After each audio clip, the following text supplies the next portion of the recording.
Big man. No.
Hello and welcome. Good afternoon, everybody. We're gonna be watching today a game from the CivCIS qualifiers. From what I understand, or at least how it was advertised yesterday, it is kind of the last game. We're gonna need to take a look between Escape Posel and Slozhnii Memas on the right side. We got Escape Posel on the left.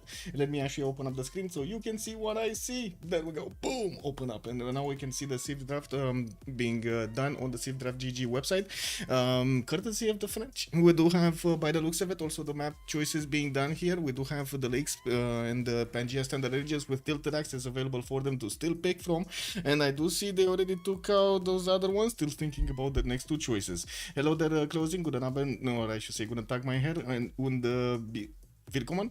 Marfilo, hello there, sir, and welcome. Slozhnii, hello there, sir, welcome. I do see hello, sir, hello there, sir, and glad you like the new tune. Also, I did notice LSD Trips, hello there, sir, and thank you so much for the follow. We do have, yes, we do need to start to properly pronounce. I'm not sure exactly how to pronounce it, so maybe I should actually put it through Google Translate and see how it is done. Also, Eco Supreme, good day, sir, and welcome. Thank you so much, by the way. Whoa, who did pick up that first promotion? It was hello, sir. Thank you so much, sir. Let's see what map is gonna be played tonight. It looks like it's gonna be a choice between the lakes map and tilted access. We do have also, by the looks of it, to take a look at the scores table. I did notice over here there were a few changes. So we do have in the CivCIS qualifiers a salad-based mayonnaise with 3 wins and 1 loss. We do have Slozhnii Memas and Escape Posel tied with 2 and 1, and of course this is gonna be the departure game between them. We do have also Civ Ukraine with 1 win, 2 losses, and Dobro team did take 3 losses, unfortunately for them. We're going to need to see. They do have at least 3 slots. We're going to need to see if they're going to have also a 4th being played as a wildcard. And of course, we're just waiting over here for the draft to start to come out. Give me a second. Let's see what's going on.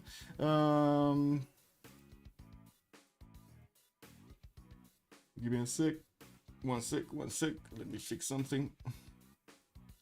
If I can fix something. One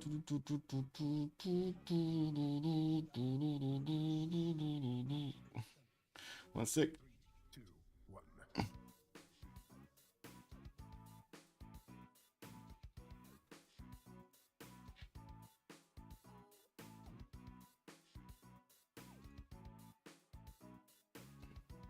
Okay, there we go. Fixed. Okay, so what do we have here? It's gonna be lakes. We got the lakes map, and by the looks of it, we do have also the team starting to get their bands on the table. Basil the second on Escape Posel has been taken down. Since it is the lakes map, I'm pretty sure they're gonna try to get some how to say, some of those fast civilizations, you know, those civilizations that do actually have some horses, unique units that can move faster. So hey, I'm thinking Scythia, I'm thinking Macedon. We do have Slozhnii Memas being taken out, actually Spain over here. And let me actually write something and get back on track over here with there we go, with Discord. So what do we have? This. We need to take a look at something else. I think we do need to take a look at who is playing on which team. We do have Escape Posel with Doc Opera 104 with Stop It, and also somebody that must not be named, Sewi27. On the other side, on Slozhnii Memas, we do have Jasdima, Kazandar Roy, and Solo playing out for them. Okay.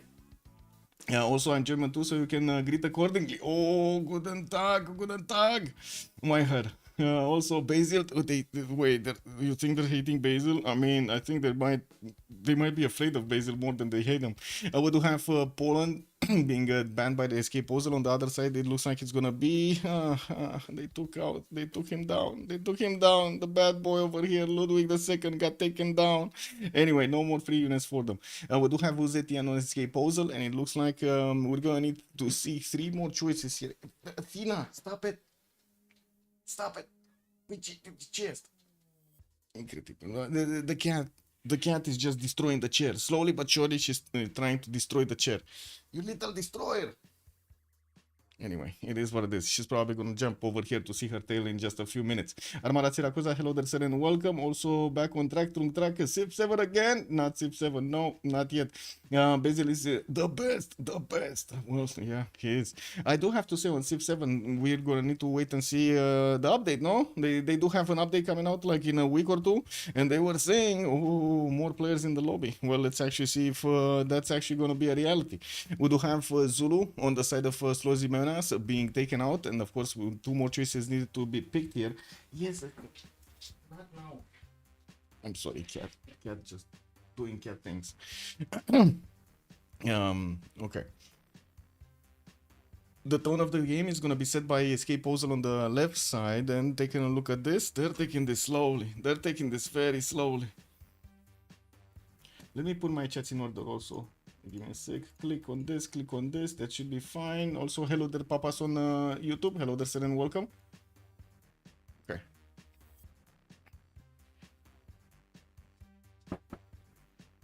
I see you. Big chest.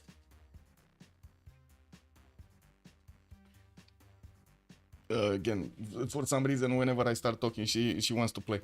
Anyway, now we do have the roamed region on the side of Escape Posel, and on the left side, we're going to need to see what's gonna be called over there. Let me also take a look at this. No problem.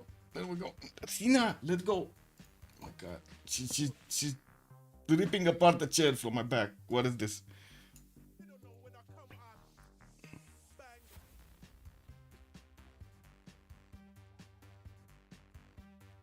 This is the culprit. You did it? Tell them. You did it? No? Not you? Dar cine a făcut? Anyway. We do need to see what civilizations they're gonna pick. They're gonna still need to go through another 3 bands, and yeah, taking it slowly, it is. Mapuche is gonna be taken down. Okay, well, that definitely makes sense with the manual leaders that can run all over the map over there with an extra +5 on them against civilizations that, guess what, kind of are big incentivized to be in the golden age. Oh, yeah, you don't really want that around the map. I don't think there's gonna be any kind of naval warfare between them, but I don't want to discount that. I do think some of them are gonna try to, well, convince their allies over there that it should be a good idea to pick some coastal nations. So we're probably gonna see something that will get them the gold here. You've seen how much it impacted the game yesterday, and quite surprisingly that we didn't have that much gold being generated over there on a naval nation. That was quite surprising. Anyway, we're going to need to see how things develop this time. I heard Civ7 hype is over, if there ever was one. Oh, there definitely was hype. Capitalizing on the hype.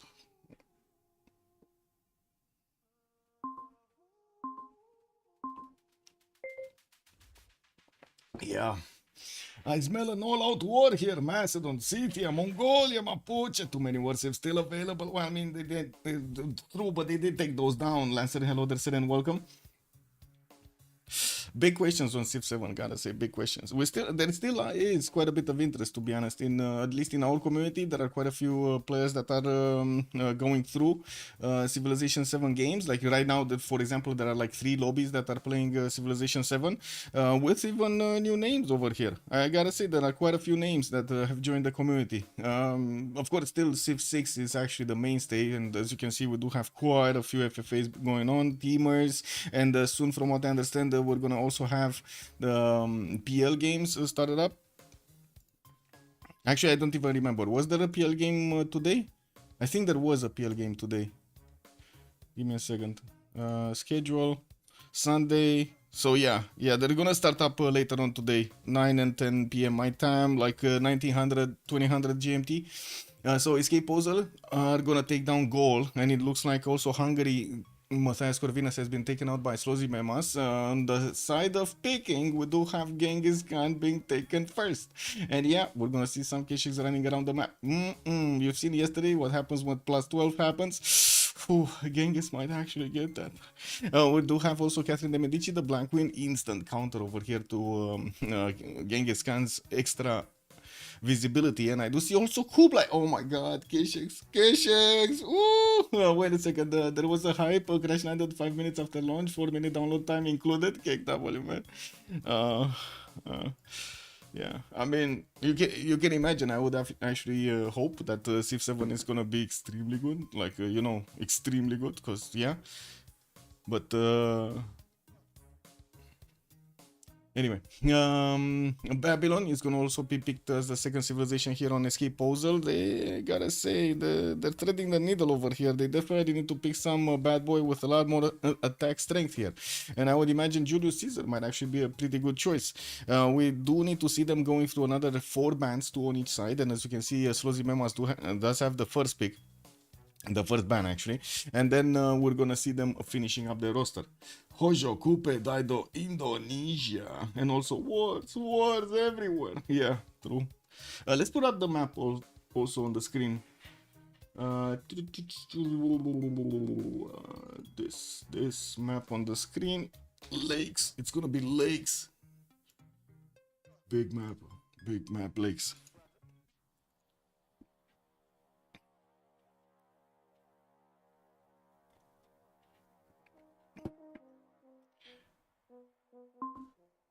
Did you guys see that new challenge on TikTok, by the way? How do you even translate this? Tulips. Did you see the tulip challenge on TikTok? Did anybody actually see that? I feel like I lost a few brain cells when I saw the news articles. Wow. Anyway, looks like Macedon is on the side of Slozhnii Memas being taken down. On the left side, Escape Posel is going to take out also Teddy Bulmus. Wait, really? They're actually afraid of little old Teddy over here? Wow. Okay. Interesting. Yeah. I would have actually thought they're going to take out something like, I don't know, Menelik II or maybe Montezuma, one of the Naders, or I should say one of the Persias. Definitely, there are quite a few civilizations here that are left open. Tomedes, hello. They still have Tomedes available for them. Yes, Sakahor touches boom at the beginning of the game. You get that slamming going. Nah, never mind. I got a little bit how do you call it? Stuck when I saw Kupe. I was like, oh my god, they're actually gonna ban Kupe and we're not gonna see him on the map. I do have to point out they do have 3 bans. Both Malis and also Cleopatra have been banned from the lobby. They're not allowed to play. Let me get my chats in order also on the left so I can actually see what's going on. There we go.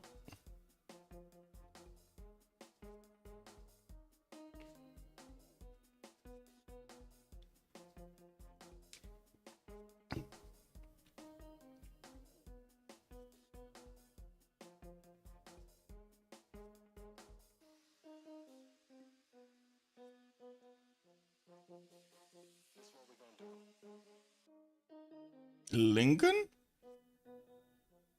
I guess they don't like those navigators. Oh well, I guess it is what it is.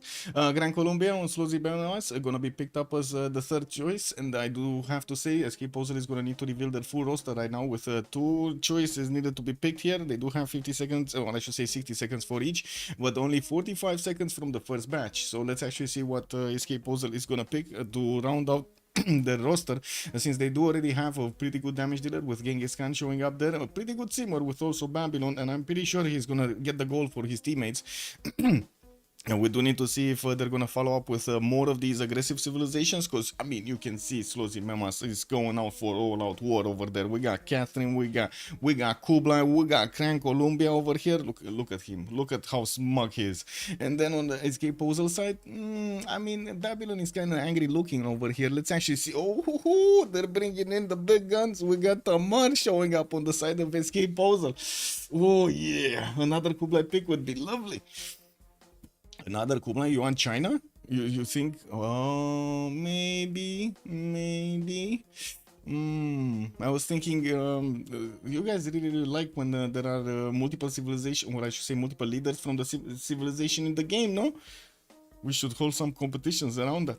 Who can get the biggest double? Who can get the biggest double? Space VK, hello there, sir. Do both teams sleep on New Goth Egypt? You mean Cleopatra? they're not allowed to pick it. That's why they're not picking it. I'm pretty sure it would have been banned or picked if otherwise. Man, that bonus is insane. What they did. Where is Cleopatra? If you're talking about Cleopatra, I don't know exactly, but I'm guessing you are referring to that. But it's good old Cleopatra over here. Well, oh my god, there we go. Ptolemy. 15% production bonus for campuses and encampments when the city is settled on a river.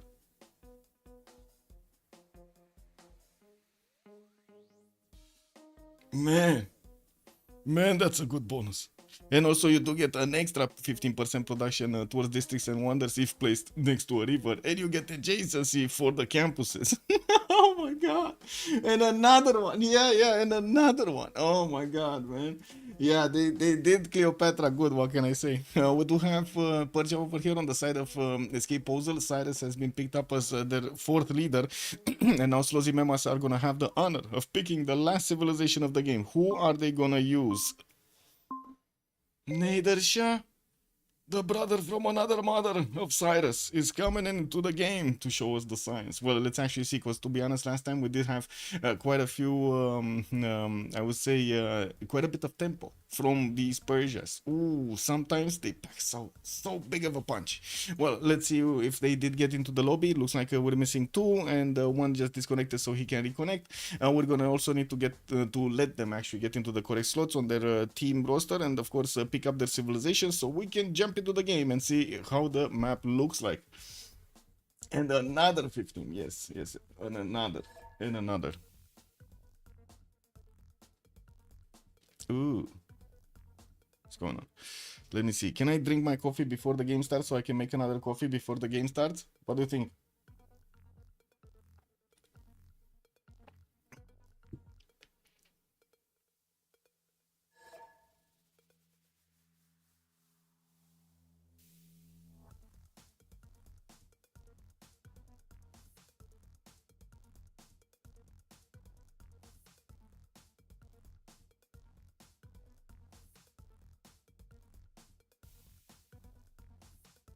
They didn't pick Scythia? They didn't pick Scythia, no. No, they picked Persia, Nader.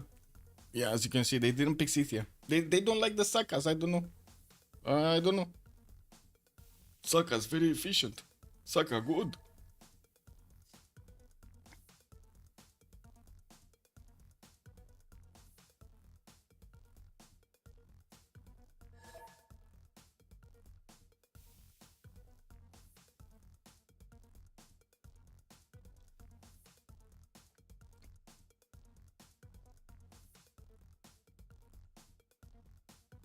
Uh-oh. Athena is starting to scold the pigeons again. Or the birds. I don't know what kind of bird it is she's talking to, but yeah. Very nasty bird, very nasty. Yeah. Athena definitely has a lot to say to them. A lot. Anyway. The players are getting into their correct slots, and we're just waiting for them to pick up their civilizations. We do need to see what kind of priority they're gonna give on which civilization. The higher they are, the more priority they're gonna have towards those great people and the wonders. And you've seen it so many times how much it matters to actually fight for those generals. And I'm pretty sure with so many war thieves, we're more than likely gonna have at least like 3 of them going for bronze, opening up with 2 or 3 encampments and trying to actually get those generals with the projects. You've seen yesterday how much they actually needed to prepare with builders on the proper chops to actually get the timings correctly done. All 4 generals were like picked up in a few turns. That's it. 2 turns, bam, that's it. Well, that is gonna be a challenge for them to see who's gonna manage to get that going, and I'm pretty sure they're gonna need to be careful. Had insane Scythia game last week. 16 Artemis. Oh my god, 16 Artemis. How can that even be? And 2 + 5 Kurgans in the cap. Oh, that you must have had a lot of pashas. Also, the Wrath of Khan seems inevitable. Well, let's actually see if the big boy over here is gonna get his wrath going. Okay, so I think they did manage to switch into the correct slots. Oh, so good actually. I can actually read their names. Oh my god. Okay. That's amazing. Stop it is gonna go for Hammurabi. Solo one on Nader Shah. We got Dog going also for Cyrus, while the other ones are still thinking about their choices here. Let me double check the 0MS really quickly. We should have more. Yeah, it's fine. It's fine. Kublai Mongolia on Roy. Tamar is picked up by Opera 357. Wow, look at this. They're picking from the middle. They're not picking from the top, picking from the middle. Catherine de Medici, the Black Queen. So that means that this is going to be the next choice. Just Dima. Oh my god, look at this. Which one is it? Are they going to show us the first or the last pick? Which one is it? Oh my god. Come on, you're keeping me in suspense right here. I want to see. What is this? Random leader, random leader, random leader. So which? Okay, Genghis Khan. Okay. So he picked first. Say with 27, Genghis Khan is he's definitely gonna want those generals. First priority on the generals. Also Terracotta Army. Don't forget about that. You've seen it how many times. We've seen actually Genghis Khan trying to go for Victor 3 and also getting Terracotta right immediately after he gets his spy out with the first promotion. So he can do the damage. The plus 12 is insane. And sometimes we even see the plus 18, which is, wow, destructive. Might also be fun to see a pro tournament random civs. True, I'm not sure if they will enjoy that. Fortuna Belli, good morning, sir, or I should say good evening, sir, and welcome, or good night. Oh my god, it's actually middle of the night, right? It's like what, 1, 2 a.m. for you? Oh my god. Okay, so loading into the first map, slowly but surely. Let's actually put up the remap choices here, or I should say the prediction. Let's see who's gonna win this one. We got 0, 1, 2, 10 minutes of the submission period. Let's get this going, boys. Let's get this show on the road. Or as Tomel likes to say it on YouTube, let the Colosseum gates open. Let the games begin. Okay, well, let's actually see on the lakes map what kind of generation we're gonna have. I'm pretty sure we definitely will have quite a few lakes. There's a lot of territory. The main thing I'm interested in is where are the highways between the civilizations that are gonna be opposing each other. So we get a little bit of an insight of where the war zone is gonna be, how is it gonna look, and of course what kind of territory they're actually gonna grab over there. Also 1:30 was about to nap and was checking when you are going live. I think I checked earlier, didn't see it. Yeah, I didn't actually put up I did say it yesterday, but I didn't actually put up a notification for today. Okay, so when are we going, chat? Left or right? Are we gonna see Simon Bolivar, Just Dima, or are we gonna see Genghis Khan being played by Sewi 27? Looks like Lancer is saying right, and I do have to say I'm gonna take a minute over here so I can put the team label so everybody does know who we're talking about.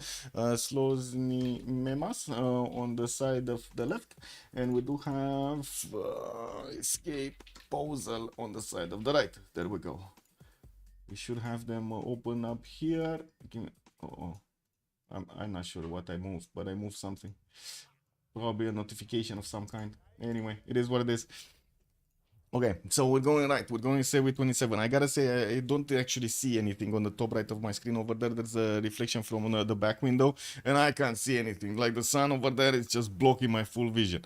Anyway, Korakorom, we do have Scout coming up in 3 turns from him. He's gonna have all of the fresh water to the north, to the west, and to the south to actually settle on these rivers with the Darkish colors actually pointing the way. We do have him also with a decent amount of stones actually in the capital. He has 4 stone tiles that he can improve here. With a few more quarries on the other side. He's also going to have access to a decent amount of truffles here to give him the extra gold. Lacking the production on them is not going to be that good. We do need to see also his neighborhood. Looks like on the western side he's going to have Tbilisi to go against. Not going to be easy even for Genghis to actually go against Tbilisi. And do I see this correctly?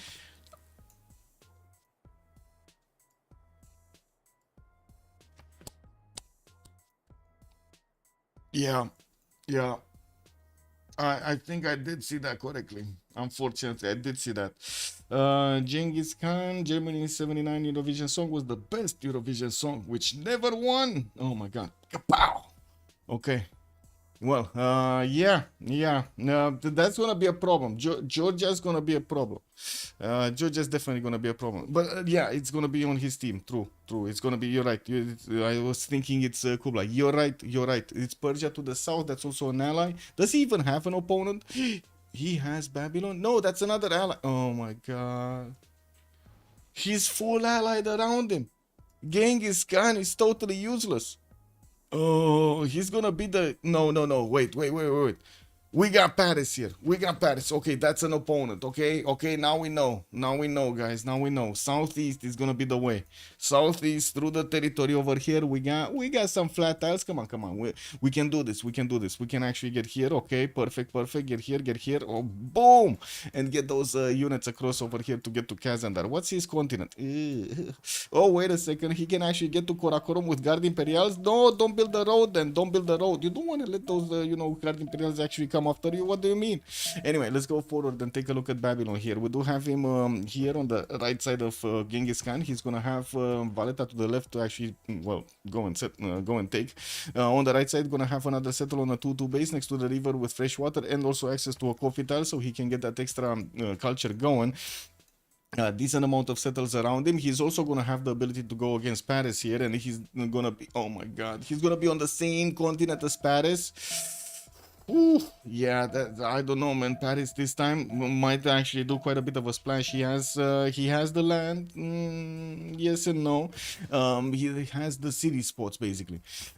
Taking a look at Cyrus also on the left side of Paris. He's getting his second scout out, and by the looks of it, working on a third. Gonna have Venice North, Kabul West side with some forest fires over there, and I do see he's gonna have a decent amount of fresh water, but mostly with lakes, not rivers. We do have him with the option to actually go east over here. Oh my god, this might be a 3 versus 1 to actually get closer to France and try to pass an army towards France through those mountains. On the western side, he's also gonna have Mashhad here, Nader Shah, that might actually come towards him between these lakes and try to get some cities, maybe even take Kabul, to try to go against Persia, take away a little bit of the pressure from France. Northwest Tbilisi, that's going to be one of his opponents. Well, I guess we're going to need to... no, sorry, that's going to be one of his allies, sorry. Now this, we got to the meat of the things over here. I think this is disturbing. Am I the only one thinking Tbilisi's spawn is a bit disturbing? Like right now, I'm getting the chills, like... I'm getting electrocuted. Well, by the looks of it, we do have Mount Rorema to the north with a pretty good maze tile to settle on. Genghis, Colosseum rush. We might actually see that, yeah. Also, most city states seem again strangely stacked next to each other. Yeah, they're basically getting pushed by the civilizations. That's what the algorithm does, pushing them far away. They're not allowed to spawn too close to civilizations here. So that's why you actually see this happening. Like there's a lack here of city-states, and then there's a lot of city-states that are not next to civilizations or far away enough from civilizations. Kind of weird. Anyway, we do need to take a look next on Catherine de Medici. No, I still want to take a look at this. Like, this is insane. Do I need to even say anything about this pawn? Like, do I actually need to say anything about this? That's gonna be a lot of faith for nothing, a lot of science for nothing here on Mount Rorema. Pretty good, I would say pretty good, no? Decent amount of settles. West side, he's gonna have Shanadu. That might be a problem. Kublai Khan is one of his opponents, and of course, by the looks of it, he can actually use the hills with the Kevsurs to defend himself. We're gonna need to see how he's gonna try to play this. Opera 357, definitely gonna be happy with his next door Rorema. Catherine de Medici, Paris getting his settler out, gonna have the truffles to settle to the northeast to get an extra amenity, extra gold, and I do see access to quite a few hills and 2-2s, while he's also gonna have access to the western side. Oh my god, forest fire, 5 tiles of improved fertility. Well, we definitely will see some cities being settled here to the west side, easy settle on the right to get some extra food, and I'm pretty sure he's gonna want to get as far as to this wine tile. We might even see a city here or somewhere being placed so he can actually grab the wine tile and work the other ones, put up a defense against his opponent. We do also see on the eastern side he's also going to have a decent settled location with Gran Colombia being here. He's going to also have an ally that he could set up coastal trade routes here through the southern waters. You do see this this lake, or I should say inland sea. It's probably an inland sea, right? Yeah, it's 1-1. It's going to give him the way to trade with Bogota. The continent split is insane, by the way. He's gonna have access for Guard Imperials to Babylon. He's gonna get to Karakorum. He's even... No, actually to Passagarde he cannot get here, but at least he does have this. like this line of defense. This is gonna be quite deadly. We're gonna need to see if Paris is gonna manage to actually get to guard Imperials. Looking at Kublai Khan Mongolia, let's actually take a quick pick on his land here. We do have him with the rice settle to the north, northeast, don't settle next to the mountains there. Southeast, gonna have this river starting to explode. A lot of food in the south. Oh my god, a lot of food over here. I really like actually this settle with the 1-3s and so much food coming out from those sugar tiles. Yeah, I'm gonna have this ability to actually get the cities closer to his opponent on the right side with the rivers there with the fresh water, and gonna also have a decent amount of settles on the back side, on the western side, not to mention access to a city state to the south, Auckland, to get Stra City Center. I'm gonna also have coastal trade routes with Solo by the looks of it. He's gonna get this in the water body, and I'm pretty sure they're gonna try to set up some Reina shenanigans there. And last but not least, we do have Bogota here, getting his settler move into the north, and by the looks of it, gonna have quite a few amber tiles around his cities for the extra culture. While I don't really see an easy opponent for him to go for, maybe he will actually disembark some units on Babylon. No, never mind. Wait a second. They just denied Opera. Wait, Opera 357 gave up on this? Am I looking at this correctly? He gave up on this settle? Is this? Oh my. No. Why did they remap? They didn't see France? Wait. No, they didn't. They kind of see France, right? They see this. They must see this. No, it's too close. No. They see this, like this -2 over here should be available for them to see. No, maybe they didn't open up the lens. Of course, because of Genghis, Frisim Genghis. They don't like Frisim Genghis. Cool with Loderson and welcome. Wait, how so disrespectful, man? How can you not like Genghis? Genghis is good in every way, every situation, man. No, I'm kidding. Oh well. Yeah, there definitely could have been a much bigger nation there, but I don't think they realized he wasn't really backline. Like, he could get frontline with not that much of a pain. Anyway, it is what it is. They didn't see the full map. Now, let's see what map we're gonna have today. On this time, actually. Chat, this is your turn, chat. Yeah, he could have gone to Black Queen, but he didn't know. I don't think he knew. We going left or we going right, chat? Where are we going?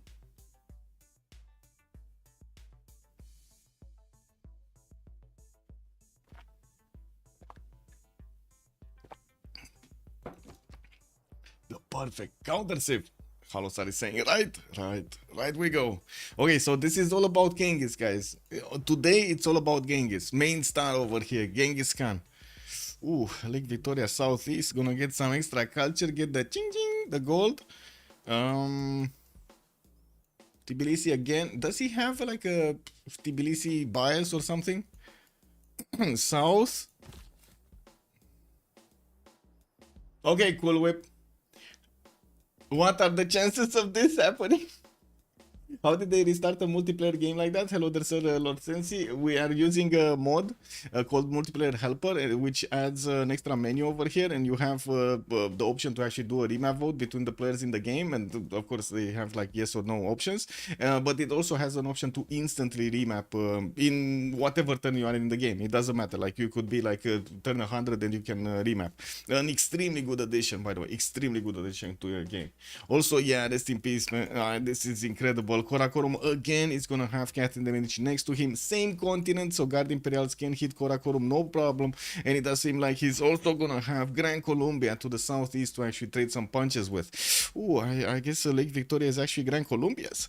Well, let's actually see. Karakorum gonna get his scout out. He does have cities in the north and in the south to actually grab, and by the looks of it, quite a few bananas in the south. I'm pretty sure the 1-3 is gonna be settled there. Does look like he's also gonna have some coastals, even though it's gonna be extremely painful for somebody to actually get a city there. I do see Georgia does have an incentive to go west of this Shukumi Bay. I'm not sure how to say that, but anyway, you have your imagination so you can hear it out loud. Let's take a look at the next one and see where Hammurabi is. What is he doing over here? What is he planning? Babylon, a lot of fresh water. Oh my god, look at this fresh water everywhere. Like it's everywhere. Southeast, north, west, no problems for him to get some cities going. Netemenanki, possible city northwest, and he does have quite a few other floodplains also to get some extra production from. Diamonds to go and improve in the south. Unfortunately, yeah, they got cut. One extra gold got cut over here from the diamonds. It is what it is. Well, let's actually see what his neighborhood looks like. Northwest, he's gonna have Persia. That's gonna be Cyrus, and that's gonna be one of his allies. Northeast, he's gonna have the other Persia. That's gonna be Nader Shah solo. And yeah, I'm pretty sure they're gonna trade some punches during the game. And he's also gonna have Mongolia east side, where he can actually help to set up some. Oh no, this is the other Mongolia. This is Kublai Mongolia, not Genghis Mongolia. This is gonna be bad Mongolia for him. He's actually gonna need to fight some Keshiks probably during the game with Shanadu being so close. Not cool. Well, let's actually see on Cyrus. So I guess from our side it is cool. We do have 2-1 dice tiles in the capital for some extra phase from the beginning. Good extra settlers to the south, to base over here next to that copper tile. And on the western side, he's gonna have a city on the river there next to Banana, some 2-3 ivory tiles, and a direct connection to Tbilisi, but no coastal connection, so he's not gonna get those trade routes to sink. Unfortunately, it is what it is. Taking a look also on Tamar, what do we have here on Tamar? This time, very bad spawn. No mountains. Where mountains? He doesn't have mountains. He's gonna have like few one-tile mountains over here. Where Roraima? He doesn't have Roraima. What he does have, but it's gonna be quite a challenge to go for, is a settle over here on the Torres del Paine. Oh my god, look at this beauty. 2-4 tiles, 4-3 tiles. Oh, that's amazing. That is amazing. Anyway, now we're gonna need to see him improving his territory here. He's gonna start popping those huts and taking the bonuses from. And from what I do see, he's also gonna have southwestern opponent Bogota here, Gran Colombia. We're gonna need to see if he's gonna be aggressive, because you do notice how easy it would be for him to actually get some units and some cities towards the south to grab position against Gran Colombia.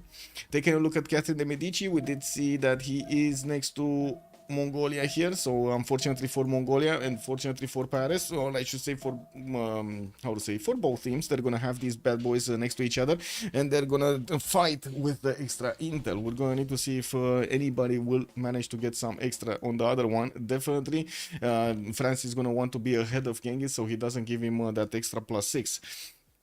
We do have settlers coming out from Paris here, and looks like he's also gonna have cities to the northwest. Ooh, this is a beautiful Etemenanki city. Just look at all of this territory here. Beautiful Etemenanki city. Gonna have a city on the tobacco over there on the 1-3, and I'm pretty sure can get a city next to the bananas to the northwest. Yes, one to the southeast with some fresh water from the lake over there, but doesn't look like it's gonna be amazing. And I'm pretty sure he's gonna need to get cities to the northeast towards Mongolia, because it's not like he actually has where else to settle. So like 1, 2, 3, 4, and 6 southwest. Come on, do you think he's gonna get this? I don't know. And then, you know, he needs to go north. He would need to go north. There is no other way. Now, where would he go? To the western side, towards Kublai Khan? I mean, I guess at some point they're gonna trade with each other, but I'm pretty sure that he's not gonna get his own city here on the western side. So that kind of leaves him with limited options and one single direction to go. North. That's gonna be towards Mongolia, Sewi. Taking a look at Kublai Khan, we do have him with Shanadu with fortress for a settler. He's gonna have some geothermals next to him, so it looks like a continent split. We will see him grabbing those cities northwest next to the bananas, I'm pretty sure, so he can get that going. He has a diamond settle also if he wants to, and Babylon next to him just grabbed one of his tiki huts over there and got a free builder. Oh, beautiful. What is this icon on Stop It? What is that icon on Stop It? Give me a second. What is this? Does anybody know what icon is this? Anyway. Yeah, that's pretty cool. We do have Nader Shah also, solo 1 with bronze working started up. Looks like Nader Shah is gonna have Mashad here, getting his settler out in 2 turns. Southwest gonna have Babylon, and that's gonna be one of his opponents. Southeast Kublai Khan, that's gonna be one of his allies, and I'm pretty sure they're gonna try to gather together their forces to go towards the Babylonian capital here and try to smash it down. Now this is gonna be quite a painful endeavor for Babylon if they do keep this map. We do have another 10 for this to actually happen, and I do have to say Mashad does have a lot of cities to actually settle around him. On the northeast rivers, east side rivers, south rivers, Banana City here, and from what I do notice also some diamonds for the extra gold. He's not gonna have a lot of gold from amenities from what I do see. Like this is the only one that actually gives him, and I guess the wine tile would give him an extra one, and that's about it. We do have also a war declaration being sent between them. I would imagine they do want to get this is the war declaration. Okay, this is the war declaration. Georgia wants to actually stop that scout from moving too far forward towards him. I guess he's planning to actually send the settler towards the southwest, because otherwise I don't think he would have done this. Anyway, he does have this marble settle that he could go for easily to get the extra culture and of course the extra amenity from. Shouldn't be that hard. Let's take a look at Gran Colombia really quickly. Bogota is sending his first settler to the east side here, and yeah, he does have some bananas in the capital, cotton, but it's only gonna give him some gold. The extra faith from the dice tile, not really worth to work at the beginning with the lacking point of production that on that tile. While he does have cities in the northeast to go and settle quite quickly, I'm actually quite curious how he's gonna try to spread them out and where is he gonna try to place them. We did have one remap token used last time by what was it, escape Posel, I believe, and this time around let's actually see if Slozhnii Memas is gonna want to get this out. Isn't it a coffee luxury icon? Is it a coffee luxury icon? Wait, I don't know. What was it? Icon. Let's see. Icon, resource, coffee. No, it's not. Coffee is like this. So it's not coffee, it's something else. It kind of looks like coffee, but different colors.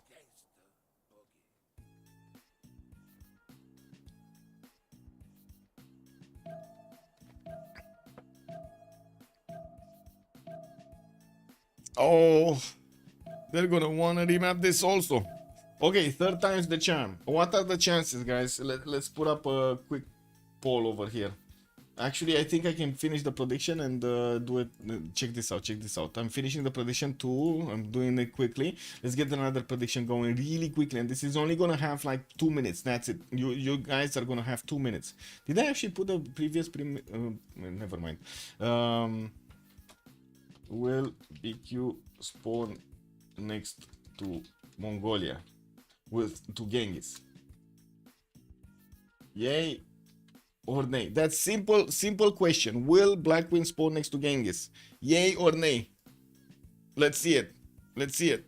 It's a bio coffee. It might be a bio coffee. What can I say? I'm not saying no to that. Okay, so let's see it, guys. Let's see it. Come on, win the channel points. Will Black Queen spawn next to Genghis? 2 minutes to go. Get the points in. Get the points in. I gotta say, we had two maps with both maps having Genghis next to Catherine de Medici. Will this be a third one? I finished too. She also came to put some points in.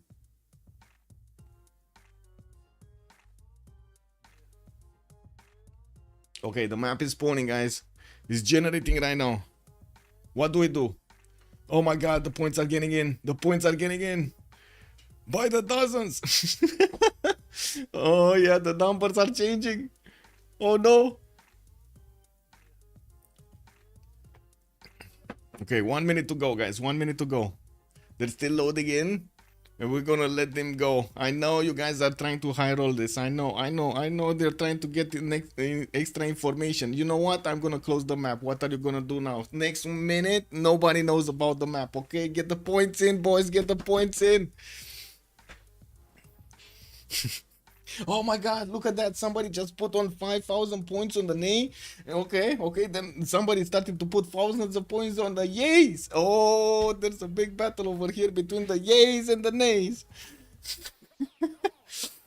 Okay, so we do have the reveal slowly, but we're still gonna need to give it 20 seconds for everybody to put the points in for the prediction. Is Kazandar Catherine, Black Queen, gonna actually spawn next to Genghis Khan Mongolia a third time in a row? That's the question. You already had 2 times, right? It would be quite, I would say, it would be quite unheard of for him to get the third one in a row, no? Okay, prediction started, waiting for result. We got the submissions closed, guys. And it looks like 85% said no, he's not gonna spawn there. 15% said yes. Let's see it. Let's open up the map. Where is France? Oh my god. I'm sorry to report, guys.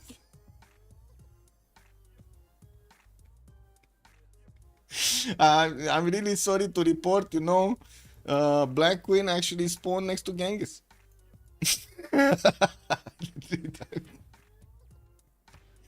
Oh my god, different continent, different continent this time. I mean, it's still next to him, right? But different continent. Yeah, he can use this one tile choke to get out. Oh man, it is what it is, man. 3 times in a row. Karma. It is what it is. Okay, well, let's actually see what's gonna happen here. We going left or we going right?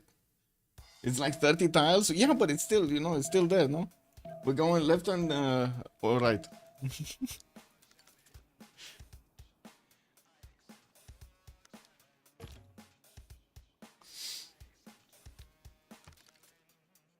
He's closer to Gran Colombia.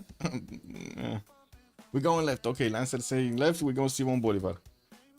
Let's see, what do we have here? Bogota getting a scout out next turn. We're gonna see him actually having a lot of spices in the capital, with 2 to improve to the south, another city to settle on the north, and I do see more spices west side for him to get to.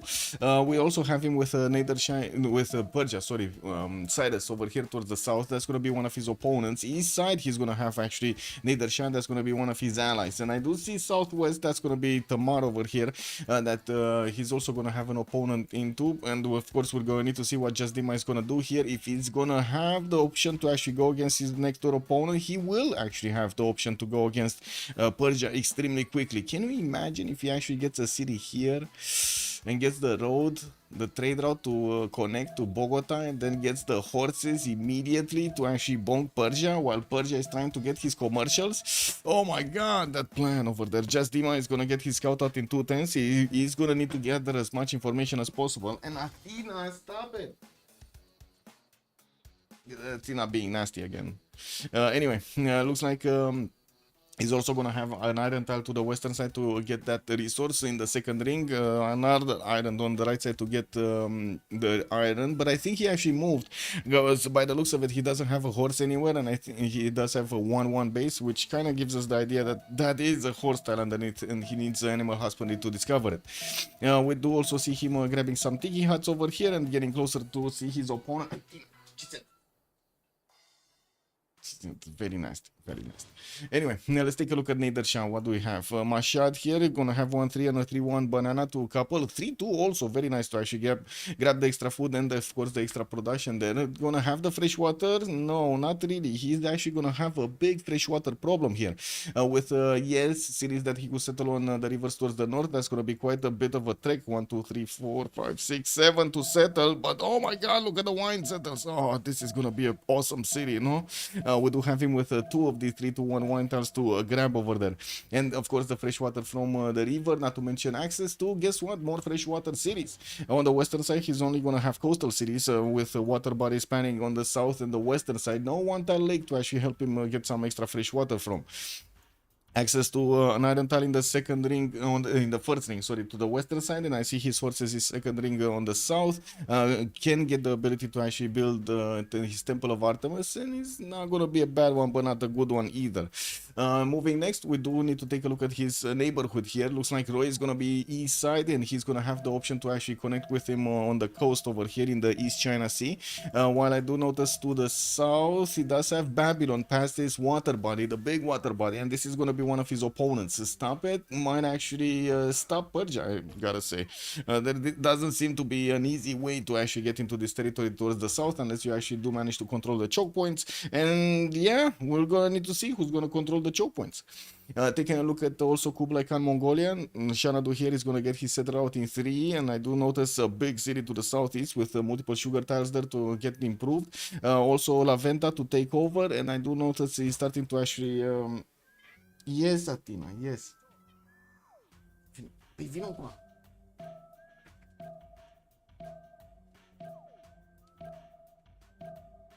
I'm sorry, little kid wants petting time. Yes? Petting time, yes.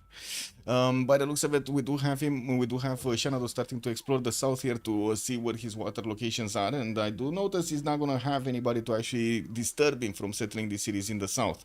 We do also need to take a look on the next one, on Catherine de Medici, the Black Queen. No, sorry. Xanadu going to have horses in 1 to the left side, and also iron in the second ring here towards the southwest, while I do see he's also going to have some access to turtle tiles in the water. We're going to need to see if he's actually going to settle some coastals or going to prefer to actually stay on the lakes and on the rivers for the fresh water.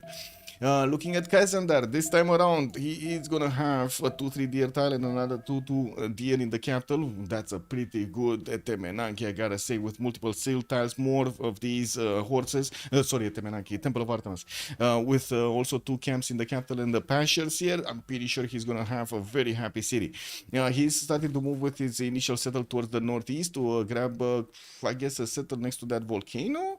That kind of looks weird, but sure, I mean, it is what it is. That's, I guess, his quickest settle that he could go for. Anyway, southwest, gonna grab some sugar tiles over there in between the mountains, and I do see he does have access to an iron in the second ring, while his horse is also gonna be second ring here towards the northeast. We did laugh a little bit and got a prediction going because Mongolia over here is back behind these mountains. There are 1 tile chokes to actually go through between them, and I would imagine France is going to be the one that is going to be controlling these because he does have this beautiful adjacency. Matterhorn also on the east side, but I wouldn't really hold my breath for that to actually give a significant amount of units bonuses. You know, it's kind of far away from them, so yeah, I don't think he's going to actually use it. The continent looks amazing, by the way. If you take a look at the continent split, he does have the western side towards Xanadu to actually go, and by the looks of it, he can actually get to Babylon here. Well, Babylon is going to be an opponent, Xanadu is going to be an ally, and he definitely doesn't have the ability to go towards Mongolia because the continent split stops here. Looking at Tamar, let's actually see what Tamar is. Tbilisi, settler coming up in 1, going to improve his turtles. Is he going Celestial Navigation here? See, he's going Mason. Well, I guess he does want his seek as quickly as possible. He did get his bonus over here, improved one of the quarries, and got one of his turtles also improved. We do have him with spices available in the third ring towards the southeast to grab him some extra food, but I'm pretty sure the tobacco setter here is probably the most valuable that he has to go for, with access to a 3-1 spice tile and the 3-2 banana with multiple hills around it. That kind of looks like it's a choice. It's the biggest choice. And oh my god, look at this city over here. Oof. Get the 2-2 base, get 3 of these spice tiles to work for you. Oh, this is gonna be awesome for him. Anyway, I don't really like the western side, to be honest. Like, yeah, fresh water from lakes, but he needs to go all the way around, and there's some water bodies to the northwest, and yeah, he doesn't actually have, oh wait a second, he does have access to Mongolia, right? He can actually put a city on the coast. Mongolia could get a city next to those bananas and get to trade with each other. That's gonna bring them a lot of gold in their coffers. Looking at also Tbilisi's strategic resources, horses second ring here, he also has iron second and third ring towards the north, while I do see he's choosing to go southwest. Oh my god, does he not know about the northeast? Oh.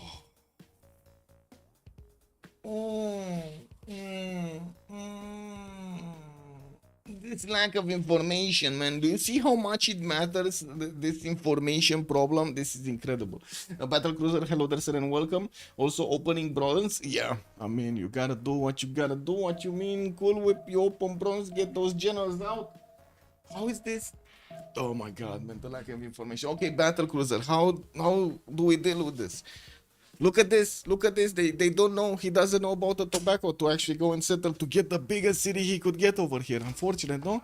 Georgia did put some builders to work, and he only did get one single scout. That's the problem. One single scout. Didn't go for the second scout.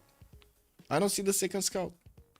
That's the problem. Anyway, let's take a look at Cyrus. What do we have? To the east side of Georgia, looks like he's gonna have Susa and Pasagarde. Okay, a third city coming out in 2 turns. War declaration has been sent. Not sure why though. I actually don't know why it has been sent, but I do see quite a few units are starting to actually appear in their opponent cities. Anyway, now back here. Pasagarde, access to an iron tile second ring. We do have also horse tile to the northwest. While I do notice he's gonna have quite a bit of food coming out from the cattle tiles and of course these marsh tiles, not to mention a rice tile here. We do have him with a decent amount of settlers using these lakes, and I do see the river to the southwest. While east side gonna go towards Armagh probably, and will need to actually fight Simon Bolivar in the north. He really needs to actually grab some cities over here to put up a defense or think about his defense. This one, for example, on the rice tile, beautiful city, beautiful, just beautiful city. No, it kind of looks like it is so awesome. Just look at this, man. Grab the 2-3 spices. You can even grab the 2-2 base over there next to the spices, but I think it's more valuable to have the extra food. Not to mention, of course, couple it with the production afterwards. Anyway, next up, Hammurabi, to the right side of Nader. It looks like they're actually in a line over here. You can see they're in a line except Genghis Khan, which is going to be on the other side. We got Malgium and Babylon settled, and I do see a trader coming out from Malgium with Persia starting to actually get his tail into his opponent's cities here. We do have a slinger that's being deployed from Babylon to actually take care of the problem. Looks like another settler coming up in 2 turns, a possible Etemenanki city northeast on those floodplains, while he's also going to have a mace settled to the southeast. Next to that iron tile. He's also going to have horses in the first ring with iron in the second ring. Places for his campuses, a +3 here in the capital, another +3 from Malgium. While I do notice he's going to have a +4 here, but it's kind of like tricky. No, it's a +3 actually. It's a +3 on the stone. Anyway. Next up. Last but not least, Genghis Khan, the big bad wolf. We do have Karakorum getting a 4th city. Oh my god, man. He has Gran Colombia east side to go for. And this guy is going 4 cities. No bronze working. He's going bronze working. Okay, he's going bronze working in 4 turns. That's gonna be nice. He will only have 2 extra turns from Karakorum over the bronze to actually pre-place his districts. We do have him getting his 3rd city towards the north with fresh water from this lake. I do also notice actually is gonna get a trader out and does have access to his own spice tiles. Wine tile in the capital, access to iron in the first ring. I do see horses are gonna be second ring, and I gotta say this is quite problematic when it comes to the horses. Only 1 horse tile. Oh, I see. The second city is gonna have another 2 horse tiles here towards the north. That's pretty good. That's pretty good. Okay, I take back my comment. Southwest, yes, he does have Marseille that he can get to, and as you can see, his scout is trying to figure out the way. Already, his warrior has seen the French scout looking at him. And we're gonna need to see if the cats of France are actually gonna be cuchi with the Mongolian warrior. What do you think, guys? It's just RNG. 1 scout opening is okay in his position. Man, RNG, Vision RNG. I don't know about this. Is he getting at least his 3rd city there? Where is this one going? This guy is okay. Opera is still moving to the east side, getting his tickets out. And somebody just opened up a wonder or something because I heard the sound. Yeah. Civ6 on Georgia. We might have it. Also, Battlecruiser, I hope you're also well. Did you see Battlecruiser? They put up a new update on Satisfactory. Oh my god, man. That's a... oh my god, they're actually putting signs on... You can put signs on bells. You can get triple connection for tubes. Oh my god, man. Starting to... they're introducing new pieces. I didn't actually play it, but I just saw the... Let me actually put it up. I think I put it on my Discord somewhere. Let me see. Satisfactory? Satisfactory. Here. Yeah, take a look at this. Take a look at this. There's a dude called Total Eclipse that is looking at the trailer for the 1.1 version. And they did more improvements on the servers. So like when you delete something that got built by somebody else, you know, it used to be that it didn't get deleted properly. Now it will get deleted properly. Yeah. I don't know if it's out or not, to be honest. I don't know. They just put the trailer, I think, or the teaser. I think it was more like a teaser, like yesterday or 2 days ago. Okay, so Georgia is gonna see that spice. We do have Georgia moving for the tobacco settle. Very nice, very nice. Okay, what do we have here? Persia did actually go for the Sparta settle towards the north. He's starting off with his campuses, +2s over there and another +2 over here. Gonna get a third city moving on the eastern side that he's also gonna use to connect with Mongolia Kublai. I do see also Mongolia already open up with his 2 encampments. He does have France to the southeast as an ally. East side as Mongolia to actually go against Genghis Khan. He could try to go and take Geneva to actually get a forestation, and I'm pretty sure he's going to want to put up the defense here and not next to his cities. Now, while western side, Nader Shah is going to be an ally. Southwest, that's going to be Babylon, and I'm pretty sure it's a bit too far away for him to actually interact with Babylon here. A bit too far away, I would say. A bit too far away. So is Genghis. He's kind of far away, but I guess we're going to need to see if the horses are actually going to want to get that speed going. City Patriot Goddess also as a pantheon, and I'm quite surprised he didn't actually settle the southwest on the sugar tiles first, and he settled Kokekota over there, but I guess it's fine. We'll see. More pantheons? No. France is starting off with his encampments also, getting his third city out, 2 encampments also coming around. We don't have yet encampments from Mongolia. He did want to get his settler out, and by the looks of it, he is replacing his encampments, but from the capital, he's still working 3 times for his settler. Builder coming out from Korakoto, so he can improve his 2 horse tiles, and the third one over here from Korakorum, while he already got a trader to connect to the capital to give him some extra food and production there. Also, Rogals, hello there, sir. Random question to chat. Does Twilight Valor card work on defending units? I thought it does. It does. But now my friend is telling me it does not. Okay, let's actually take a look at the Twilight Valor card. Twilight Valor. It should... It's a +5 combat strike for all melee attack units. Yes, it does work. It does work on the defense as well. Yes. What?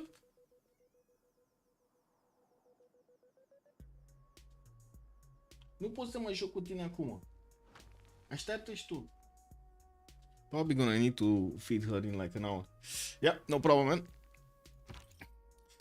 We do have builders coming out from Korakoto, and yes, I do see Mongolia is keeping a scout on the eastern side towards Grand Columbia. Oh my god, I got hairs coming out of my nose everywhere. Anyway, I was looking for pantheons. No pantheon here. Babylon got third city, Malgium. No, oh, we got a pantheon. God of War and Plunder on Persia, on Cyrus. Looks like he's getting his monuments out for that extra culture. He's kind of lacking food in the capital. You see, he's growing very, very slowly. Probably working the 1-3 with the other 2-2s instead of one of the sheep tiles, so he can actually grab some extra food from that one and balance basically the lack of food on the 1-3. But anyway, we will see a builder here going to improve the horse style. He doesn't want to give the scout for Grand Columbia a free builder, so he's just gonna try to wait a turn over here to get that improvement going.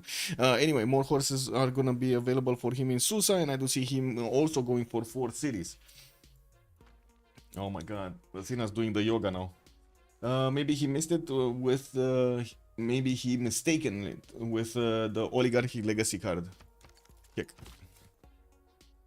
What? Meow shitty. Do you actually hear her, by the way, chat? She's very vocal today. Oh well.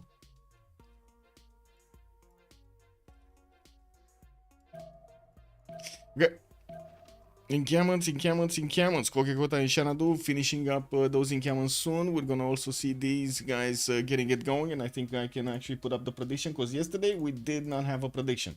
Let me put it up here. Start the prediction for who will win. We got Slozhnii.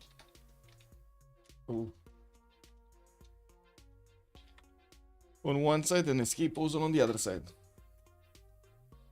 And let's put it for 20 minutes as a submission period. We got some time. We're talking horseman, so definitely not. Yeah. Well, it should work. The extra +5 should work on the defense. Usually it says it is for like only for attack. Like what was the bonus that you only got on attack? What was it? Persia, Cyrus, I believe has a bonus only on attack. Yeah, there we go. Like all units get the +3 combat strength when attacking, not attacking units. It's when attacking.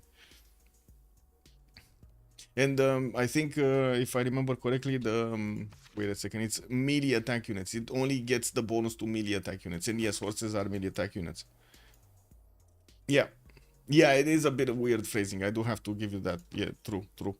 God of Open Sky has been picked up by France, and I do see he's getting a builder out from Paris. Well, I will go need to see if he actually wants to get his Temple of Artemis here. Does seem like Mongolia is also going to follow up with another settler towards that banana city to the southwest. That's going to be a pretty good one. Eastern side didn't really have anywhere to go, and I do see, of course, Gran Colombia did actually get one of his scouts to sit on the encampment of his opponent, so he blocks him from building it. And in the meantime, I was actually expecting him to actually get a unit from Korokoro immediately, and he's getting a builder, not a unit. That civilian unit might not actually throw the hammer correctly at the scouts from Gran Colombia to push them out. God of Craftsman has also been acquired here as a pantheon. He's going to get quite a decent amount of extra production and faith coming out from these strategic units. Resources, I mean. Berserker also, yes, the Berserker also gets the +50. Wait, wasn't it +10 or something? I'm pretty sure it was initially +15 and then it got toned down. What was it? Yeah, it's +10 right now when attacking. Melee attack units excluding archers. Yes, of course. Okay, Babylon actually going third city on the floodplain tiles towards the northeast, and I do see. Now we do have some more pantheons here. Babylon went for Lady of the Reeds and Marshes to add an extra production point on all of these marsh tiles, not to mention his floodplains. And I do also notice he's getting some extra gold from those maze tiles underneath his settles. Persia, Nader Shah did go for religious settlements, started off with his campuses, and now I do see him following up with another city. Where is this one going?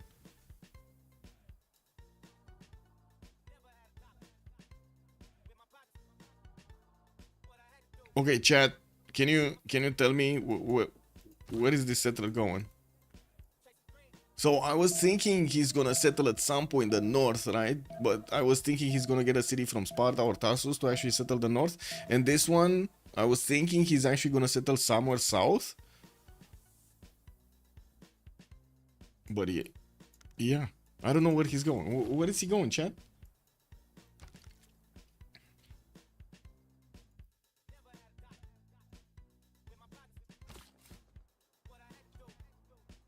Non-fresh is going non-fresh water. Oh my. I'm thinking he might actually want to get another city on the East China Sea. This is quite surprising, but sure. He could have gone non-fresh over here. That shouldn't be a problem, right? On the maze tile, and you get the option to aqueduct it later anyway. You kind of want an aqueduct there anyway, in any case. Anyway, he just popped a scout here from one of the tiki huts, and he did manage to also discover Mitla. Let's take a look here. We did see this opened up. 3 cities. Oh, Georgia did get Kutaisi, and he's starting off on his holy sites here. He's managing to get a +1 with the capital not going for one. Neither is his second city. He did choose to go for Monument of the Gods. Now this pantheon is going to give him more production towards building wonders. Okay, well, looks like we got a wonder builder here. And it's a bit surprising because just Dima is right next to him. Gran Colombia can always send some units over there, and the Llaneros might not care about those Kevsurs that much. And Savnari John, good evening, sir, and welcome. I think he going naval trader with Mongolia. I think so too. I think the discrepancy is more why is he going here for the 4th city rather than, you know, getting more cities in the north over there and in the south, rather than if he's gonna trade. He's definitely gonna need to trade with Shanado. That's a must-have, right? They will need to generate the gold, and the trade routes can go through Tarsus to get to a city that will probably be settled over here somewhere from Mongolia. Oh my god, he keeps on going, guys. He actually keeps on going towards the amber tile. Okay. So how many times did he actually move with the settle? 1, 2, 3, 4, 5, 6, 7, and 8 to settle. And to the south, how many times it would have been? Here, for example. 1, 2, 3, 4, 5, 6, 7, and 8 to settle. Still no fresh water on the water body in the Persian Gulf, but you get the food and you get a lot of fields to tools, access to an iron tile. Here, you don't really get any chops. Da, Atena. Păi hai, stai aici, nu pot să mă joc cu tine în continuu. Oh my god. Yeah, I'm sorry. Athena is begging me to actually play with her. Let me actually do something else. Maybe, you know, fill up the belly and stuff like that. Before we actually get into the action, right? Oh, Etemenak is getting built. 11 tiles in the city of Belgium. Okay, Athena, let's go. Give me a second. Let me give her an envelope. Let's go, Athena. Bye.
Invention I want you to see.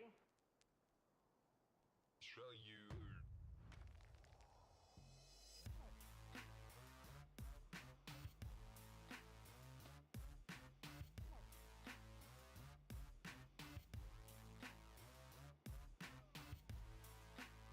Hey. I started off on a new coffee also. Just starting off with the espresso machine. Doesn't it make your roots worse if you put another city on that lake? Here? It kind of, I guess it depends on where the trade route is gonna get out into the water, right? If he goes for the closer city and will not have enough water tiles to pass through, because these are the multipliers, right? The water tiles are the multipliers for the gold. Anyway, monuments in Mashhad. We got Moksha establishing over here also for Nader in the capital to get that extra culture. The same can be said about Cran Colombia, improving his spy styles and did manage to get Goddess of Festivals to get the extra culture. This is quite strong for him. 7 science, 9 culture right now. With Moksha not even established, he's getting so much culture points from these plantations. We do also need to take a look here. Persia, the other Persia, Cyrus, getting 4th city, probably moving east side over there on that wine tile, getting his commercials out. And I do have to say these are going to be very weak commercials on the adjacency because he doesn't have cities on the rivers. He's also going to be pushing back these Georgian troops from the western side. They are opponents. No, wait a second, they are allies. They are allies. Not sure what happened here, but there was a bit of a big boom happening because these units are damaged. 7 turns for Etemenanki in Belgium. That's actually going to be built in the next era. We do have France managing to, well, I guess defend against the Mongolian scout, going for his 4th and 5th city, and he did actually finish his encampments, but nobody's really stepping on this. I do see Mongolia just got 15 points. He just got a project. Wait a second. He's getting projects? Oh, he's getting another one. Ooh, second encampment also coming out from Kurakoto in 2 turns. Axu did not pre-place one. He's just going for his monument, same as Al Malik. And I do have to say, look at this. Look at this. He's actually building up the highway towards his opponent. It definitely will need to get a city directly over here on the spy styles on the 1-1 or even on the 2-2 base. But I think 1-1 is a little bit better for the defensive purposes. And Mongolia, by the looks of it, especially Genghis Khan, does want to actually take away all of the generals. We do have a project from Roy. By the looks of it, he did manage to finish his 2 encampments, working on his settlers rather than projects for the generals. Babylon, still working on his stuff. The Lady of the Reeds and Marshes. Tamar, what did he go? Monument to the Gods, right? And I do see he's following up with gold districts with harbors, both from his 2nd city and his 1st. 4th city moving northwest, probably the cattle tile, and I'm pretty sure he does need to get in onto the lake of the Pitsunda Bay. How is this actually name showing up in the middle of the land? Oh, wow, that's kind of weird. Pitsunda Bay is actually a coal tile, guys. Yeah, yeah. According to the map, Pitsunda Bay is a coal tile. Somebody must have been drunk over here when he did the map. The fifth enemy. Yes, Murphylo. Big bada boom. Big bada boom. Open borders. Multipass. Yeah. Oh my god. Yes. Thank you for reminding me. Yes. Multipass. Anyway, he came on training projects coming up from Shanado. Finally, he's actually gonna get the first one in 3 turns, and we definitely need to see if France is gonna pick up the message that he needs to do one himself. These points are not gonna help him get a general here. He's only on 2 points, and it looks like whoa, we do have a general recruited first. Hannibal Barca has just been recruited, and Mongolia still has 16 points. Looks like he's on getting another 2 projects next turn with a third in Cameron coming around. He's definitely gonna eat through these generals quite quickly. Gran Colombia gonna also expand with another 2 cities relatively quickly. He has 2 targets in his sights towards the south, one of the Persia Cyrus, and southwest that's gonna be Georgia. We're gonna need to see who is he gonna choose to go against, and I gotta say he really needs to get the city over here quite quickly. Spice tiles with tobacco tiles with bananas. That is such a good city. Anyway, Uluru on the western side, really bad Uluru. I mean, you need to work a lot of tiles over there to actually get something done. We're going to need to see if he's actually going to manage to get a city, maybe build a Petra, you know, get some extra yields on those tiles on the desert. He definitely will like the ability to build the pyramids. That's going to be pretty strong if he does manage to get the city there. And yeah, it looks like he's going directly south with that settlement.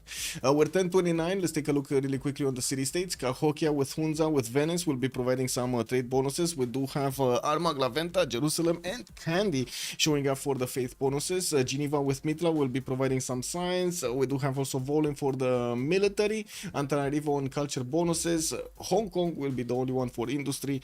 And that's kind of it. Oh my god. It is what it is. Wait a second. Still 2 turns to get a single encampment training project out, and Mongolia just got his 2nd general.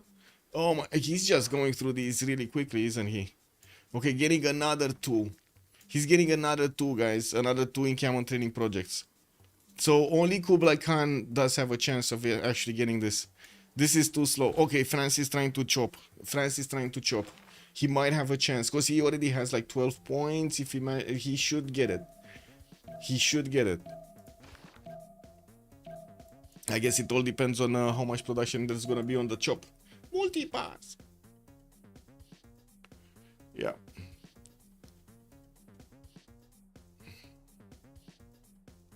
Ooh, look at Solo go. 14 science already, 18 culture over there on Nader Shah. 4 city strong. Is he chopping or not? How many chops? 1 chop, 18 production. Okay, he got it. He got it. Exactly the amount of points that he needed to actually grab a general here. And that seemed like he took the 3rd general. So wait a second. Which one of the Mongolias is gonna get the 3rd one? I think Sewi needs to chop this. Oh my god. I think... Wait a second. What's the... It doesn't even matter, right? What's the... Yeah... Sewi has the top slot. He's gonna have the top priority. Can he take that away? I don't think so, right? I don't think so. Like Mongolia Roy will finish the project faster and will have enough points, while Sewi is not gonna have enough points at the beginning of the turn. He's gonna need to chop a project to get the points. He gets project on rollover. Yes. Escaladum. Bună ziua, domnule. Exact asta ziceam și eu. Exact asta ziceam și eu.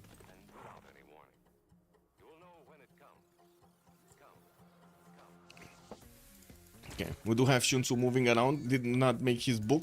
Looks like Hannibal Barca is also being sent towards the south, while we do have Franz Kazandar managing to get that general. He's deploying it towards the city of Marseille, towards the front line of Genghis. We do have him finishing up campuses and getting Gavron Plaza to add a little bit more adjacency points there. Yeah, I know, it is what it is.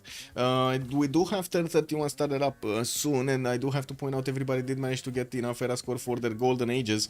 Quite a few builders coming out from Doc from Persia to start improving and chopping his styles here. There are quite a few of them that will need some help. I'm a bit surprised that he's getting a slinger from Susa, because to be honest, I was expecting him to actually start off on a new wave of settlers. He would definitely need at least another 2 settlers here to keep his tempo growing. Now at the beginning, it does seem like he is right now on 9 science with 16 culture. We do need to take a look from Simon Bolivar and see what kind of bonuses is he gonna get throughout the game. With commercial hubs coming out next to his rivers, he's getting the extra gold, and Gavron Plaza will give him extra adjacency to both of these commercials. These are gonna be +5s to the north and to the south. Pretty good gold adjacency. Moving a settler northwest, I would really hope he's actually gonna choose between, you know, settling next to the spy style to the south and going for this maze style. The maze style will give him the ability to actually get those pyramids, and of course Petra over here on Uluru. Oh well, it is what it is. And that's where he's getting his era score also, right? If he settles here, he's gonna grab era score because he's grabbing tiles from the Wonder. Magnus establishing Quito, he did go for Garrison Festivals, got his Commandant General, and did choose to go for Pembrush and Voice Golden Age, that added a few points of culture on his side, with 8 science and 15 culture right now, 21 gold a turn, and that's before he's actually finishing his commercials, not to mention 35 production. A solo 1, 4 cities strong, getting commercials. He did actually settle Tushpa on that very godforsaken bad tile of an amber. Oh well, it is what it is. It is what it is, guys. Getting his traders out, did choose to go for religious settlements as a pantheon, and still is returning his settler from Mashad. I do have to say he did build his Governor Plaza, did not also go for Ancestral Hall to get those extra production points. 2 traders starting to connect his other cities to the capital, 18 science, 35 culture, with 47 points of production over here for solo ones Nader Shah. Let's take a look. Where was it? Here. Yeah, so he's actually gonna go southwest on the cold tile, not actually gonna dabble in Uluru's sandstorms. Habub, you never know when Habub strikes, I gotta say. Do you like Habub? I like Habub. Do you guys like Habub? Okay, let me actually ask chat, because this is a very important question for me, guys. This is very intimate. Do you like Habub? Very simple, very simple. Yay or nay? Very simple. Let's see. I need to know the truth. Do you like Habub or not? Anyway, let's take a look at Kublai Mongolia. 13 science, 28 culture on him as well. 5 cities strong. Did manage to recruit a general. That was the 4th and last one. And I do see him going audience chamber from his Gavron Plaza. Did not place the Gavron Plaza from his capital, unfortunately, so production will be a bit slow. We do have him starting off with campuses and encampments. And by the looks of it, he did manage to get his monuments in the production queues. Not to mention getting new builders. Magnus establishing in the city of Hami, while Mosha is in the capital for that extra culture. We do have him with an opponent east side, that's going to be Mongolia, Genghis Khan, and to the south, a bit too far away, he does have, who is it, Babylon? I think Babylon, right? Yeah, Babylon, but it's very far away, as you can see. Very far away. Like, he needs to travel half the map or something. Anyway, moving towards Catherine de Medici, we do have him on 12 science and 22 culture, getting his campuses out. This would be a +3 next to the mountains and, of course, the encampment. While he is getting his Governor Plaza from the capital, I do have to point out he did not yet improve or do something to these deer tiles in the southwest, nor his sill tiles. I would have imagined he's going to try to get Temple of Artemis here, but I guess with all of the encampment building, project chopping, and everything, he kind of, you know, didn't have time for it. I do see Moksha also did establish in the city of Marseille. He's keeping Paris for something else. We're going to see if this is going to be a Victor 3 city. But wait, he cannot get a Victor 3 city, right, on France? Because he already has a promotion? Oh well. Only Haboobs. It's not that wrong.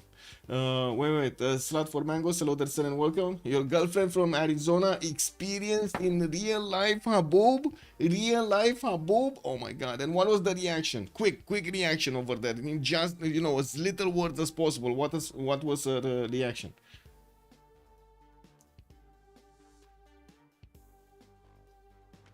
Looks like chat is very split. 1 and 1. Kick double.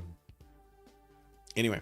Let's take a look on the other side on Tamar, I think we need to take a look. 13 science, 18 culture. Looks like he did go for a monumentality golden age. He's on 37 points of faith per turn with a whole separate project coming up from Kutaisi to get his great profit. We're going to need to see him getting that. Looks like also Hypatia is going to be the first scientist. Isidore of Miletus the first engineer for the extra production towards wonders charges. And I do see also Gavron Plaza has been finished here from Tbilisi, but no specializing building of choice. He's going for the goal per turn with harbors coming around, and I do see of course lighthouses. He's gonna grab some extra traders to connect his cities, and I do see he's plugging in Pingala in the city of Tel Aviv. Did not actually put something in Tbilisi, chose to go for Monument of the Gods. Zero wonders at the moment, so we're waiting to see what thing he's gonna do here with monuments to the gods. He does have autocracy. Honestly, I was expecting he's gonna grab some builders and I'll say buy some builders and chop some wonders quickly in between him getting more lighthouses and everything. You heard people in the USA are struggling with tornadoes again. Whew. Okay, well that's a lot of wind. That's a lot of wind. What can I say? Doc with 13 science with a 31 culture, Penbrush and Voice Golden Age, 4 city strong. We do have Cedric coming off from Passagarde in 4, and I do see markets from Ray. I do also notice we're gonna have commercials here not giving him that much gold per turn, and at the moment he's only on 18. 55 points of production is pretty good, and I do see in the Governor Plaza he didn't actually build anything special. Southwest he does have the Fountain of Youth to go in the settle here. I was thinking, yeah, he does have 2 settles and a pyramid. He can get a pyramid. He does have a wild desert tile over here to the west next to the Fountain of Youth that he could try to get a pyramid going. I think he's also getting photo settled by the northern neighbor, his opponent, Gran Colombia, coming with a city that's gonna be very close to the Persian borders, extremely close. Like, oh my god, they're gonna be touching borders soon. Anyway, is Hammurabi here? What do we have? 4 cities strong. Borsipa getting hit by floods. He did finish at the Menanki, getting the extra science on all of these marsh tiles, not to mention the production. These are very good tiles right now, 3-to-1s, not to mention a 5-to-1 sugar tile for the capital city. We do have more settlers coming around from him, to getting out in 2 turns from the capital. He did build his Government Plaza, no specializing building yet. Campuses are getting bought and built slowly in the best spots ever, the +3 and I see a +2 here from Durkuri Galzu, while he still needs to get a few builders to start improving his resources. It kind of seems like he does have a good start, 54 points of production, also 39 gold a turn after he did finish his commercials. Yeah, all 4 of them actually did finish, and I do see he does have already 2 trade routes with the from the markets. He does need another 2. He's rolling in the points, and I do notice actually we didn't have it's Coleus the next one, and we do have Persia Cyrus that needs to actually pick it or pass it. Yeah, that's gonna give him a free luxury if he activates it. Genghis Khan, 19 science with 29 culture, 4 cities strong, getting orders in his encampments, and I do see he's also plugging in Magnus in the capital city of Karakorum, not Victor. We do have him with the horses starting off from Al Malik. That will be revealed, by the way. France does have a scout right next to that city center. We don't know yet what is he gonna do with the horses, but I guess we can actually, you know, make some ideas here. Okay, now big question, guys. Where do you think it's better for Mongolia to get his units towards his opponent? Is it better to just put a city or go through the north to be able to deploy his army a lot wider, a lot earlier, and have abilities to do whatever here? Or is it better to go directly towards the south through the choke points, through an extremely good defensive territory to get here to the capital city of Paris? What do you think, guys? South or west? Also, mostly surprise, the sky gets really dark on one side. Very strong winds. Okay, I see.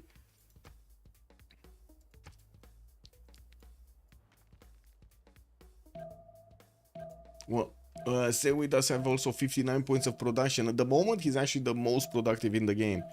Did manage to get those encampments in the north and also improve his resources. Got one of these campuses out and still has a lot of chops. And as you can see, he's actually waiting for Magnus to get in there so he can start chopping. I would imagine he should actually chop some horses here, no? East? You think east? Yeah? Or wait, this is west. This is south, this is west. Sorry, I said east. And never mind.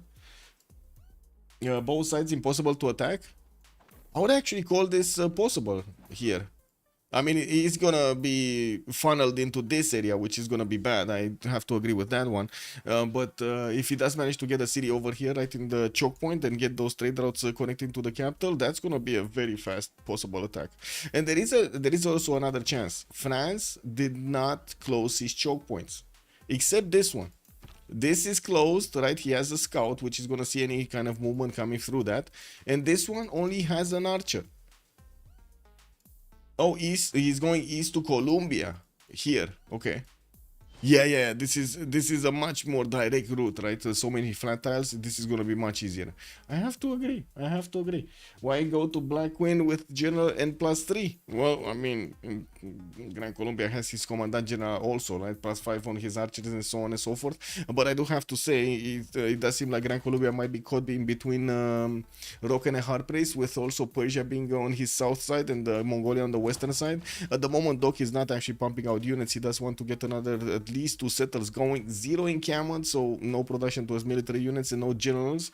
And while we do have Gran Colombia with its Commandant General placed towards the south here, looks like he also has a 0 amount of units. You're 300% sure he'll close the choke? Okay. Man, 300% sure that is a lot of confidence. A lot of confidence in Kazandar. That's a lot of confidence, man. Respect. Yeah. Okay. Pingala coming up in Amboise for France. Looks like he did manage to get a horse to improve his strength in his cities, not to mention have a stronger unit. He's going for Antananarivo southwest also by the looks of it. Let's take a look here. Still no movement. We got Persia just fooling around over there with a few units. Audience chamber also coming into his capital. Looks like Persia is pushing back a Babylonian scout, getting his audience chamber also. This is Nader Shah. Finally, he's sending one of his settlers to the south. Looks like he's looking to grab some more cities here. He definitely will need as many as possible if he keeps on simming. Towards the south, we do have Babylon also starting to put the farms in the city of Belgium to get that extra food, extra science from, while he does have builders to the south of Belgium. What is this guy gonna do? What is he gonna chop the maize, improve the stone? Because I would imagine he does want to chop the stone so he can get an so he can get a campus from Babylon. That would be a +4. Like 2 from the mountain, 1 from the government plaza, another 1 from the campus and the government plaza, and then theater square, no? This kind of looks like it's gonna be the setup, right? Theater square, campus on the stone. There is a meme in Russian community where solo Nader player screaming in situation like this on his teammate with curse words and repeating multiple times. You need only 2 spears, 4 bows, 2 spears, 4 bows. That's it. 2 spears, 4 bows. Oh man. I love it. Anyway, we got Wolostron also coming up from Paris, so he gets the extra production towards units. Looks like there was this one horse that's hunting down the scout there, but the other horses are indeed starting to move to the east side. He did manage to chop quite a few of them from Karakorum. The moment only 2 are running towards his opponent, but if they do manage to get in, and I do see he does have an archer moving to discover the territory. There is 0 vision from Gran Colombia on the western side. He does not know. Just Dima just doesn't know. This is a bit of a problem, right? And looking at the goal pattern, it does seem like Stop It didn't get to 40. We do have Just Dima on 60. Oh my god, he's getting so much goal pattern right now. With Pingala establishing Guayaquil, we do have him grabbing quite a bit more science, going for his apprenticeship, just the same as most of the other ones. We do need to see the one that's starting to be built here in Georgia. We did see Stonehenge pre-placed, never actually finished, which is kind of surprising since, yeah, I mean, he does have Monument to the Gods, no? And autocracy. Usually, I do have to say, you don't really want to stay in autocracy. You kind of want to get autocracy for a few turns, and then switch to Classical Republic, so you get those extra amenities, not to mention the extra housing to keep on growing. So what you want to do is most of the time you want to get autocracy with whatever other bonus and probably the card to chop the wonders. You chop the wonders and then you switch and do something else. In this one I see he's actually taking a bit too much time to actually stay in autocracy, and Opera 357 is trying to get as many cities out as possible. He does have a good amount of faith, right? He's on 37 faith a turn with 59 points of production. I'm not saying it's very bad. I'm not saying it's bad, actually. I'm not saying it's bad. I'm just saying it's a bit of a different approach that he's taking, and he's not taking advantage of his bonus right now to actually build the wonders.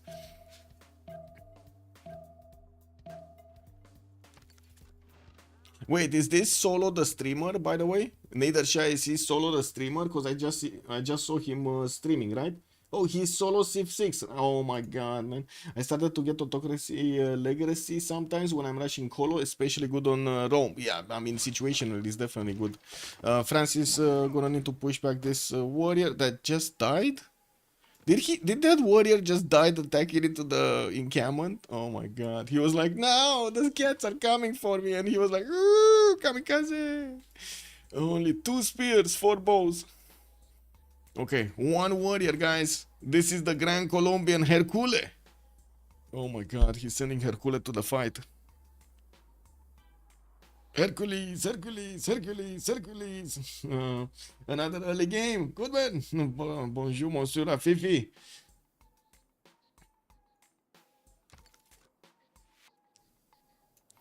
Okay, Wallowstone coming up in 2 turns here from Mongolia.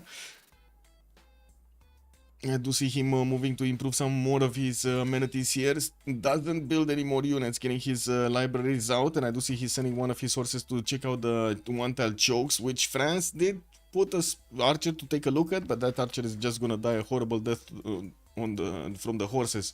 Oh my god, look at these. So we're like 2 turns away from seeing Gran Colombia losing a city or something, like 3 turns away from losing a city or something. Bogota is gonna start up on horse production. There are a few builders with chops. There is a possibility that he might actually get some extra production towards his units, and I do see next turn, for example, he's gonna have this builder to chop a horse from Quito and couple it next turn with the other one from Bogota to try to help keep Maracaibo intact. Now we'll see if Mongolia is actually gonna do enough damage here. With only 3 horses and an archer, doesn't seem like he's gonna have, like, you know, like a killer squad that's going against his opponent. Let's also see what's going on here. Nothing much. More settlers expanding. We do have a very, very good volcano towards the northwest of Kublai, and I do see Francis trying to take out Antananarivo with 2 of his horses. Now building up his also Warlord's Throne and sending his units to close up the chokes, one to the north, and I do see another one coming towards the south, but it looks like Mongolia is just gonna be there a bit faster. Okay, is he gonna chop a horse from Quito? Or is this gonna be something else? Because that's the only builder that can do it. And if he does manage to get another horse, this might be just exactly what he needs. I do have to point out they do have enough gold to buy him directly a horse. If like there's an emergency in Maracaibo or Quito from the Mongolian attack, they could just straight up buy a horse if they want to. Or a swordsman for that matter. Or a spearman, you know, they could just do it. Ooh, builder buy. I'm pretty sure that was a builder buy in Bogota. Okay, these horses are starting to get together. They're making a camp. They cannot really attack the warrior here, but they can get onto the one tile and to the mace tile. 1 2 tile and to the mace tile. The general will also not have enough movement to move too quickly. I guess it is what it is. You can't. And I do have to say, Gran Colombia is gonna get his horse out exactly as these units from Mongolia are gonna get close to him. Antonio Nariño is also here. Nariño. Okay, we got some more of these happening here. Persia to the south. Looks like he's also putting cities towards the north, sending some of his archers. No classical unit yet. This would have been amazing if they coupled that attack together, by the way. It would have been quite powerful to attack Gran Colombia from 2 sides. At the beginning of the game, he wouldn't have had that much, you know, attention.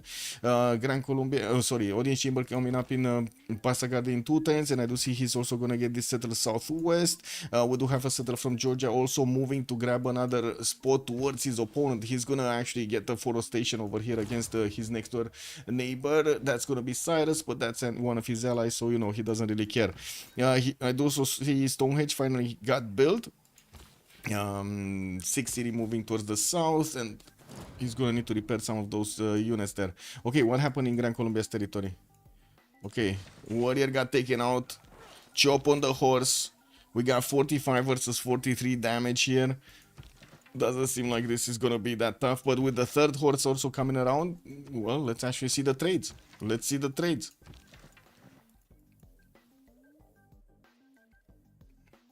Oh, coffee. Give me a sec.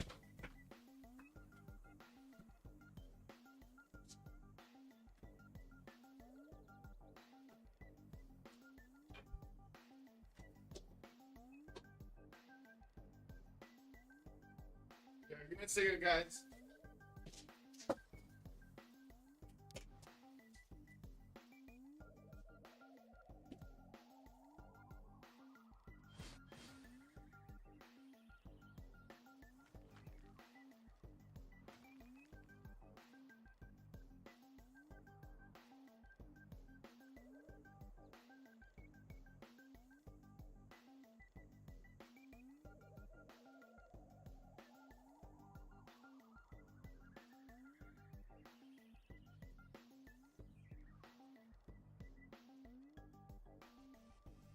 God, man, freaking espresso machine got filled up. Oh well, I need to give it a few more minutes and then press more buttons. The fight before one captured the horse. Well, if we're going to need to see if Mongolia is going to grab a horse here or not. We got some archers also coming up from Quito and new horses from Bogota. The builder that got bought does have 5 charges. It looks like it did get the feudalism bonus on it, and that's quite an investment over here from the team. Okay, that's one horse that's going to be taken down, not captured. And we do have to see if Mongolia is going to manage to keep trading properly against his opponent Gran Colombia. The archers moving forward. Not sure exactly why he moved that far with the archer. It seems like that's quite a dangerous position. It would have been very strong if you would have managed to send like another 3 or 4 caps going, but it's still gonna do a lot of damage to Gran Colombia, and he's gonna keep him lower in the stats here, trying to give a chance to Persia to rise to the challenge. We do have Doc with 16 science and 46 culture right now, while solo one on Nader Shah is 31 and 65. Oh my god, that's such a good tempo here for solo one. Theater squares in Sranka, and you wouldn't say this, right? You wouldn't really say this, that Persia would have, Nader Shah especially, would have such a good tempo because of the placement of the cities and how much he actually needed to move at the beginning. Possible Persia... possible city for pyramids here in the city of Hamatana, with also commercials coming around, new wave of settlers. I do see another 2 coming out, and towards the south I do also notice Babylon did manage to put Karkar a little bit closer to Nader Shah. They do have chokes between them, and it doesn't seem like either of them are actually interested in building an army really quickly. Oh, never mind, the pyramids have been built. Also, capture thing is random, or works just like Aztec? It works just like Aztec. If you're referring to the difference in damage, making the difference if you are capturing the unit or not, yes. So the more damage you do to a unit, the easier it will be to convert it, basically. And it only works for the cav units, if I remember correctly. Ooh. And they did buy a horse. There we go. Emergency funds going in Maracaibo. They bought a horse. And this is why I was referring to the archer over here. This archer is just going to be an unfortunate victim of the war. Okay, moving the archer back. Getting one of his horses back. He's going to get the promotion on it. And I think Gran Colombia just fixed this, to be honest. Like, he's just going to build a line of units and that's it. He doesn't need anymore. Getting the archers right behind this. He has his commandant general right next to. He does have also the extra +5 on the archers from the commandant general. That looks like a dead horse. That is a dead horse. And as you can see, there's nothing much that we have Mongolia able to do here. Anyway, let's actually take a look. The new Mongolia horses are coming around. And I do also notice we do have Sewi 3 turns away from stirrups, while just Dima is just placing and getting his bronze working. Builders also coming around from the south. I would imagine Mongolia did manage to get those out. I'm a bit surprised that he did not take out this archer, but sure. And we do need to see what kind of wonders are getting built here. Any more theater squares coming around? It looks like Opera 357 is actually going for culture victory here, or trying to grab as much culture as possible to boost his allies. Right now he's not that big, he's only on 32, while we do have Doc on 47. On the other side, Solo 1 is on 69 points, with Roy being on 50 on Kublai Mongolia. Kublai Mongolia seems quite actually slow to chop his territory. He has so many chops here, so many chops. But now it's feudalism timing, so I would imagine he's just grabbing as many builders out as possible. Hey, Athena, that's it? Belly full? Hello. Okay, she's now gonna need to take a nap on her stool over here next to me. Let me press the buttons to actually get my coffee.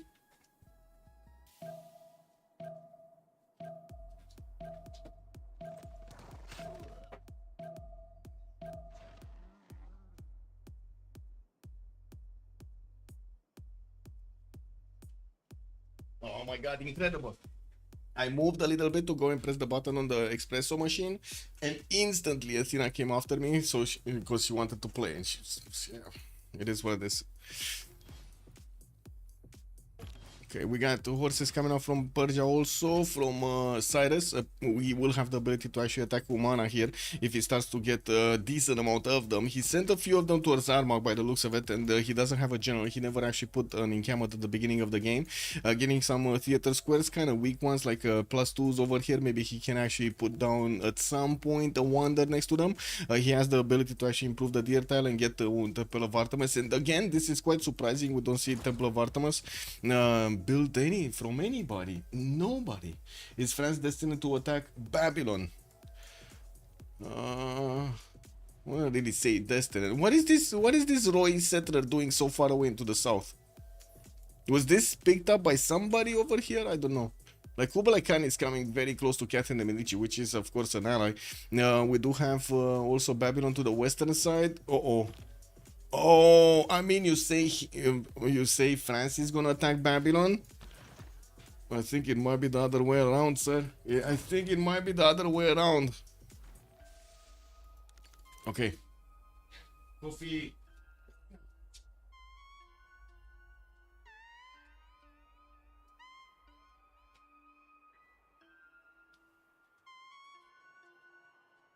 Coffee, coffee, coffee, coffee for the tea. Coffee, coffee, coffee. Da, da, da, da, da. Da, da, da, da, da, da. No, wait, spend 300 gold and build 3 units? Who? You're talking about Gran Colombia? I mean, I'm pretty sure he spent 160 like on the horse, but I don't know why. Oh, because of the builder buy? You're taking into account the builder buy also? Wait, you wanted to make a poll for the worst Lux resource, but I think Cotton doesn't have opponents. What do you mean? There is a worse resource than Cotton. The 2-1 coffee tile, no? The flat tile coffee, what do you mean? Or the tobacco, the 2-1 tobacco. Let's get games, hello there, sir. Ce-i atâta? Ce-i puțin? Păi da, ți-am zis că n-am pus să mă joc acum.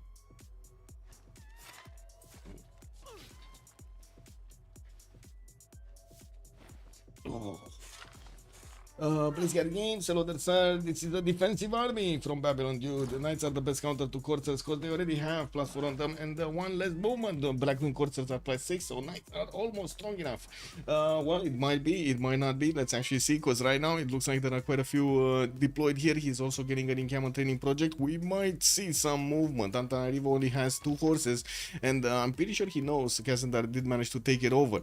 Terracotta army also finishing in 310s in Paris. This was a wonder that I was expecting to be built here on Mongolia side. I do see Zhang Heng has also been picked up, and we do have Hypatia recruited by Persia, Nader Shah. We did have also the first trade route merchant being picked up by Gran Colombia. By the looks of it, he's getting that extra trade route here soon. 2, 4, 6, 7 cities already for Roy, while he's getting his orders in each of these cities with encampments. He's also getting some theater squares right now. Oracle being built here in Sparta. They're kind of taking the wonders away. Wait, what do you mean might be? Dude, knights are 50, coursers are 46, 46 plus 6 equals 52, man. Only 2 points difference, just math. It's just math. Well, let's see what is he gonna wanna do with the math. Blazecan Games, I don't know, man. I don't know. I guess split opinions over here if this is an attacking force or a defensive force. 3 silver, 3 silver for sure. Yeah, true. Also, pikemen are good too, but you need the good choke points, or else you dislike 20 pikemen. Athena, what are you doing? Okay, she wanted her stool back, basically, right now. I put my feet on the stool and she started lashing out at me. Throwing me the meows. Telling me, that's my stool, that's my stool. Get your feet off of my stool. Anyway, a new wave of forces coming up from Civ27 from Genghis Khan. We are starting to tick down the clock until the next era, and we do have 7 turns to go. Looks like those units initially went towards Grand Colombia are now going towards Jerusalem to take out that city center. That could be a forestation. It's far enough from Grand Colombia that it's not actually gonna have any pressure, any loyalty pressure on it. Wallowstone coming up in 3 turns from Bogota, and taking a look at the yield tab here, it looks like Civ6 3838 is good enough for Simon Bolivar's 2150, and of course there are quite a few more libraries that can be built, not to mention campuses in the lands of Gran Colombia to try to get this done. We do have also in the text screen Stop it getting his mathematics, and doesn't have yet stirrups. I do see him still building up heavy chariots, still getting his encampment training project out, and I do see him just needing one more project so he can actually recruit a general. That's going to be Timur for him. We do have another horse feeder from Antananarivo, and I do want to see if this one, yeah, this one is going also southwest. This one is also going on the borders of Antananarivo. In the tech side, Kazandar is also only 4 turns away from castles, 2 turns away from mercenaries, and he does have quite a wave of new horses coming out. And I do have to point out, he did plug the chokes, all of them, all 3 of them. Even has a scout on this banana. That's I mean, to be honest, this scout is just sitting over there. He is not gonna get damaged by the looks of it from the other side of the lake, and he's just popping bananas every day. That doesn't seem that healthy, to be honest. Like, I don't think, can you survive on full banana treatment? Is this survivable? Yeah, he's eating the banana next to the lake. But is it survivable? No volcano to crisp it or anything. I don't know, man. Sometimes you wanna get, you know. I guess we can call him Banana Boy. Banana Scout. Okay, Zanghen here. We do have Mongolia sending more horses towards Jerusalem, and he might actually get to upgrade them there. He did take over Jerusalem, and I do see he's getting his castles in 5 turns, with mercenaries coming up a little bit faster in 2. He does have Ethelfred as a general, and by the looks of it, Babylon just got enough points so he can recruit one of those generals for himself. Now the big question is, and I'm pretty sure also chat Blazecat Games is waiting for this, is he gonna be the one on the offense, or is he gonna be the one on the shield, on the defense, right? That's the biggest question. Also, France managed to get a level 2 spy with terracotta, or only just let me see. I didn't see the spy popping out. He didn't get terracotta either, so I don't think he actually got it. He's getting divine. He needs castles. He needs castles to get the spy. It's in 3 turns. Who has Geneva? Echo Supreme is asking us. Stop it has Geneva. With Amani in there, Mitla is being fought over by the looks of a solo 1, and Doc do have 3 in there. Yes, Athena, yes. What do you mean? Tell them. She's very nasty today. She's very nasty. Yeah, it's one of those days, guys. It's one of those days, you know. I'm sorry for the extra sounds over here, but it is what it is. The cat just wants stuff. Anyway. I'm actually, like, I'm so curious, and I don't have time, nor do I actually, how to say, have an easy option to hear if you actually hear her on the stream. Like, you know, like, hear the meows and stuff. No, Athena, no coffee. You should not drink coffee, like, really.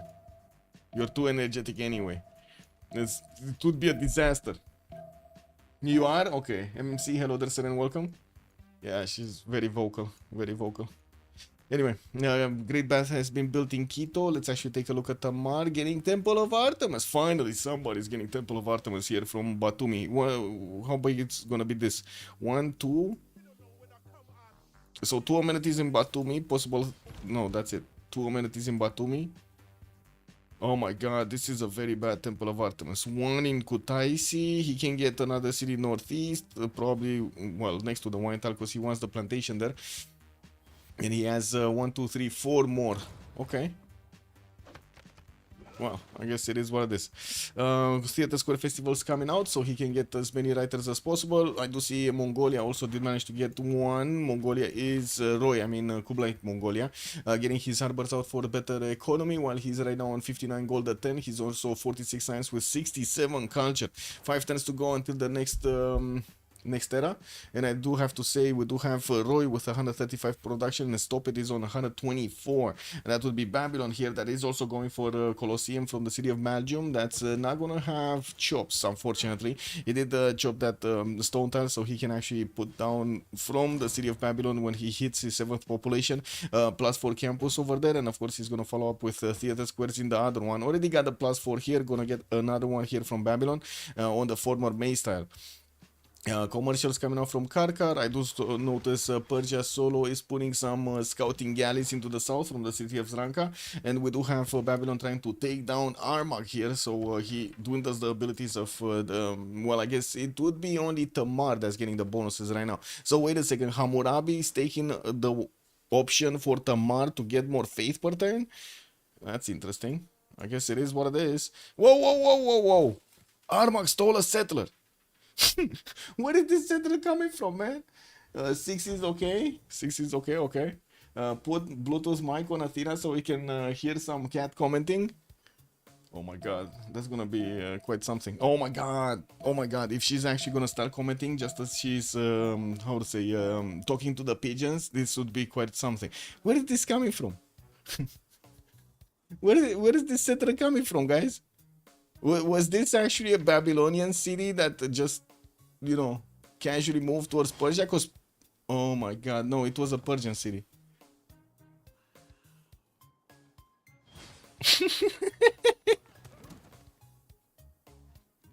Oh man, oh man. I don't think Doc likes this. I don't think Doc likes this. Anyway, we do have a few Persian units being sent towards the north, and I do see that Mongolia is not actually, oh my god, is not actually waiting for his courser timing. He's only 3 turns away from getting castles, and he did have the city of Jerusalem here to give him a photo station so he can actually upgrade. Doesn't actually have the ability to go against Grand Colombia right now and take down multiple cities, or at least one city, so he can upgrade in there. I would definitely say getting stronger units would give him an advantage. And we do have some Grand Colombian spearmen also getting out, and it looks like the meme is on. You only need 2 spearmen. 2 spearmen, 4 archers, okay? Anyway, let's actually see what's going on here. We got a train of units coming up from France, and on this side, it does look like BlazeCat Games was kind of correct. Babylon is not upgrading his units. We do have engineering coming up in 3 turns. Divine Right also coming up in 3 here for Hammurabi. And taking a look at the era score, we got 4 more turns to go until the next stage, with Just Dima needing 3 more points. I'm pretty sure he's actually gonna get it if he just needs 3. He started putting his haciendas over here, and I do see him getting some more units within the Sosman, get a boat, and he should have the points. Nader Shah 56-56, he secured his golden age. We do have Kublai 48-53, and not securing his golden age, getting a harbor out. That's a +3. Unfortunately, this would be a +3 campus, and Urumqi, I'm not sure if he has another one +3. I don't really see new ones +3, but I don't really see him actually building the one in Urumqi. We'll have chops though. Let's see what he's chopping. He's chopping markets, never mind. Okay, maybe he can get the points with something else. Did he get monarchy? I guess so, right? He already got monarchy. Does he have a boat? He doesn't have a boat. Okay. He does have sailing though, because he has harbors. Catherine de Medici only needing 2 points. I'm pretty sure it is possible to get those, and I do see he's getting a theater square. Got his level 2 spy from the city of Paris, and working on intelligence agency 2. Guess what? Get another spy. His terracotta army unfortunately only activated for a single spy, and of course for all of the units that he had built at that moment in time. Since he did also discover castles, he's now only managing to build coursers here to the western side, and we do have more units coming out from Stop It. You did see new heavy chariots coming out from Babylon here. Babylon did secure his golden age, 56-51. I do see Cyrus does need 4 more points. Again, shouldn't be that big of an issue. Did get a Perideza here in Susa. Put a unit so he can be discovered by Gran Colombia to the north and grabbing a bit of attention here. I really think this is a big strategic mistake, by the way. I do want to point this out. I think this is a big strategic mistake, that he did not wait for those 2 turns, 3 turns in the city of Jerusalem, or doesn't have a city with him so he can upgrade the units on the front line. It would make a massive difference. Like if Gran Colombia actually gets stronger units out and has the ability to upgrade like his horses or even his spearmen into pikemen, this attack would be over really quickly. But anyway, maybe we're gonna see some mistakes over here from Just Dima. I don't know yet. Also, the later he upgrades, the more pre-builds he can get. Upgrading an attack is really bad against someone with a good combat bonus and when you don't have a big lead on them. So you're talking about Mongolia also, or you're talking about Babylon here? Because I totally agree with Babylon, but at the same time, if there wasn't France actually getting his units on the southwest, well, I mean, he could have done something about it.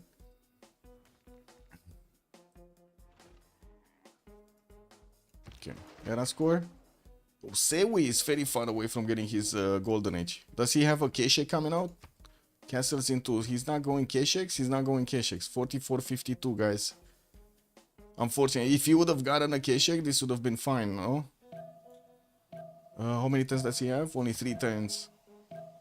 Campus, this is not a +3, it's a +1. He got a +3 here, if I remember correctly, yeah. Doubled it. He's getting a boat out. Monarchy, maybe? Because he's still in autocracy. And I think he just got monarchy. Or wait, he didn't? See, he doesn't have a boost. Let's see if Opera 357 is going to give him the boost. Because, yeah, nobody actually from his team has Divine Right. Maybe a city-state takeover and something. Anyway. Let's see. So, initial attack from Mongolia into the defenses of Gran Colombia. We do have the Spearmen, unfortunately, blocking a lot of his options. New horses are going actually to Jerusalem to get their upgrades going. And I do see also another generalist coming in, Hannibal Barca with Ethelfled. No, there's no new general. We do have a few horses also being deployed towards the south of Maracaibo. Victor is getting in that city center to put up the defense.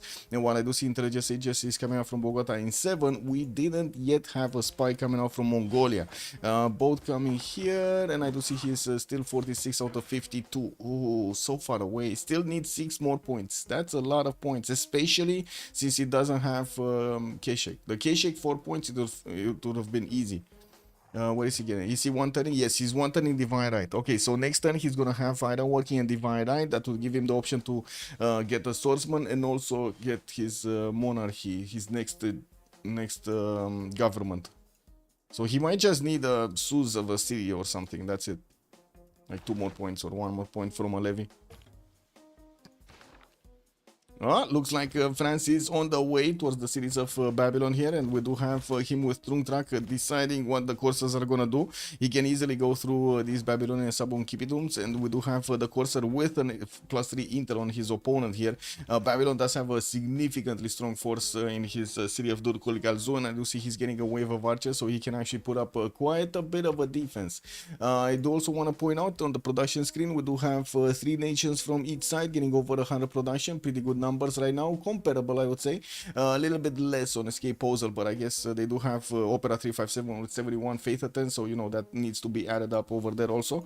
And I do also notice Temple of Artemis got finished. Georgia did manage to get quite an array of theater squares, and now he's starting to recruit the writers and building up his amphitheaters so he can display the books. Yep, you gotta display the books. Okay, this is where the action is, right? And take side, where is Just Dima? Going for sailing. Well. Okay, more units coming in. The new wave of Mongolian horses is gonna need to be upgraded right now. And I gotta say, 4 more points for Sewi to get there. He did switch into monarchy. And he still needs 4 more points. He did get a boat, right? Yeah, he did get a boat in Axu. This campus, no, not getting there. Karakorum, this is a +2. Not a splendid one. Has a builder. Doesn't have a chop. Story of his life, man. He has a builder. Doesn't have a chop. Anyway, looks like just Dima still needs 3 points. Solo is secured. Roy secured his golden age. Kazandar didn't secure it. He needs 2 more points on France. What is he doing? Campus got a point. Commercial here. It should have been actually a +4. It would have been a splendid, and that would, I think that would be his first splendid, but he just didn't have enough. Builder, no chops. No chops. Oh my god, this would have been so nice. He just didn't have enough production. But never mind, he got his golden with piecing out a city state or something, because I do see some notifications. He's 55-55. Okay. Tamar, 77-61, got his golden age. Cyrus got his. Stopet got his. And Sewi still needs 1 point. Just 1 point. Oh my god, they need to buy him a swordsman or something. Or a levy. Does he have a unit somewhere? With a city somewhere. Sewi? Sewi has La Venta. And La Venta did get levied. Okay. So he just needs a swordsman. Or something. Never mind. He got something else. 53-52. He got his golden. And we do see him starting to upgrade his coursers. These coursers are going to have a decent amount of damage against the spearmen. This is the big difference, right? If he would have attacked a little bit later, it wouldn't have given the advantage to Gran Colombia to have all of these units in a line, because he wouldn't have been preparing so hard, right? He saw the horses of his opponent of Mongolia, and he just started doing his own units to put up a defense. We do have the Mongolian units much faster than the spearmen, and since they're trying to get around here, let's actually see what Shunsu is gonna do. Oh, he's gonna try to shift under that so he doesn't get stepped on. The Grand Colombian Spearman is seeing the Shunsu. He's like, oh, stay there, okay, stay there. I step on you, no problem. I get big cookie. Ah, never mind. Mongolia is starting to get his horses into the borders of Gran Colombia to pillage some tiles, dragging all of this defense with him, not to mention attacking also Maracaibo from the south, about to take down one of the archers. I'm actually a bit impressed that he's now moving to take it down before he can get to move. Yeah, there we go. He moved out of the way, man. Yeah, Sewi was just a little bit too late on this. Yeah, we're gonna also have a pause for the Congress to start to come out. I do see Golden Age across the board here from all of the members of the game. And more courses coming up from France, getting in towards the western side. Now look at this big army. This is the biggest army you have ever seen. We do have Stop It here with 66 science and 71 culture versus Kazandar's 53-48. 163 points of production does put him about, well, double. Not really double, but still a lot. 80% more. With intelligence agency coming up in 2 turns here from Babylon's capital. He's also going to finish his theater square, that +4 we were talking about earlier. France did manage to deploy his spy Albon in the opponent's city. So we're going to need to see the coursers getting in with that extra diplo. They already have +3 intel, so they're gonna have +9 over their opponents. I'm quite surprised that we do not have actually Babylonian spies anywhere. Katsumi, thank you. Has joined the round table. Much appreciated, sir, for the follow.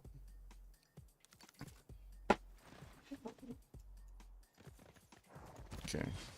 Looks like he's just ignoring the sabo.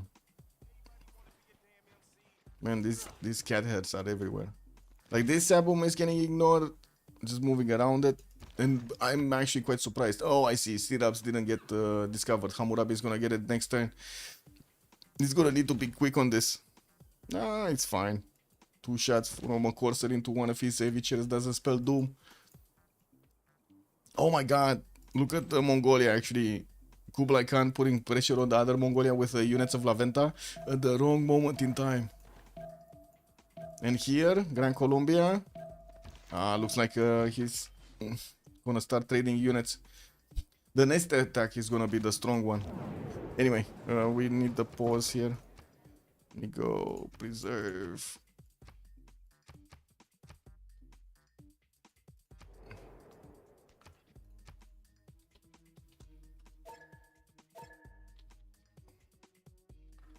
What was it?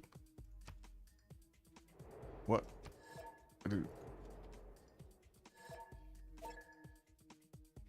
Okay, be right back. 2 minutes, and we're gonna need to take a look how Sewi is gonna follow this attack up.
Okay, right on time. Did you get your Civ replay map? Spaceman G, good evening, sir. Not sure what you're referring to. What save? What save? Spaceman G. Okay, let's see. Just Dima free inquiry Golden Age on Gran Colombia. We do have him on 78 Science and 44 Culture. With free inquiry Golden Age, he's gonna get the extra science from these commercials, and as you can see, Mongolia is just doing a lot of damage to him. We do have, at the moment, Persia just sitting idly by, not actually putting pressure on his opponent that much. He does have a horse that's going for the trade routes and trying to pillage as much as possible. Now, while I do have to say the Mongolian horses will have enough damage to go through the spearman line, I do want to take a look here. So Simon Bolivar did go for printing, and I do have to point out at the moment there's no spy that I can see from Genghis Khan against his opponent, so he doesn't have the extra intel. We're going to need to see when that spy is going to get out in 2 turns from Karakorum, and of course already France did put a spy on him because he was worried. That's basically why. Solo 1 with stirrups finishing next turn. Nader Shah is with 2468 cities. Did manage to get 77 science with 97 culture in Pen Brush and Voice Golden Age. Built oracles, getting his industrial zones out. Built foreign ministry with audience chamber in his government plaza. And while I do see he did manage to also recruit Isodor of Miletus as the first engineer. Now we do have him getting some more trade routes and a pretty good economy, 189 gold a turn, and by the looks of it, he's also trading with his ally over here with Mongolia. Got quite a few cities on the northeast to set up those trade routes. No units in the south to speak of, and I do have to say France is actually trying to go against Babylon here. We do have 76 science and 83 culture also on Kublai, Mongolia, getting well a little bit disturbed by the Mongolian levy of Laventa, but I want to say that much. We got knights coming around from Kokekota and Shanadu, while more traders are getting built and more campuses. He's on 167 points of production and 127 gold. Cannot attack because he doesn't actually have a way into Catherine de Medici. Might have a way to do some damage here against Mongolia, but yeah, Mongolia fighting Mongolia, not ideal. While to the southwest, it looks like it's a bit too hard to go through the Babylonian defense. He's just going to let France try to go for it. And bringing up the French subject over here, we do have 57 science, 48 culture for France. Drums of war this time around, getting libraries, getting more theater squares, and still building up his courser count, getting his barracks for the extra production and more of those military points for the generals. Okay, let's see what's happening here. So horse did get pushed back, no more general on that side. There was another horse in the tundra, that's not gonna do much. Unfortunately, Sewi was not fast on the buttons to take out the crossbow, but he's gonna still like the pillages. Now we do have the coursers very quick with 7 movement that will get next to the spearmen, and I do see they do have the option to actually try to attack into at least one of them. This general is gonna be a bit too late, but right on time. Actually, no, it's right on time. He can move on the plains here and will give the bonuses to the units attacking. He didn't attack, he didn't upgrade his next wave of units. Has another 5 forces here in Jerusalem that are waiting for probably gold. He should have it, right? He's on 152, his ally is 160, 150. He should have it. Anyway, Opera 357, 68 science with 108 culture, chose to go to Pembrush and Voice this time around, getting more settlers out and starting to build, you know, casually some wonders. Unfortunately, no more autocracy, and he only got like 3 of them from the beginning. Hanging Gardens with Stonehenge and also Temple of Artemis. Very good setup with Stonehenge to get all of this extra adjacency towards his theater squares. He does have at least 1 + 3 there, not bad. With a decent amount of gold, 58 gold per turn here. No, sorry, 87 gold per turn, 140 production and 74 faith. I cannot really say that he has a lot of faith. He went for Zen meditation with cross-cultural dialogue and defender of the faith in his religion with monument to the gods. He does have a problem. Actually, no, he can convert Mongolia. His only opponent would be here. That's gonna be France. East side, he can convert easily Persia. So he could get actually 2 nations converted here relatively quickly. Not sure what the pause was for. Okay, is Gran Colombia getting castles? He's still trying to get printing. So wait, he's actually not trying to get a stronger unit? Like, oh my god, wait a second. He's trying to actually defend with just spearmen? I think that is a bit of an issue, no? That is a bit of an issue, because if one city falls here and he still has horses to upgrade from with another wave coming, he might overwhelm completely Gran Colombia. sprinting is only gonna take down like +3, but imagine if you would have had the coursers, that would have been an instant +10 on his units because of the next unit tier. Knights and crossbows very good at halting coursers. Yes, Khan versus Khan could be nice to see. True.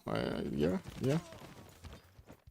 Yeah, it does seem like Gran Colombia is trying to lash out with all of his units here against Mongolia, trying to take out as many as possible.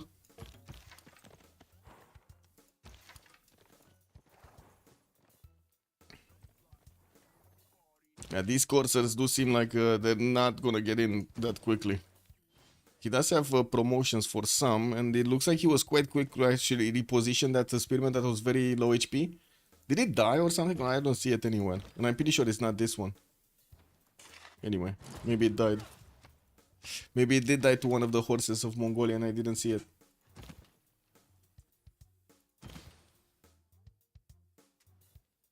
Oof. Oh well. Let's take a look at Babylon. Stop it getting his sprinting. We do have him defending against France. France cannot push through properly. Knights and crossbows are definitely going to stop this, just like chat is saying over here. And we do have Babylon significantly getting a significant advantage from Colosseum. He's already on +6 and +3 in the capital from his amenities. And looking at his yields, he's on 78 science with 85 culture. Almost 200 points of production on 192. Not the biggest one in the lobby. Roy actually with Kublai Mongolia is on 199. Getting new campuses and the pretty good ones. He's getting this +4 over here in the capital with Karkar getting only a +1. Yeah, that's a +1. We're going to need to see if he's going to start putting down more cities. At the moment, he's more concerned about the French attack from the east side. But if he does manage to get this one, he should definitely, how to say, outsim his next door neighbor here, Kazandar. I do see Sewi with 57 science and 40 culture. Genghis Khan is trying his very best to do as much damage as possible to Gran Colombia, and we're gonna need to see if he actually does manage to punch through. There are options for him to keep on this offense, also managing to get some promotions on those courses. Unfortunately, the 2 tile chokes are not actually helping him that much, and he's giving up on this. Wait, he's actually giving up on this? He's going through the north? I guess he's going through the north, boys. Well, it is what it is. 125 points of production. He did manage to get the spy from Karakorum. We'll need to actually move it quickly towards Gran Colombia. Gran Colombia, he did finish his own intelligence agency, so I would imagine a spy is going to be deployed here somewhere. We're just going to need to give him time to appear. I don't see it yet. There is a spy from France, but that French spy is not actually going to do much. Okay, La Venta has been taken down. That would have been Kublai City over here with the help of the Corsairs, the Kesheks. And I do see the Knights are starting to move towards the east side. Probably will want to go towards Geneva. That is a Babylonian city, and that is an opponent of Roy. Might as well take it down before it gets too strong, right? Before too many envoys get in. Solo also did finish Mausoleum Harikanasus just as Opera 357 was starting to build it. Lol. Wait, he actually got Mausoleum somewhere? What?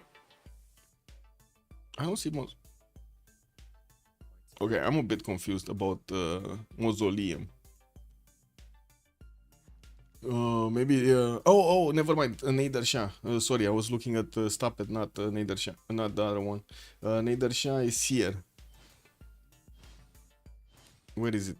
Oh, he did finish it. There we go. He did finish it. Then he does have Isodor of Miletus with another 2 charges available. Getting his aqueducts for the placement of those industrial zones and the extra JCC, of course. More commercials for the extra gold, while we do have him on 113 science and 124 culture. He is right now on 245 gold per turn, man.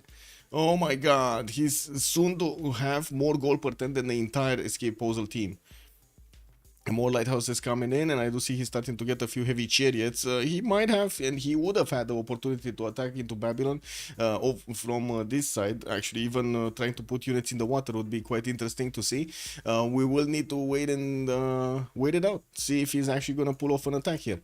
Printing in 2 turns while Stoppet is going for construction. We might actually see Nader Shah trying to wait for ballistics if he really wants to get a strong attack against his opponent to the south, Babylon. Okay, yeah, there we go. We got these bad boys going, but these just added another 2 turns to the attack. What is just Dima? Getting his military tactics in 2 turns, and he's trying to pump out a few more spearmen. The military tactics is gonna give him the upgrade on the spearmen to get into men at arms, allowing him to actually get this with a much better defense, but that will also require a decent amount of gold investment. Shouldn't be a problem. They do have the biggest gold generators on their side. I see also more than 200 production on Kublai Khan Mongolia, while Kazandar is still dabbling in 100, and I gotta say, Kazandar did not manage to do anything here to Babylon. Like, nothing. He got stopped, he got countered on all of these tiles. Okay, let's see. So we does have the ability to attack into some of these spearmen. Now military tactics is gonna finish next turn. He still has the ability to do some damage here. Definitely will have the ability to go against these spearmen with his courses with enough strength to put them down in 2 shots. The problem is to actually get close to them and actually have the ability to do those 2 shots. Because yeah, river crossings are gonna be a pain.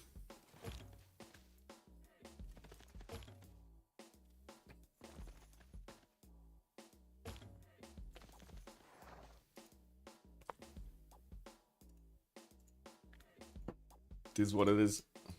Give me a second. Refreshing pages and stuff. There we go. Ooh, what's going on here? Got it. Got it. This. Got it.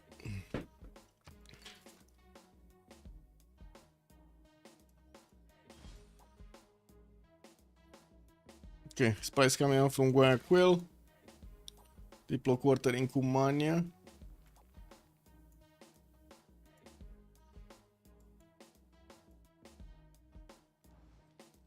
Okay, Corla getting some campus research projects. I would imagine we're starting to actually roll through Newton and territory. So I do see Galileo Galilei is going to be one of the next ones, and it is only 155 points. Bisheng is also going to grab an extra district there, and we in the generals we already got to the Renaissance era ones. Jacob figure next merchant doesn't seem like it's gonna be that good. Wonders here, no campus research projects coming out from Persia, from Doc, from Cyrus. I'd also noticed Kutaisi has started working on Great Library, but stopped midway to get campus research projects.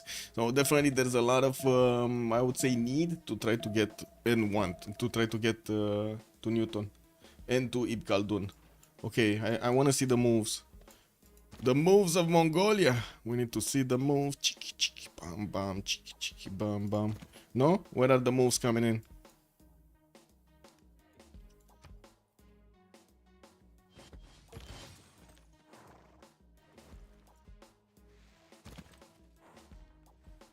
Well,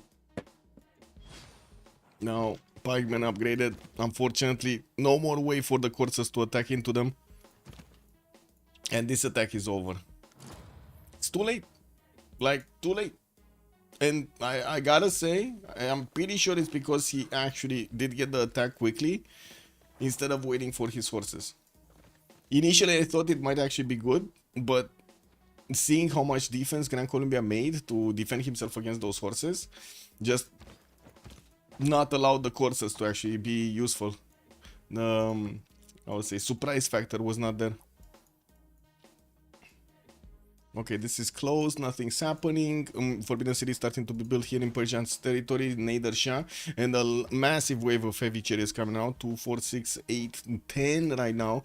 I do see Nader Shah is going for stirrups next turn, and Lightman also next turn. We do have another 2 deployed in Tushpa. Very interesting. What is he gonna do with them? Is he actually trying to go against Babylon here through the one-tile chokes? I mean, if he does manage to get through this, this is gonna be so juicy, right? So like 4 traders, 5 traders that he actually more 7 traders that he could actually get through this choke point. Let's see, 1, 2, 3, 4, 5, 6, 7. Yeah, 7. With another campus research project, another 2 campus research projects, it looks like there are enough civilizations to actually go through these scientists finishing projects in the next few turns. We got Mongolia already, Babylon already halfway there, Kublai Mongolia halfway there, Persia halfway there. And let's see, do we have Persia making projects? Yes, he is. Campus research projects in 3 turns. Also working with Isodor to give the production towards Forbidden City. Unfortunately, it doesn't seem like he has that many charges. Only 1 remaining. And the next one is just not gonna give him the extra production one. It's still good though. 2 extra districts in the capital, not bad. University coming out. K-Sheks from Mongolia, not to mention some of these knights from Kublai Khan going towards Geneva to try to take out that city center. We do have a single K-Shek actually. I don't know why I said K-Sheks, because it's without an S, it's just one single K-Shek. Intelligence agency also finishing Kokekota with Governor Victor. No more terracotta to actually get him that advantage, but he can keep on building spies from that one with level 1s and try to actually get the missions done. Geneva is 54 strength, and I do see he has crossbow technology. Not gonna be easy for Mongolia to actually punch through the defenses. Really not gonna be easy. Yeah, there we go. He's barely scratching the city of Geneva with his knights. And I'm not kidding. He's like barely scratching it. That's not cool. Okay, what do we have here? Looks like Mongolia, the other Mongolia, Genghis Khan, is going towards Mitla. That's a Persian city. That is, wait a second, that is his ally city center. No? No, it's his opponent, never mind, it's solo one. It's his opponent. We did have a levy over there in Persia. Nader Shah did actually upgrade one of his immortals to try to keep away as Mongolia's units. We might actually see Gran Colombia also sending some units to help there, and I do see him deploying a few of his units towards the south, starting to be a bit more concerned about Persia's presence in the south, CivCIS, while we do have Mongolia trying to get another wave of attack against Gran Colombia. In his cities, he's getting a wave of builders, and I do see him starting to build some K-Sheks. If he would have had K-Sheks, this would have definitely been a little bit better, but yeah, no K-Sheks, like 0 K-Sheks. We don't have new units coming out from France, but I do see France is getting up for his timing. He's getting military engineering, and I do see he has a continent to go towards Babylon. Unfortunately, he doesn't really have a highway to go towards his opponent. He could place, and I gotta say this would be quite nice for him to try to place a forward city, get a settler on the front line so he can get a trader to the capital to connect all of these cities up, because you do see like the pathway over here got pillaged. The trader did not get to Antananarivo to finish the road path. I'm not sure if it got pillaged because you know, he attacked Antananarivo, or it got pillaged because a random scout coming to pillage it. I don't remember. Swordsman Northeast deployed into the choke points. I have no idea what this guy is doing here, by the way. He wants the banana from the scout. Oh my god, this is a fight for the banana, guys. This is a banana fight. So many cats are defending the bananas. So many warriors are coming for the bananas. Banana fight. Vadim, hello there, and welcome. What's Babylon and France? What's between Babylon and France? Just nothing much. Like, Francis tried to poke a little bit here his opponent, couldn't get through because Babylon did make a significant light of units, and very good right with strong units on the front line and his crossbows range units on right behind them. We do have a lot of projects finishing. Babylon is gonna get at least 2 more projects. There we go, 246. We got Mongolia, Kublai also getting enough points, and this is gonna be the question, if Babylon is gonna want to pick this up or he's gonna want to pass it. They're not allies, right? Babylon is not allied with Kublai, so let's actually see if they're gonna both pass it to somebody else, like Persia, for example, Cyrus. On the science screen, I do see Roy did manage to jump up to 180 science and 128 points of culture, but I do have to say that's also a side effect of him getting the science projects. The campus research projects do roll a few more science points per turn for you. Kishik's coming in. Spy from Karakorum, got one over there, got already to deploy one in Gran Colombia's territory.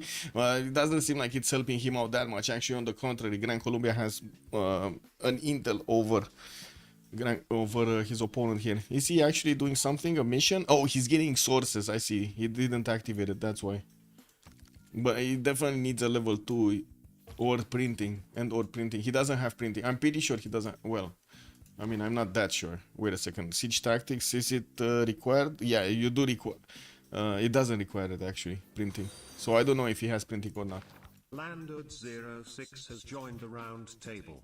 Orlando, thank you so much for the follow, sir. Much appreciated. Also, can he get guards on Genghis? Maybe. The continent is not gonna help him to get to Genghis. This is the problem. The city of Paris is on the green continent, and he's gonna have the extra damage on this continent. So that's why he's probably thinking to move the units towards the western side.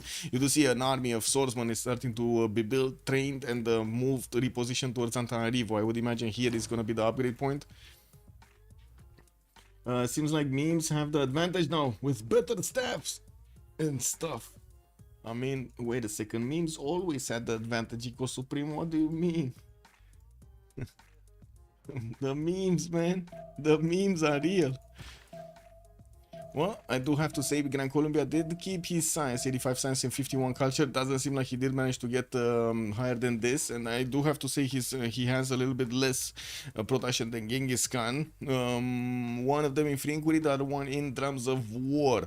We're going to need to see if Genghis is also going to manage to get a few more cities here. Looks like he's getting a few Kesheks. He's worried about Geneva's presence being taken down here on the western side. That city is being placed under siege. And as you can see, the Mongolian units are hitting it every turn here. They should have enough to actually take it down this turn. It still was pain. Look at how much damage these courses took. Okay, and he didn't keep the city because he already kept La Venta. He already got this city center. Yes, Athena. Yes. What's going on? Meow meow. Okay, petting time, petting time, petting time, petting time. What? Where are we going? Wow. Okay. So swordsmen are getting deployed towards the western side. There is a trader also from Antananarivo that will get to connect here. And from what I do notice, the choke points on the east side are not getting disturbed. The Mongolian horses don't really do much. What are you destroying there, Athena? Yeah. I don't know, she found something. Some more experience on the Babylonian crossbows that luckily they actually have the attack vector on the coursers. Mitla is also looking like it's gonna be taken down. The coursers are just punching through, sacrificing their strength over there against the city center. What do you want? You want one of these? You want a tissue? No? Okay. She's just wiggling, tail wiggling. Here.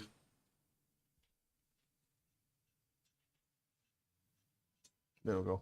Perfect. A cat with a hat. She's a white hat, guys. She's a white hat.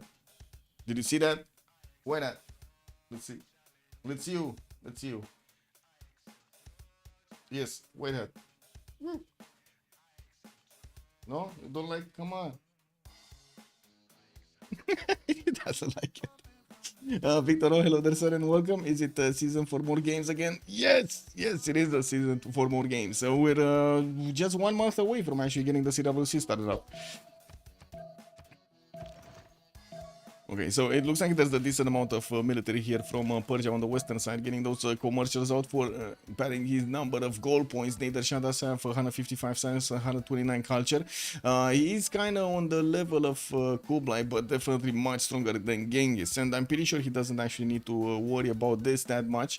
I'm actually a bit surprised he's getting his military on the western side that strong. Because to be honest, it doesn't seem like he actually has to go against anybody.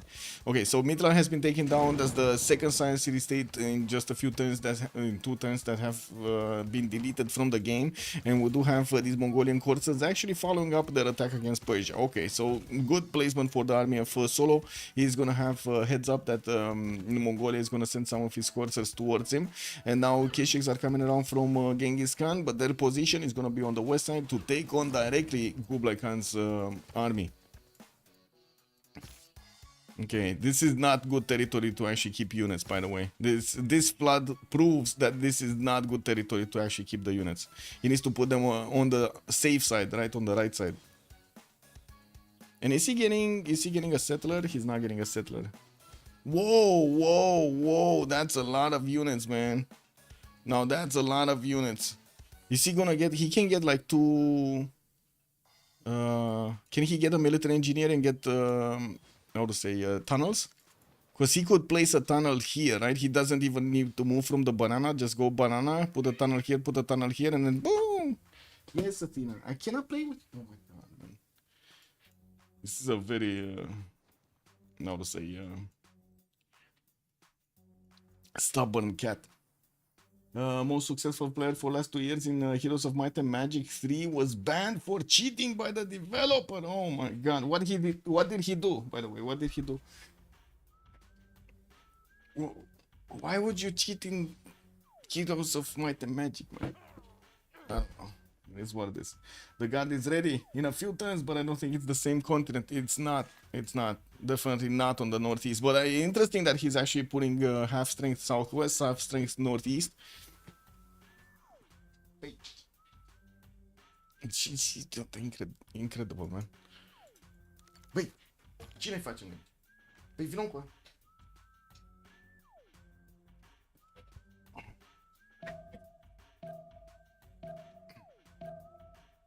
Stai și tu aici.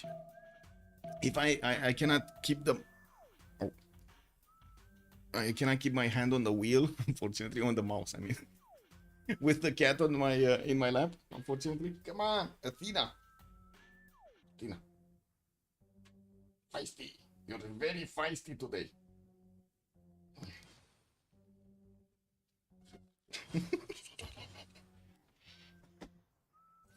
It is what it is, man.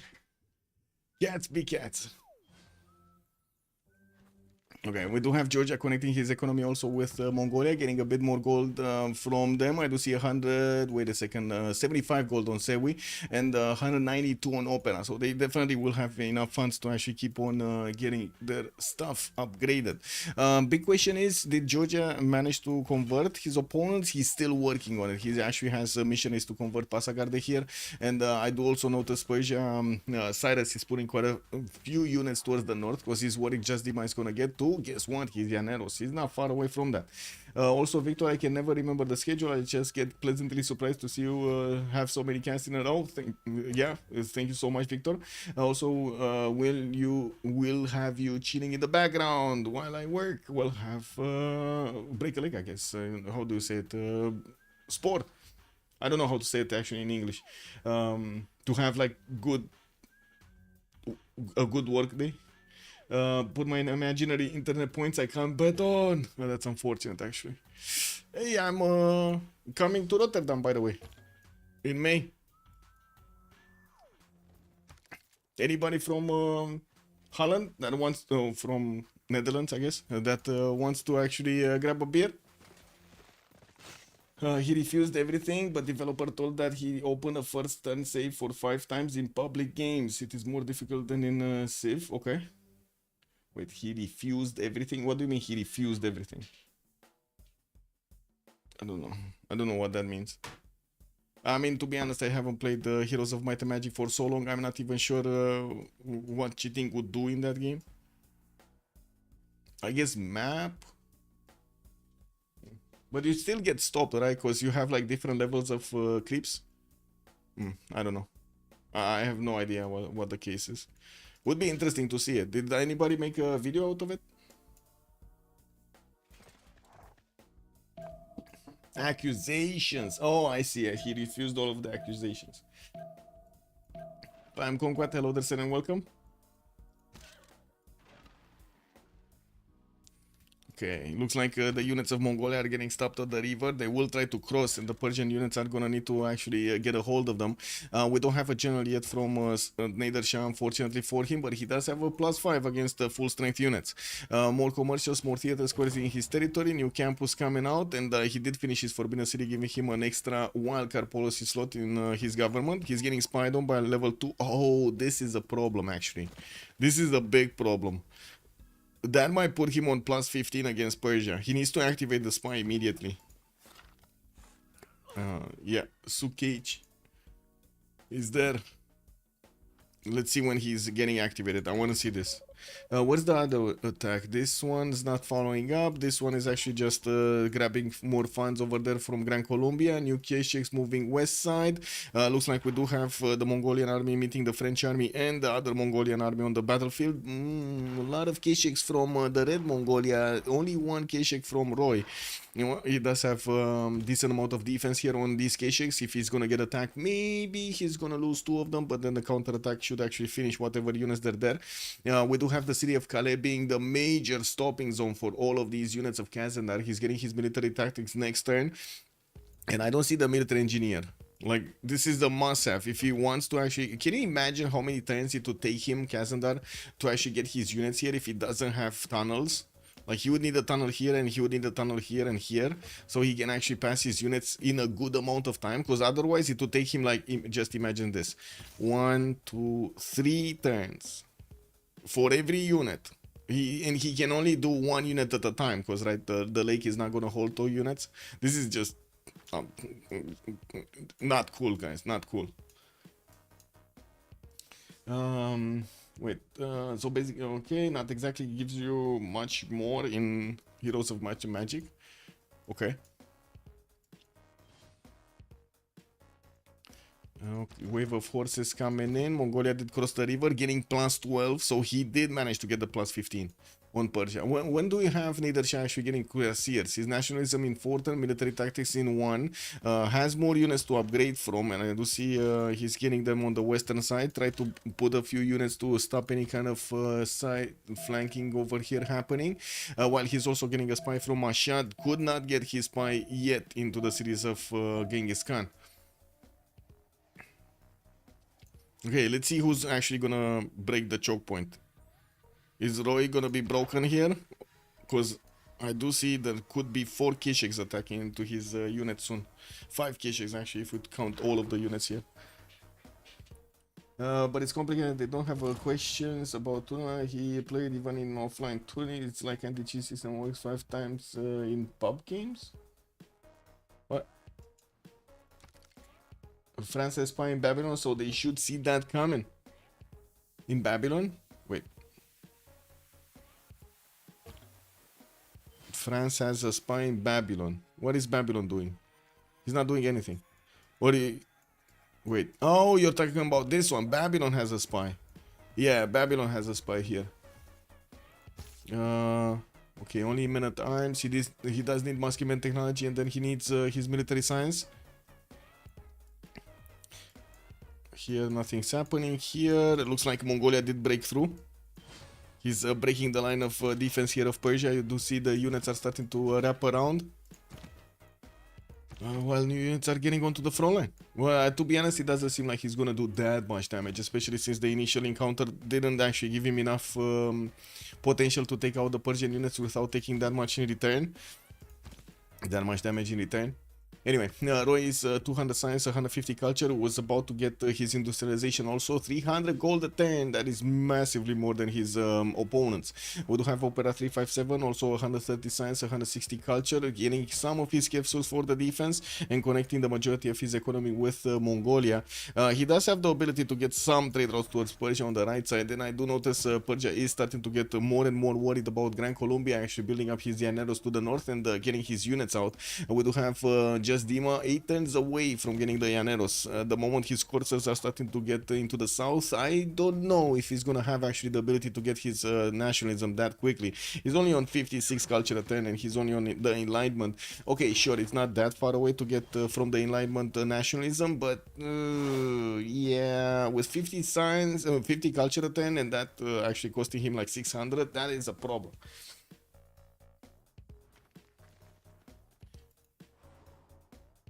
Okay.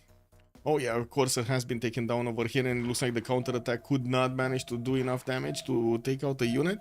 Yeah, we don't have the Kishaks did run away, so it looks like Kubla is actually gonna lose these units. And on the other side, what's happening here? Okay, Mongolia getting through.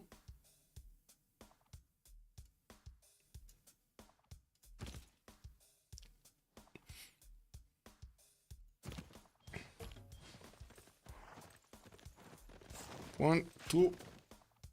Ooh, 2 Shading Knights is a problem. Now, two Shining Knights is a very big problem actually for Persia. Persia. Mass production in 1, nationalism in 2, and I do see Mongolia sending some of his welcoming committee units towards Halikarnassus. Extremely hard to actually attack into these plus 12 units of Sewi. You do see like the knight takes so much damage, he's basically losing like half his health attacking into the Mongolian units. More theater squares coming in, chancery also coming out. What did we have here? Theater squares, no buildings, so no amphitheaters. That's gonna slow down any kind of cultural advancement. 2 diplo points for Tamar, makes sense. And science do not. Well, I mean, that's kind of useless, right? They already took them down. I'm actually very surprised that they got that option in. Yeah, we do have also Georgia managing to send a few of his. Missionaries to the lands of Mongolia to convert his other ally. Remember, he's getting science out of all of these conversions, and I'm pretty sure he's going to be very happy to convert all of the cities of his opponents. I'm actually a bit surprised we just now see him do it, and with missionaries, not apostles, like, yeah. He does need the Moksha cities converted as quickly as possible. Those are going to give him the faster growth, or I should say spread of the religion. Pasagarde is getting a spine. He does have Moksha here, and in the side of Mongolia Genghis, he does have Moksha in the city of Aksu. Just needs to actually ask his allies over there, where is Moksha? Get the Moksha. Get the Moksha.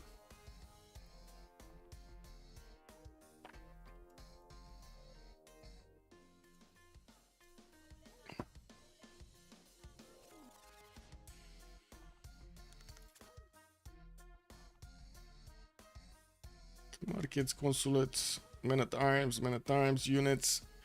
Still no military engineer for France. Still no military engineer. Still siege tactics finishing up in 2 turns. He has printing, trying to get a few more men at arms. Oh, finally, he's getting his armory from Paris, and he's gonna have the option to actually get that military engineer right after. So it looks like he's preparing for the next like 7 turns to actually get going. We do have a massive amount of swordsmen also getting into the production queues of Mongolia, and as you can see, they are being deployed towards the city of Al-Malik in southwest.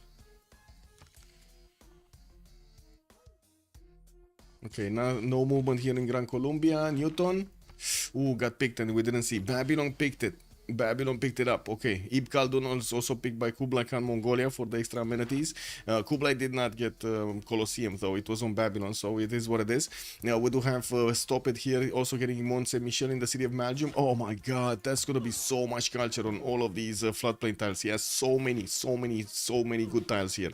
Now we do have new spies also coming out from Borsipa, and I do have to say he did jump up to more than 200 science, 221 and 132 in a Pembrasian voice. Roy is also in Pembrasian voice, so their science numbers and culture numbers are actually comparable, but the production difference is insane. We got Stop It here on 225 points of production, and then Roy 387 with also 356 points of gold. That sounds like a very good economy here. Is this the new BBG patch? Yes. Where Belgium will the Belgium nerf? What was the? I'm pretty sure it is the last one. This one, the Palgum, the +2 production, +1 food, +1 production to all farms in the city. What was the nerf? Wait, what did they do on the nerf? No more housing. Oh, no more housing. I mean, okay, sure. Katsumi, hello there, sir. I'm from Bucharest, Romania, sir. I'm Romanian. They removed the +1 housing, and Toilet was making a big fuss about it. I mean, I can imagine, you know, like it's they're messing up with his bill queues, you know. I'm pretty sure like Toilet can play Babylon with his eyes closed, you know. Ah, close neighbors. Howdy, hello there. And Toilet was making, yeah, it looks like the Civ still quite strong. Yeah, it's still very strong. Who would have thought the +1 housing isn't the reason why the Civ is strong? Yeah, true. Looks like Sewi is making headway towards Mongolia's territory, towards Kublai Khan. We're gonna need to see him getting a new wave of units out. France is gonna try to defend this a little bit, but he's done. Whoa, France actually has +9 on Mongolia. Whoa, level 2 spy? No, level 1 spy. Not even a level 2 spy, and he has +9. Okay. Where's his level 2 spy? Wasn't his level 2 spy here somewhere? I think, oh yeah, it's here. It's in France's territory, in Babylon's territory, in Belgium. He really needs to move this one on the other side, right? If he doesn't have a +2 here, and I don't think he, oh, never mind. Benoit is a level 2. Never mind, never mind. I didn't see it. I didn't see the level 2. It's fine. What do we have here? It looks like Persia is gonna defend this. Shouldn't be a problem. He's gonna lose, like they're gonna trade a few more units, but it's should be fine from now on. We also don't have that much time until the next pause. So let me just switch around here and take a look at this while we're gonna need to put up the era score. Ooh, Grand Colombia actually starting to move a little bit. He's wiggling. He's wiggling towards the south, getting some more of these catapults out towards the south and getting a lot of these coursers. Of course, he's waiting for Llanero. It's only 4 turns away to get there, while Kazandar is also going to get boosted by that. He's 4 turns away from getting his Guard Imperials. They should have more than enough gold to actually handle this. And I do see Nationalism is also coming up in 5 turns from Simon Bolivar, so Llanero cores are going to be a thing. Thank you so much, Katsumi. Glad to have you here on the stream. Hope you enjoy. Okay, era score. Let's see. Just Dima going dark. Looks like Solo 1 is gonna need 10 more points for Nader Shah to get a golden age. I do see Kublai is going dark. Kazandar is going dark. It's Ropera 357. Of course, on Georgia does have a few more bonuses to actually get those era score points. And he's on 112 out of 115 with a few pikemen coming around to build up a defense against a possible attack from Gran Colombia from the northeast. He continues to actually convert his cities, his neighbors to his religion, so he can actually get his extra points of science. Extremely surprised that he's not converting first the Moksha series. You see, he just went through Tongliu. While on the southeast, he did convert Shari Kumis and working on... Oh, he did convert also Pasagarde. This is very good. So extra science is definitely gonna be a thing over here on Opera 357. We do have also... Doc going dark on Persia Cyrus, Hammurabi going dark, Sewi going dark. Oh my god, so many units moving to the southwest. Persia is seeing this happening in the city of Al-Malik. Nader Shah does have a spy over there and he knows that Mongolia is putting a few more defensive units. We do have also Muskeman technology coming out from Kazandar with nationalism coming up in 3. We're going to need to see if the military engineer is... Oh, he bought it actually. So he got the armory and immediately bought the military engineer, so he will be on time with this. He needs to get multiple, right? He needs to get multiple tunnels here. Is he actually gonna enjoy this, getting multiple tunnels against an opponent that has like fast units? I don't know. Rafanario has joined the round table. Rafanario, thank you so much for the follow, sir, and welcome. Whoa, Flood says, Kazandar, be careful. Looks like he just lost quite a bit of health on these units. That's unfortunate. At least he has some promotions on some of these units, and we're gonna need to see if he's gonna manage to recover enough health before he's gonna go against his opponent. With the military engineer still needing a few turns to actually move towards Calais to build up the tunnels. He's also gonna need a few more turns to get his military science out. And let's take a look at Gran Colombia. What is he cooking up? Nothing. He's just okay. He's just still preparing his units here. I don't think he has enough though. 2, 4, 6, 8, 10, 12, 14, 15. This is not enough. Does he have more in the north? Another 1. That's it. Because I mean, if he wants the cores, 14 will just mean like 7 cores, and it's just not gonna be enough to handle Persia's defense. It's gonna be a question: where is he gonna attack Persia also? Oh well. Level 1 spy? Yeah, level 1 spy with listening post. We do have Persia and him equaling out, tying out their extra intel. Doesn't seem like anybody's gonna have an advantage there. Mongolia did manage to do more damage to the French coursers here. It looks like they took down 2 of them. I'm pretty sure he's gonna follow up with more attacks. And I do see a very weak courser that will just need to stay over there between the cows, so he gets the milk and he gets healed back. It is what it is. I would suggest, you know, putting some tiles for extra food, for extra heals. Can you imagine what would be a perfect resource to get extra heals from? Come on, chat. What would be a perfect resource to get to keep your units on that tile and get extra heals from?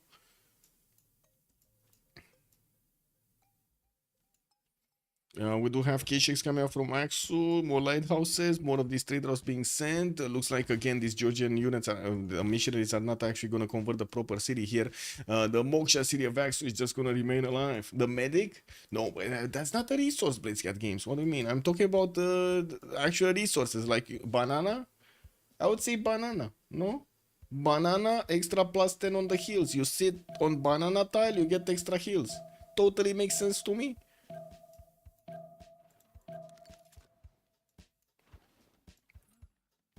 The banana healing power, man. That's not how Civ works, but okay. I mean, what do you mean? We've been making Civ work. Yeah, I mean, theoretically, what do you mean? Yeah, yeah.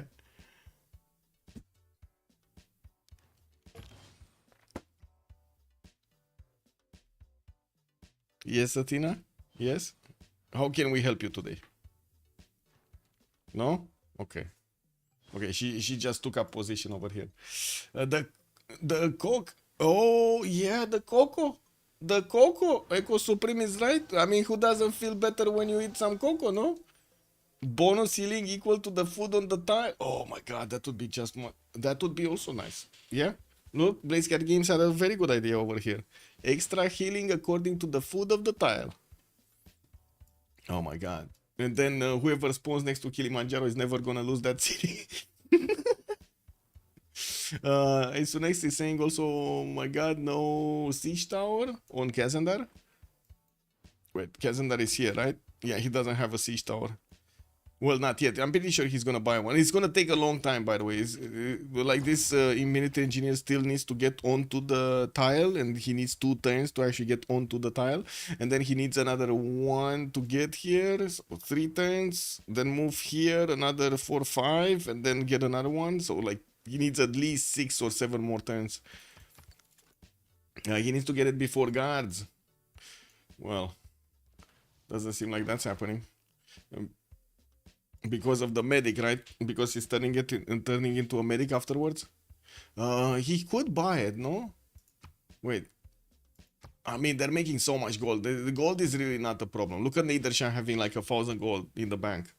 What is he doing? He pushed back the Mongolian units northwest, and it looks like in the south he didn't actually deploy an army. Getting his libraries out, libraries, and industrial zones. Why is he keeping so much gold? Man, that's not good value. That's too much gold sitting around. You know, you gotta get it moving like blood. I don't understand why Mongolia built a canal in Hami instead of an aqueduct or maybe the points. Wait. Mongolia built a canal in Hami. Where was, in which Mongolia city actually? Kublai or the other one? I guess the other one. No, it's not. Looks like it is this one. What is Hami? Oh, this one in, I see. I don't know. He just got it. Probably he just wanted the canal. It looks funny. 110 for Colossus coming out from Korla for an extra point of era score. We are very close, like 2 turns away from switching the era. And I do see Nadersha does need 5 more points. We got Roy here needing 8 more points. And of course, he's going to get the Wonder next turn. I don't know if he's going to have enough for the other ones. He did manage to get a religion from the city of La Venta. That definitely helped out with the points. And I do see he's evangelizing his religion to get the full points out of it. Yeah, we also have Kazandar here going dark. Looks like Opera 357 did secure his golden age quite easily. And we do have him building up that line of defense towards the northeast.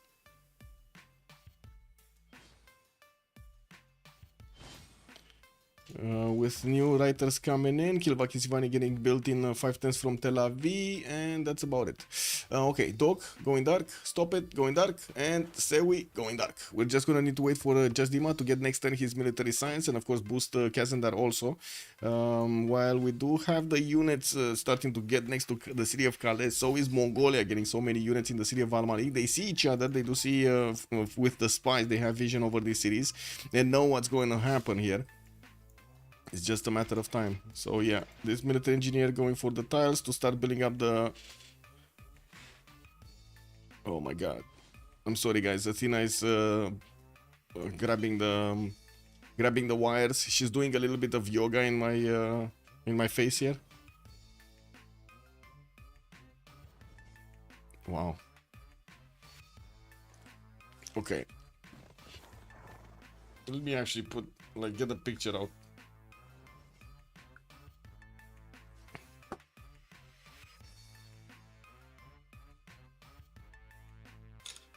Yep, there we go. So if you feel buttons are getting pressed, it's because buttons are getting pressed. So let me actually share it on Discord, so you can see the great yoga. What is it? Yeah, I'll share it in general chat on my Discord. Cake W, man. Cake was Maximus.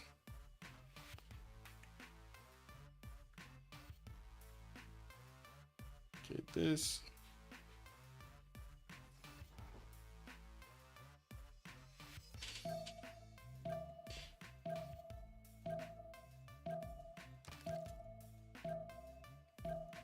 The famous gets are liquid. And I scored probably the canal. Yeah. Okay. I still didn't get it, right? Oh, he did. He did actually get it. 93 out of 92.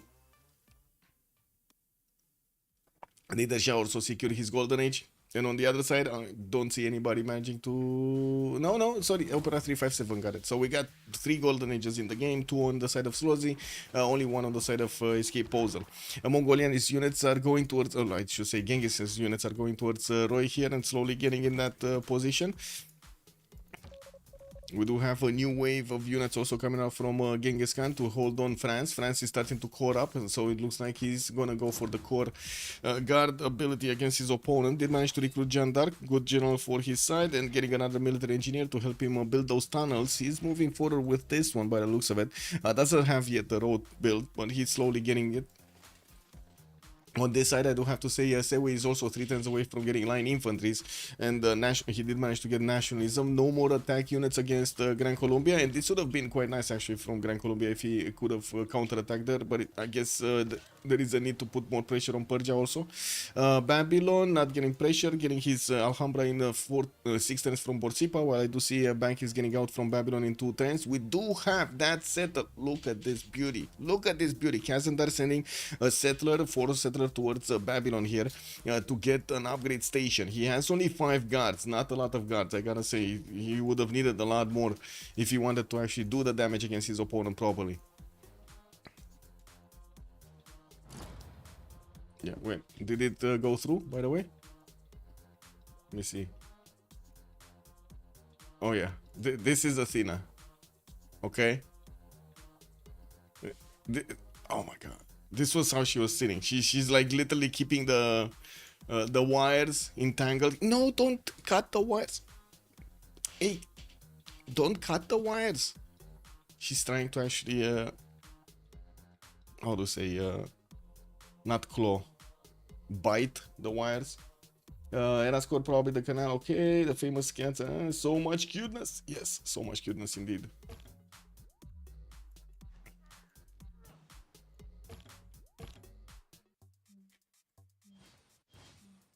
Oh. Uh-oh. Well, if you hear some ripping sounds, paper ripping sounds, it's Athena getting into the napkins. She's totally destroying the napkins. Okay, we're gonna have a pause here, and I'm gonna need to synchronize with Sue, and then we're gonna have 2 minutes. Let's get this here.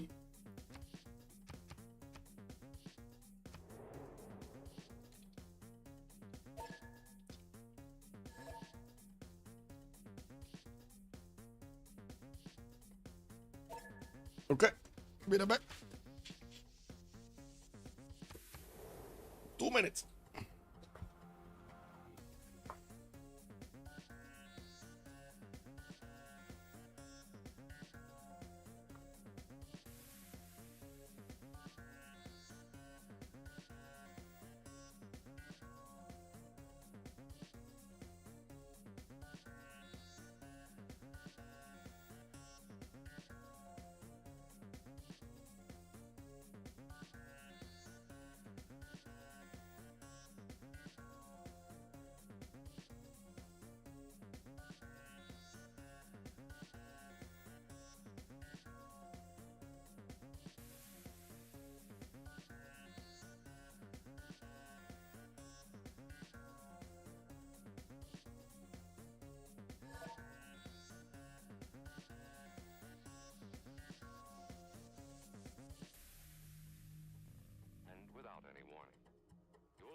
Wait, we got a pause? Looks like there's a pause for 10 minutes. Space VK hold they afford all of these pushes at the same time. They have a lot of gold. Like at least on the side of Slozhnii, they have a lot of gold per turn. They had like 600 gold per turn or something. Or 800, they did like 900, sorry, 900, 1,000 gold per turn on one side on Slozhnii. That's a lot of gold per turn. I'm pretty sure they can afford whatever they need. Let me put the counter. Sorry. Countdown timer. 6 minutes. Be right back. Perfect time to look at the phone also.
De ce ai făcut mi-ai luat scaunul? Cum adică? Uite, te țin în braț dacă vrei, dar nu stai pe scaunul meu. She just took my chair, man. Did you see that? I just like left for a few minutes, instantly got my chair. Come on, nothing.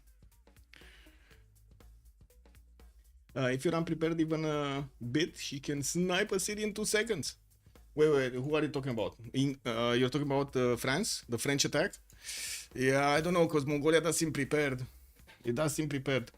Also, ideal sim would be 7 cities, as everybody knows. Yeah, he went 6, soon to be 7 though. This is not going to be that useful, but still. Soon to be 7. 2, 4, 6, yeah. Ideal sim would be... oh, you're talking about Babylon not getting more? Let's see, 2, 4, 6, of course for Babylon also. Babylon does have a problem with spacing though. Like he would need to actually go quite further onto the east if he wants more settles. And that's exactly where France is keeping him from actually getting more settles. I do have to point out, we do have 3 nations on Escape Posel that do have 200 science, and only 2 nations on Slozhnii that do have 200 science. This will cause a bit of a ruckus, but of course the gold is with Slozhnii. And we're going to need to see if that actually makes a good enough difference. Production capability is also better on Roy, but I think that's going to be caught up. It's just a matter of time until the industrial zones are coming out from Babylon, and they're going to be pretty good ones. Like he already has a +5, he's going to get a +7. Yeah, they're pretty good ones. More aqueducts, more industrial zones built. This is a +3. That's not that good. A bit surprising. It's not like he had other placement to place and to get it better. Oh well. No military, no new military actually from Nader by the looks of it. He's starting to get some more spies on. And still working on his goal per turn. That was one of the questions of chat over here about the goal per turn.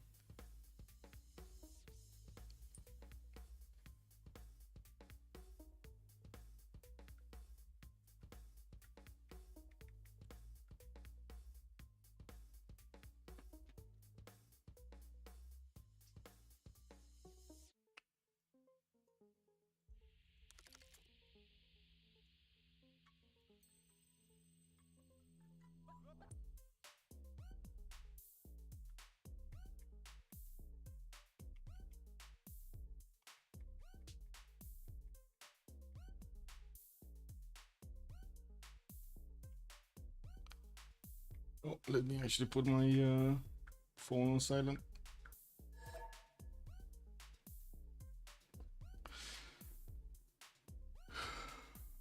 Okay, we got a team plus from Kazandar. Say we. Team plus also. So with just a few seconds, we're gonna see the game starting. Let's actually tick off the countdown timer. There we go. And I'm pause. Right on time. Okay, so we did jump into the new era. We do have Protestantism as a world religion getting the +10 religious strength. We do have Merchant Republic gaining a wildcard policy slot, and Opera did roll the 2nd points for the Diplo Golden Age and for the Diplo Age. He's on 10 out of 20, and that's before he can get his Mahabodhi, before he's gonna get his statue. Oh, never mind. Sorry, excuse me. He did get his Mahabodhi here in Zustavi.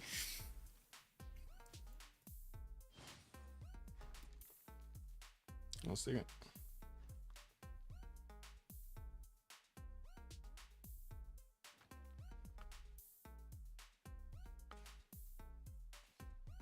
3 tests for a spy coming up from Batumi, and we do have another spy from Kutaisi. I would imagine he's gonna need a placement, a harbor over there for his Statue of Liberty. He can build it in Rustavi if he wants to build it in Batumi.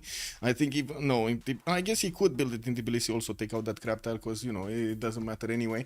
Now, we do need to see him getting to civil engineering. Oh, never mind. He did get to civil engineering, and he's getting it right now. So we might actually see him getting this, because nobody can actually affect him. We will soon see Gran Colombia getting his also Llaneros out. There we go, we just see him starting to upgrade. I do have to point out, Just Dima is Dark Age with only 50 science, 63 culture. If he fumbles this up, there won't be a second chance here. There really won't be a second chance. We do have Nader Shah with 285 science and 142 culture on getting his industrialization, and also with 500 gold and 340 points of production, getting his factories everywhere to pad those numbers of production points up. He doesn't have a military to go to the south, and I would imagine if he wants wants to go military, he's gonna need to either put down encampment soon so he can get to tanks, or we're gonna need to see him go directly to plains so he could actually play in Babylon in the south. We do have Roy with 280 science also and 135 culture. He did go for reform the coinage golden age, same as Solo. That gives them 542 points a turn with 500 points of production also, because, well, he was one of the first ones who got industrialization and built his coal power plants in his industrial zones. He has quite a few of them. Also did manage to get to Cav core so he can hold on against the Genghis Khan attack from the right side, and starting to get his zoos for those extra amenities. Okay, also trying to build Kilva Kisivani from the city of Korla, which was getting built somewhere otherwise. Where was the other Kilva? I'm pretty sure I saw another Kilva. Wasn't it built here? Oh, it's 3 turns in Tel Aviv. And there is a chop for it. So we might actually see Georgia getting the chop on it. I do have to say Georgia did not choose to go for monumentality. He chose to reform the coinage for the extra gold. Because he does need to help out his allies with as much gold as possible. To help them get through the next part of the game. Oh my god, sorry. There we go. Did France settle the upgrade city? Commander Keen, good evening, sir. Yes, he did. He did. He's not upgrading though, or at least not yet. I do see he's starting to actually get those tunnels here, and 2 tunnels are giving him the option to start getting his units out. I do have to point out he does have 4 Guard Imperials, 5, 6, 7 cord up Guard Imperials. And by the looks of it, he will have a bit more strength than his opponent. Not by much, but a bit more. Does he? Yeah, he does have his level 2 spy activated in Korakoro.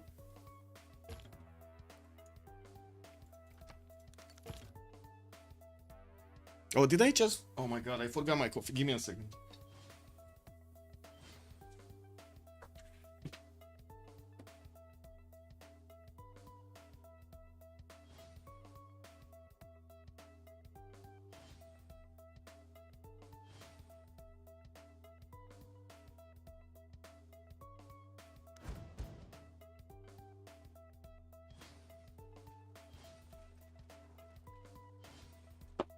There we go.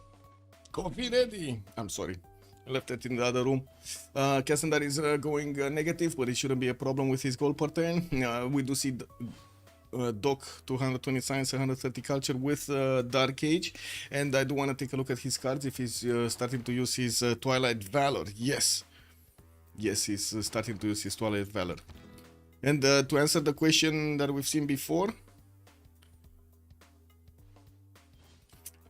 I don't see it working on Persia. I don't see the, I would say, the extra +5 on the units on the defense. Did they switch it in the? Let me actually take a look at the patch notes. Give me a sec. BBG 6.3. Did they switch the Twilight? I remember something was changed, but I don't remember what.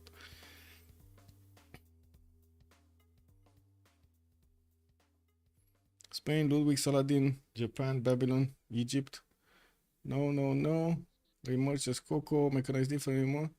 So not on this one. Let's see the previous one. Did they change it? Does anybody know from chat? Did they change it? Twilight. No. Okay, I can do this actually.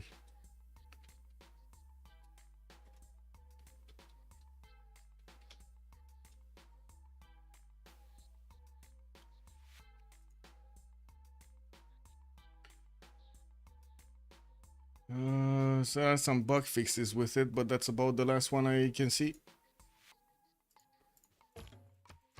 Oh well, yeah, Neuros are starting to move towards Persia's defenses, and it looks like Persia will need a lot more field cannons if he wants to hold this. Also, his cav cores do look strong enough to withstand the initial attack, but not strong enough to hold Yanero cores. We do have a lot more cuirassiers coming out from the lands of Doc here, and I do see he's slowly building them. He only had a few of these encampments, and he was barely starting to actually get them. He needs to keep his units on the west side in Drahia, and also he needs to keep his units in Susa. I do have to double check again. Maybe he did. No. Oh, he doesn't have his government. Okay. He doesn't have his government yet activated. But it does work on attack, so it's just the defense that doesn't work.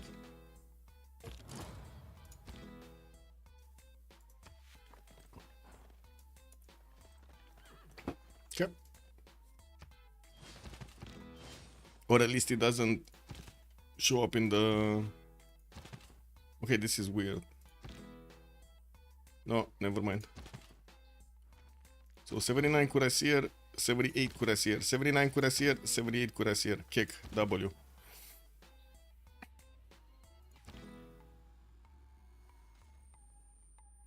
Well, both of them do have the +5. Anyway, I just got back in time for some guitar action, yes.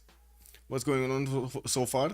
Well, right now Gran Colombia does seem like he's gonna punch through the initial defense of Persia. By the looks of it, Persia doesn't have that much production to get back on track here. He's only on 245, getting all of his units from the south to start moving towards the north. There's so many upgrades from Gran Colombia, and he will also have the option to, not to mention promote them when they do get enough experience, but also core them up to make them stronger. These cored up llaneros are extremely good, extremely good. Like the one-shot field cannons. That's, oh my god, 2-shot cuirassiers out of the water here. Just look at them go. They're gonna be so bad, boys. Anyway, now on Sewi, we do have 100 science by the looks of it, but he doesn't really have that much strength, and he does need to defend himself against Guard Imperial Skazan that is pushing into him, even without the extra +5 against his opponent here on because this is not another continent. He's trying to slow down his opponent as much as possible, and as you can see, France doesn't have that much wiggle room for his units to actually be efficient to double tap these opponent units and kill them from the beginning. He does have armories coming in, more knights, and I do see also medieval walls getting built, so the city is going to be harder to take. We didn't have, from what I do see, one of those siege towers activated for France, and since he did manage to get military science, that's not going to work.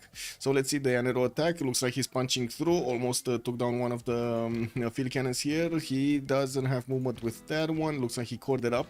He could have actually just entered the borders if he would have left that alone. Trying to also spread his front line on the eastern side while he's coupling, what I should say, plugging in the choke points in his own offense slowly. He's getting some more of these Llaneros, and I did mention this is an all-in. There is no way Simon Bolivar is going to catch up to Persia with this science and culture. This is an all-in. So like everything he's building right now, it's probably from now on, it's only going to be Llaneros. There's no reason to build anything else other than Llaneros. Like maybe siege towers or like maybe catapults, what I should say, bombards. But that's about it, right?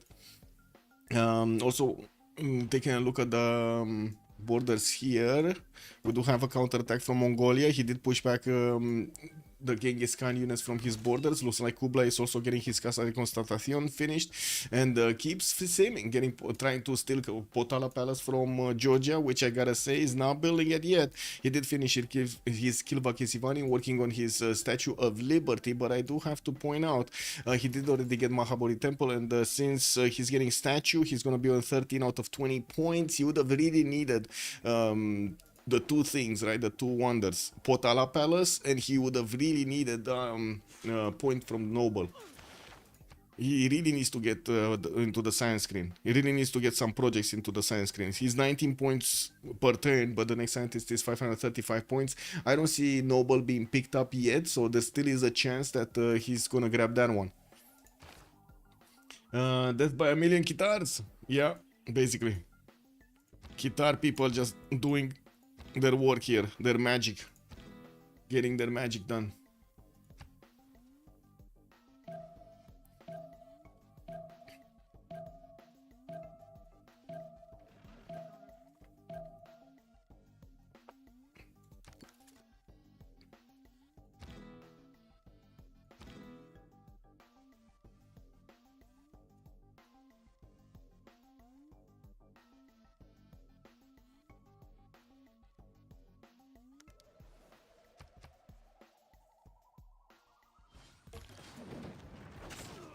Okay, 1, 2, 3 units down in the first 5 seconds of the game. Oh my god, 6.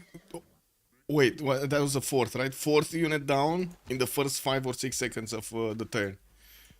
I would say these are kind of unsustainable losses since he's like 4 turning, 5 turning cuirassiers. This is a problem. This is a major problem. We might actually need Babylon to send a few of his units to actually hold off the pressure there. Well, Babylon has his own problems on the right side. We do have Guard Imperials being upgraded, and these French units do have the extra +5 on this side. They also have a +6 intel on the knights. And taking a look at what's going on here, looks like finally we do have France managing to get over the river. And he's also gonna get his his military engineers to build bridges over here, so it's gonna be much easier for the upcoming units to actually gather placements. Guard Imperial still being hard built. Again, this for him is kind of the same as it is for just Dima. This is an all-in attack, and we're gonna need to see if they're gonna take out Sewi. I do have to say, Dog does have a lot of science. The science doesn't seem to help him that much though. Like 200 science versus 60 science is still Simon that it's doing the most damage against him.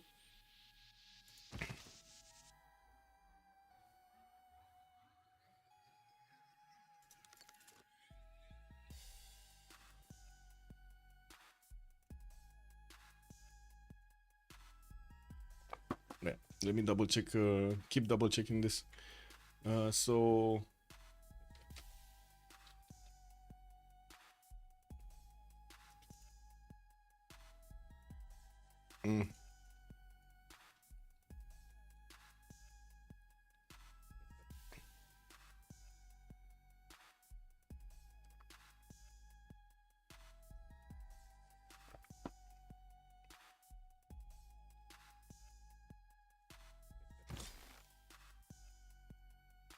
anyway, I was trying to check if the Twilight Valor card works on the offense, but on the defense, but it only seems to work on the offense.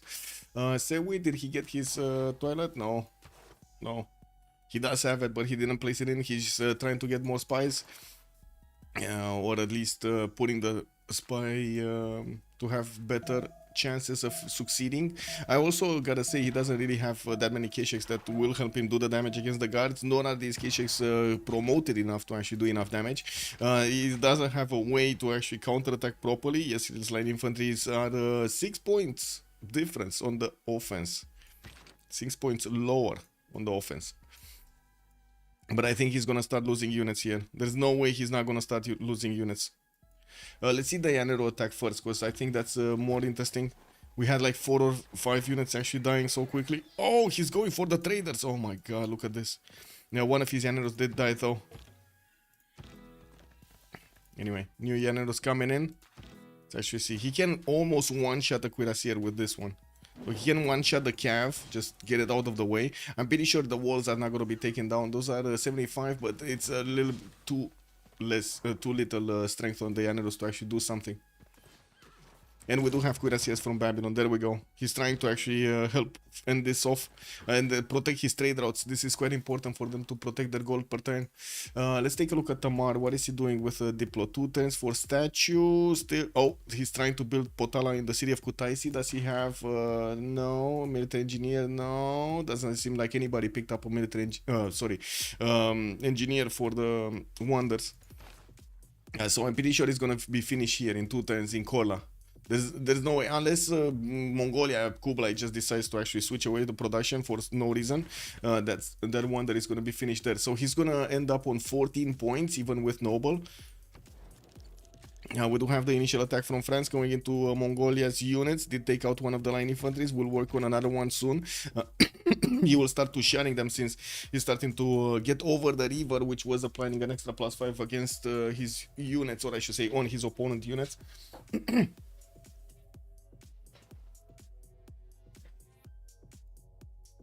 Click and click, clack, clack. Okay. It's your boy Fifa. Hello there, sir. What are my thoughts on Civ7 so far? I mean, I did write up how to say, I didn't want to do it. I didn't want to actually put up a video review. I just did my initial preview and that was it. But let me actually give you my review. I put it on Steam. I made it on Steam and it's just like I'll say it's just written. I did play a few games. At the moment it feels unfinished. Like in a nutshell, it feels like the game really feels unfinished, and I'm not sure if they're gonna manage to actually how to say fix the parts that need to be fixed. So let me actually get this.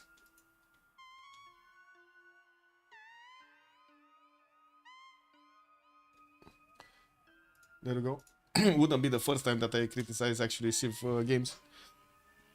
No, sorry, Firaxis games. Anyway, this is what it is. That's my opinion right there. Nothing changed because nothing got updated, unfortunately. Like the critical things did not get updated, unfortunately. Like the bigger lobbies, 8 to 10 man lobbies, fixing the problems with the disjointed feel between the ages. And also the UI. The UI is terrible. Oh my god, it's terrible.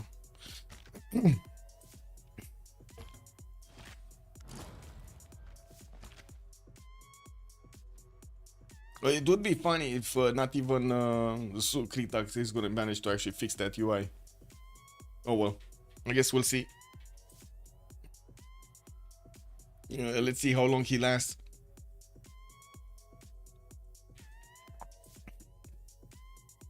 Okay, 2 times for medieval walls. Cavs coming out also from Mongolia, not that it's gonna help that much. France does have so much damage on these cards, 102 strength units. Field cannons also from Mongolia can do a bit more damage, but still they don't feel strong enough to actually fully defend this. We do need to see when, if ever, Sewi is gonna get his steel walls. No, he's not. He's not gonna get his steel walls. We do have new Guard Imperials that are gonna need to make their way towards the front line, and I do also see another wave is going towards the east, towards the west here. The Guard Imperials across the river, they can two-shot the Cuirassiers. Those are going to be so strong. And here we did see the initial attack of the Grand Colombian units. It looks like he's starting to spread around, trying to also do more damage on the north side of Susa and also on the side of Parsa. Yeah, Parsa is getting some support help from Babylon, which is definitely going to hold off here the offense. Potala Palace finishing next turn. Tamar still trying to do it. Had a lot of chops, by the way. He had like 1, 2, 3 chops for Potala Palace. But he didn't go for 4 chops for Potala. Even 5 if he takes this one. He didn't have builders though. Like his builders are barely now moving towards the tobacco tile. He wants to actually get the improvements on the tobacco rather than anything else. 3 turns for an art museum in Tel Aviv. We do have campuses coming up from Rustavi. And well, we're gonna get some more economy here coming up from Opera. He did manage to get 283 gold at 10 with from the coinage. And at the moment, well, unfortunately, his allies are spending much more than they would have needed to spend. Especially since the Llaneros are going quickly through the Persian territory. I would imagine he might actually need to help. Need a little bit of help to pre-buy some heavy chariots here. Ooh, Llaneros. Okay, this one is gonna get a level, but he needs to be fast on it. Just Dima looked like he does have the first moves over over Persia here, so I don't think it's gonna be a problem with this. Babylon in the cap, getting more of these encampment training project spies coming in. I would imagine we're on modern generals. Industrial modern generals are open up here, and they're 270 gold, or at least the first one is 270 gold. And I do have to say, France at the moment cannot really punch through because he doesn't have that many Guard Imperials, so he managed to get like 5 of them here, but they're extremely strong, 97 strength, and they're not even called up, so you can imagine it's still worth it to actually get all of these bad boys on the front line. While over here, he's gonna need to upgrade some more of his units. He's managing to get across the river, and also with his military engineers building up the pathways. As you can see, he's actually trying to escort them properly, so Mongolia doesn't get to snipe them out of the water here. They're very important units to actually keep for yourself. While Kublai was gaining an attack, or at least going for a military in the choke point, it doesn't seem like he's going forward towards Genghis' side. He does have Apadana coming out from Xanadu next turn. He did finish Potala Palace and finishing Casa de Constatación in 2 turns, sorry. 7 turns for Big Ben. My main question here was when is he gonna start actually getting a military out? Tex looks like he's going for flight. Okay, so he's gonna put down aerodromes, and he's gonna get planes. We do have Nader Shah also going for radio, again planes, and of course we're gonna need to see who is the target here. They do have, so Gran Colombia allied to the west side. Babylon is probably gonna be the target. So they need to keep Babylon in check, because it looks like Babylon is going for his own replaceable parts. He's trying to actually get to labs here, getting Oxford University in 5/10 from Durkuli Galzu for extra techs while he's building up his whole power plants. The difference in gold is big, but the difference in production does look like it's also big. Roy is 615 points of production. Solo, that's also the neighbor of Stopet, is on a 464, while Stopet Hammurabi is only 378. Right next to them. This is gonna be a problem. Of course, later on in the game, I'm pretty sure Babylon is gonna have a major problem. The problem is they cannot really get to Georgia. This is quite an issue for them. Georgia did finish his Statue of Liberty, and now he's on 13 out of 20 points. And the biggest question would be if he can actually get to more of these points by taking Nobel, for example, from the scientist screen and managing to get the next congresses. So let's see. At the moment, it doesn't seem like they're going to win the next congress. They have less Diplo favor than their opponents. And I'm pretty sure Slozhnii is going to keep gathering those Diplo points. Tamar did manage to convert quite a few of the cities of Mongolia, including the city of Aksu that has Moksha in it. It's going to be much easier to actually convert the other ones. You can see a few more missionaries would actually solve the job there. While on the right side, yes, Grand Columbia just pushing in so hard into Persia here. So hard. There are still only 4 units available for Persia. Not one of them stronger than the Llaneros. Okay. Pillages, pillages, pillages. This one doesn't have a promotion. This one doesn't have a promotion. It's fine.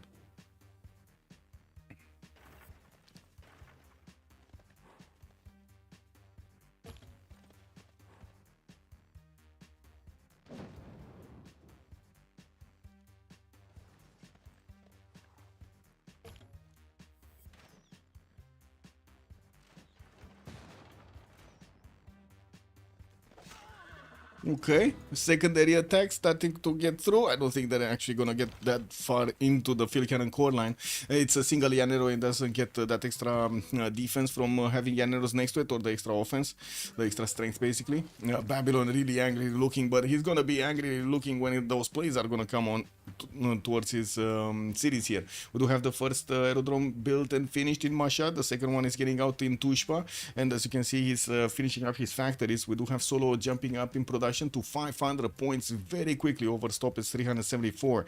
We did have coal power plants starting to appear here, and I gotta say, Mont Saint Michel is doing God's work. Look at all of these tiles, amazing tiles. The science and the extra culture coming up from all of those floodplain tiles, and not to mention here in Borsipa. The main problem would be France is actually pushing quite hard into his territory here, and we're going to need to see who's going to have the first moves.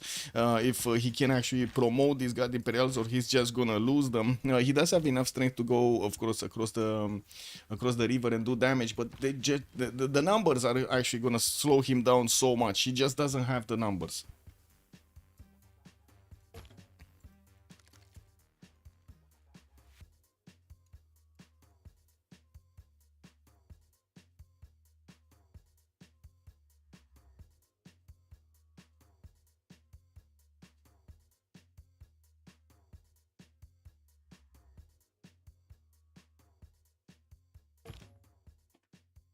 Grand Columbia couldn't attack Georgia.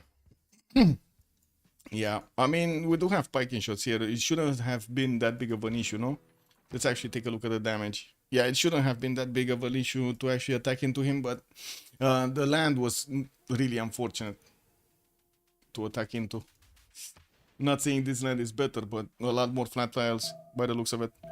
And I do have to say, it does seem like Persia, with the help of Babylon, did manage to actually push back the Grand Colombian units. Yes, he got pillaged. Yes, a lot of his units did die, but yeah, does seem like it's not happening. And I do see France's attack is starting to slow down. What do we have on the other side? Like, except that Tamar, can they actually do anything against planes? Because it does feel like Nader Shah and Kublai Khan might actually just overwhelm their next door opponents in the next phase. Even if Catherine de Medici attack and Simon Bolivar attack did not go through. Okay, we got Mongolia getting the damage on the French units. Looks like the French units will need some resupplies here, and very quickly will need some resupplies. Did he not get a road? Oh my god, man, he got all of these tunnels and didn't build a single road here. Look at him, man, not a single road. So like they take another turn, basically. That's what I'm trying to point out. They take another turn stepping onto that hill and then moving forward.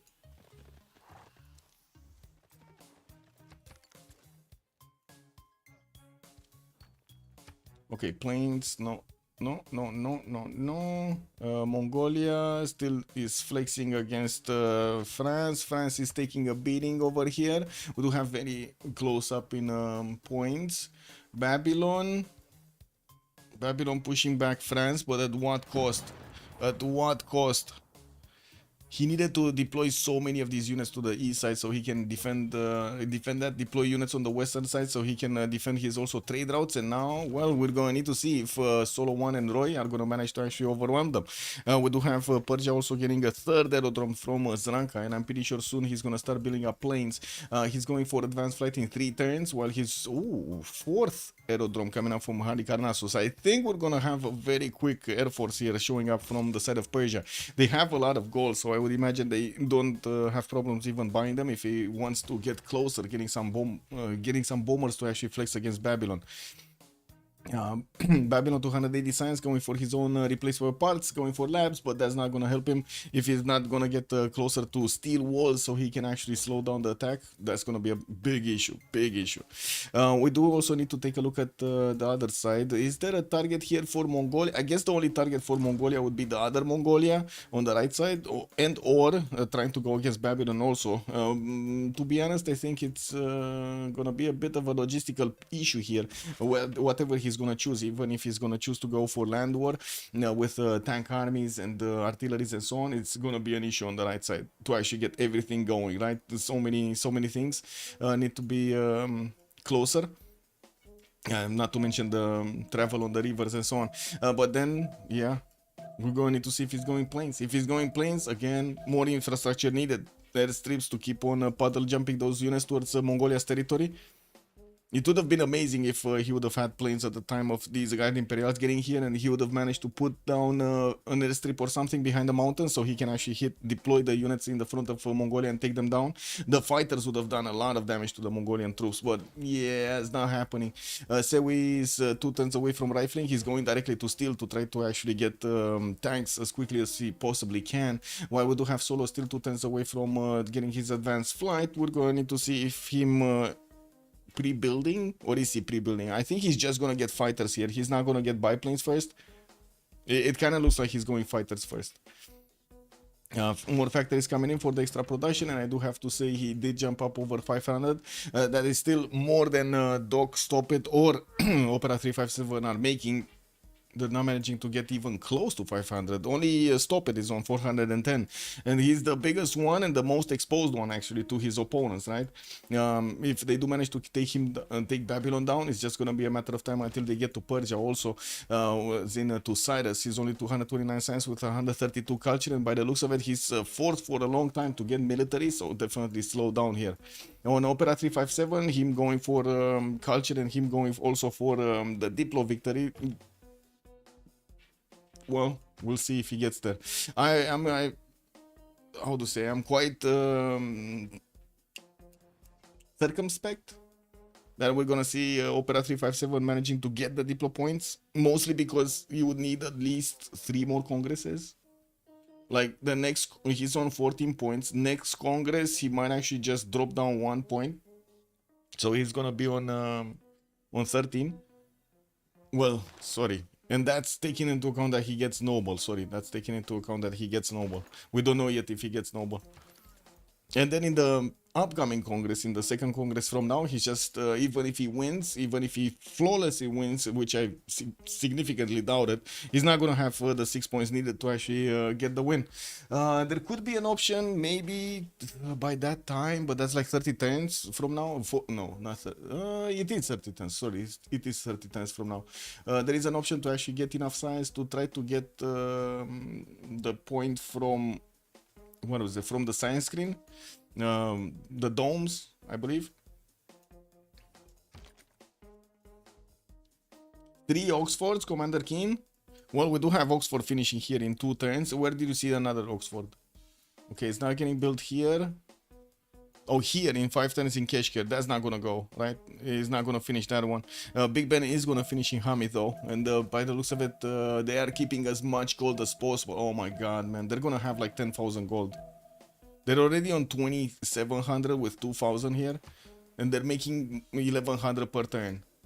They're gonna have like 10,000 gold with Big Ben. And where was the third one that you saw?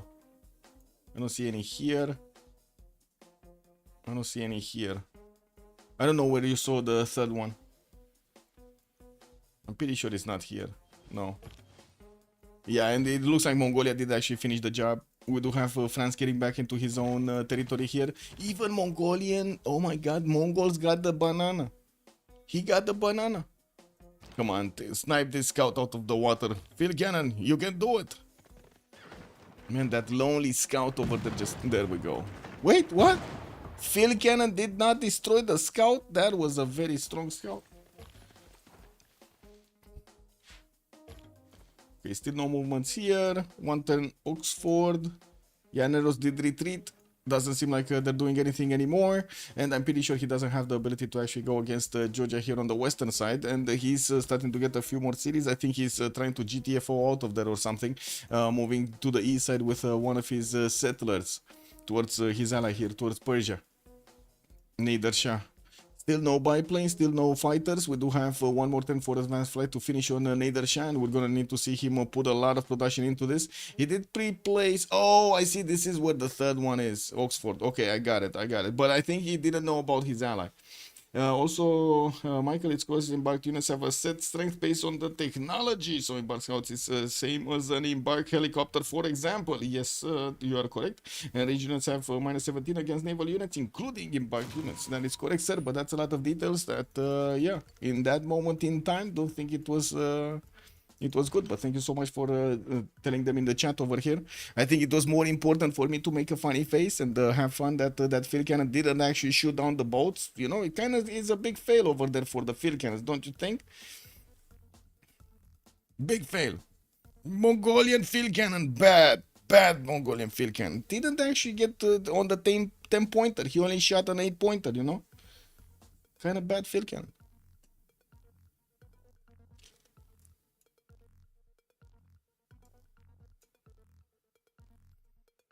Yeah, it doesn't seem like France is actually going to manage to do anything there. We're going to need to wait for Opera to reconnect. Also, I hate this BS mechanic. Watching AI having 110 combat strength floating warrior monks in my single player games always infuriates me. Yeah. But it's also fun when they have less strength and you just shoot them down, right? All of the units in the water. I gotta say, in Civ7, it is so fun to actually see that happening. Like you get those burning archers, even if forces come against them, they just die in the water, in the navigable rivers.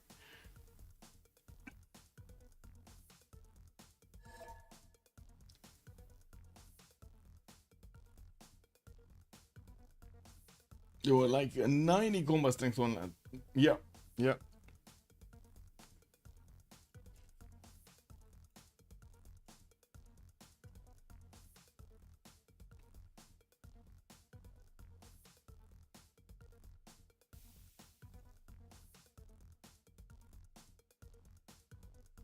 Yeah, I'm not sure exactly about the text, that scale.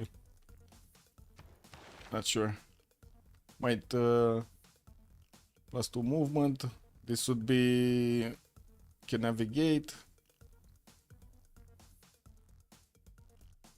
Not sure.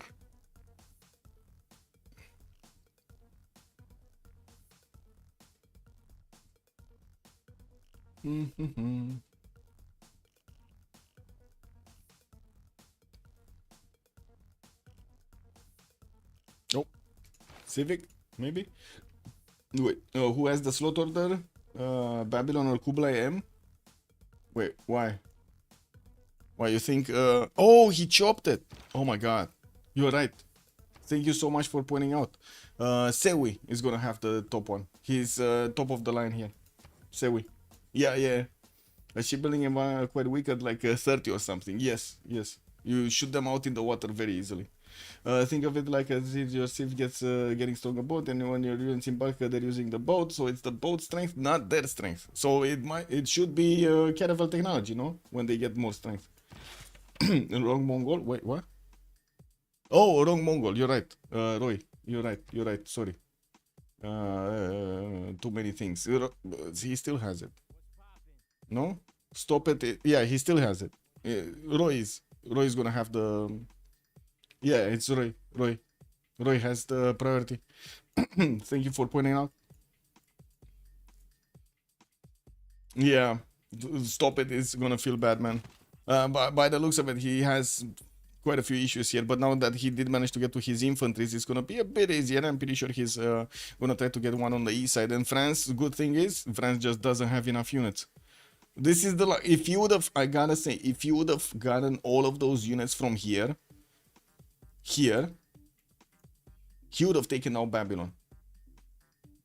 Instead of actually going against Mongolia in a territory that he didn't actually, you know, have the +5 on another continent, instead of doing this.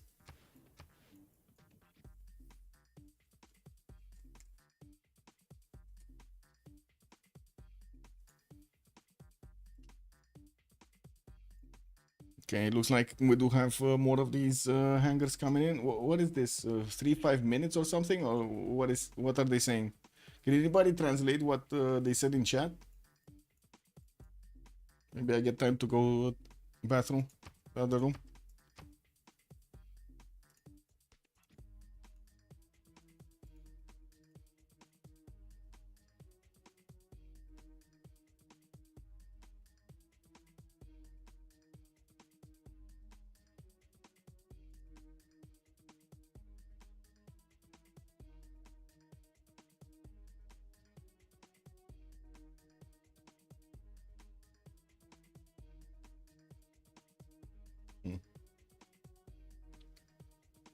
Oh, 3 to 5 minutes to reconnect. Thank you, Firenze. Much appreciated, sir.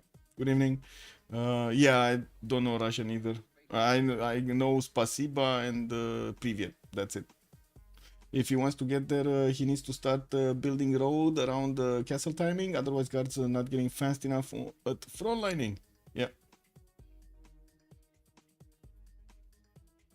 I mean, good thing you can actually pronounce it, but I don't even know how to read the Cyrillic, so it's like a smoosh. I'm trying to read the Cyrillic using Latin phonetics. It just doesn't work properly.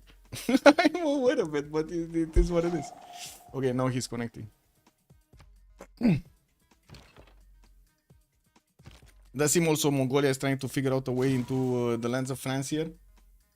You can speak it but not read. Okay.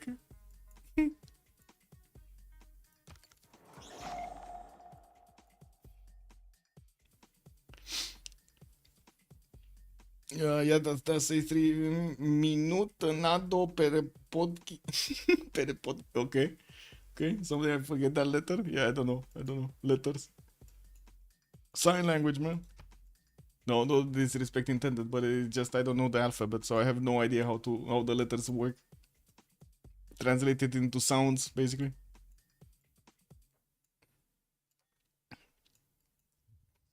Learning letters is pretty easy. Language another level. Yeah, I guess learning letters, yes, probably.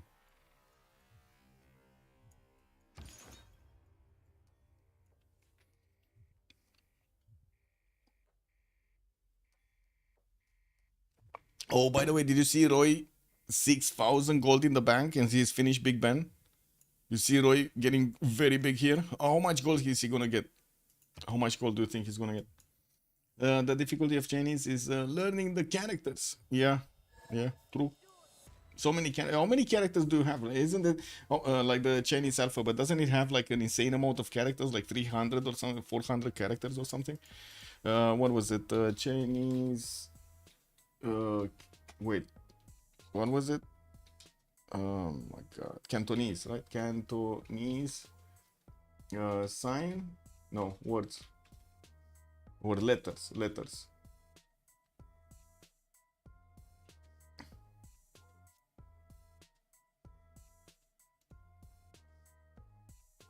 trying to figure out if there is something. No. Okay. Number of letters. Come on, give me a straight answer, man. Bro. Oh no, it's actually 26. All Chinese characters are formed by a very short list of strokes, just like how English words are formed by... Oh no. Okay, no, never mind. So Cantonese uses around 1760 syllables to cover pronunciation of more than 10,000 Chinese characters. I was right. There are 10,000 Chinese characters. What do you mean? What do you... No, what do you think I'm... Look. That's... I don't know, man. That's what Google says. Blitzcat Games, are you saying Google is wrong? I know he's wrong. But anyway, are you saying Google is wrong? Look, Cantonese phonology. That's what Google says. Yeah. I mean, I don't know. I'm not understanding what I'm reading. I don't know, man. It says 10,000 Chinese characters. That's what it says, no? That's phonology and syllables, not related to... I mean, it says 10,000 Chinese characters. I'm just not understanding what I'm saying. Okay, I'm not understanding what I'm saying. Sure. I'm not understanding what I'm saying.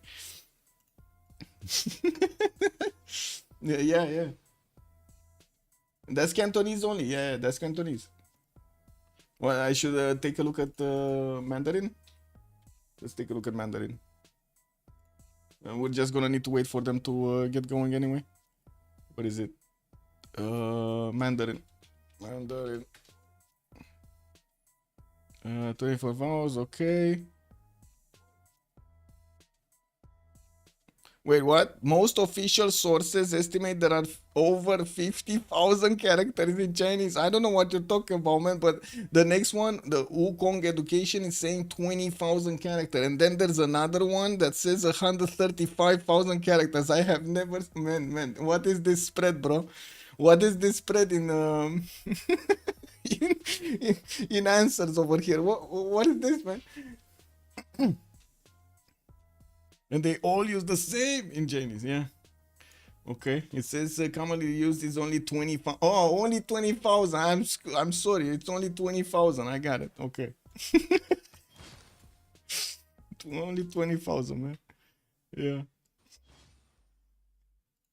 Nice. Yeah. I got it, man. I got it. Most of them are not used. Yeah, I mean, to be honest, even in Romanian, we do have so many words that are not that used. Today I have the traditional Mandarin and the reduced Mandarin. Okay. When I think I already struggled to memorize 50 kanjis in Japanese. Yeah. Imagine having 20,000 words that you need to learn, Rafifi. Oh my God. Or letters. Sorry, not words. Letters.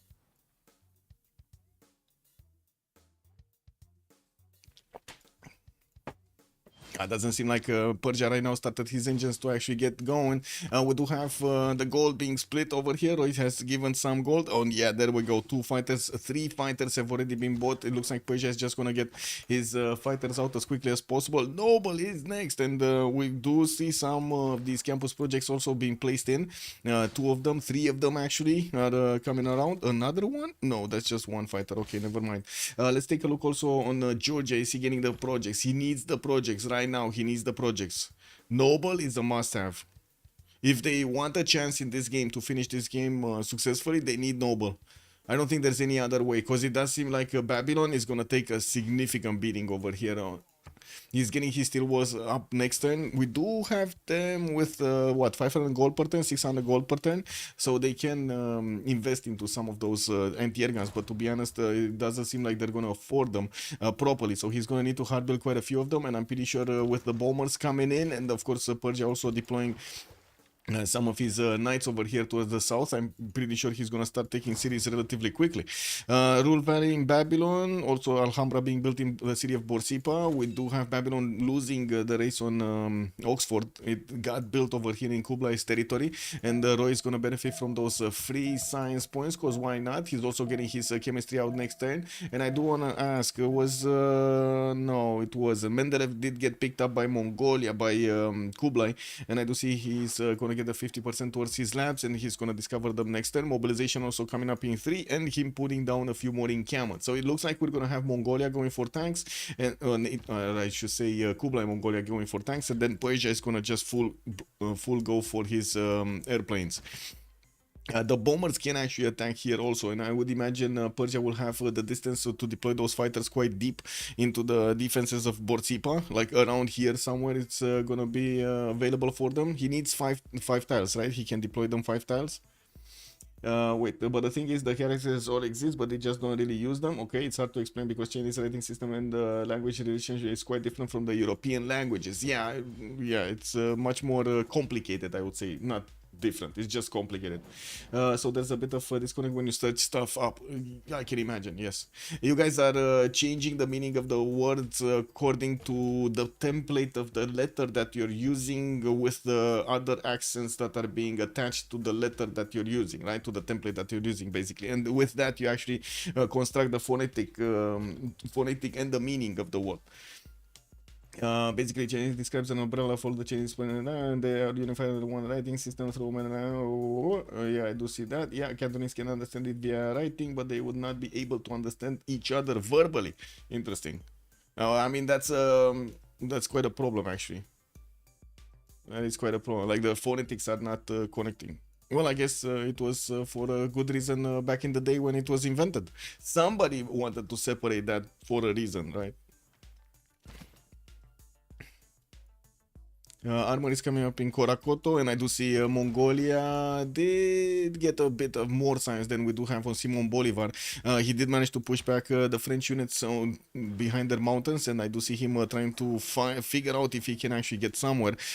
His ally here on Georgia, it doesn't seem like he's gonna be in trouble. We do have him getting projects, and this is gonna be the question, if he can get enough production to flex on the science screen so he can actually get noble. He has 1, 2, 3, 4, 5 projects.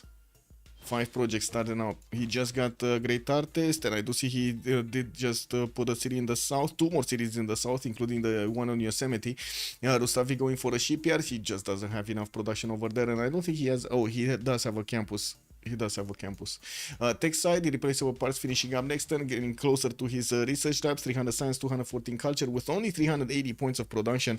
I think he did actually get, yeah, he did manage to get his industrialization. Also finished a single industrial zone with the factory in it, so it gives the bonuses to all of the cities. Egypt had similar system, but luckily it didn't catch on in Europe. Yeah, kick. I mean, the Egyptian one, or I should say the Arabic one, is much more on how the sounds correlate to, how to say, to the signs.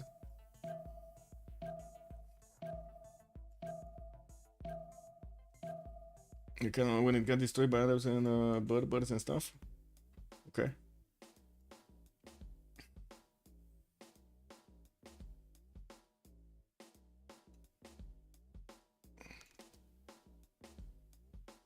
Oh, we might have a relobby here for Opera 357 because he's starting to desync, unfortunately.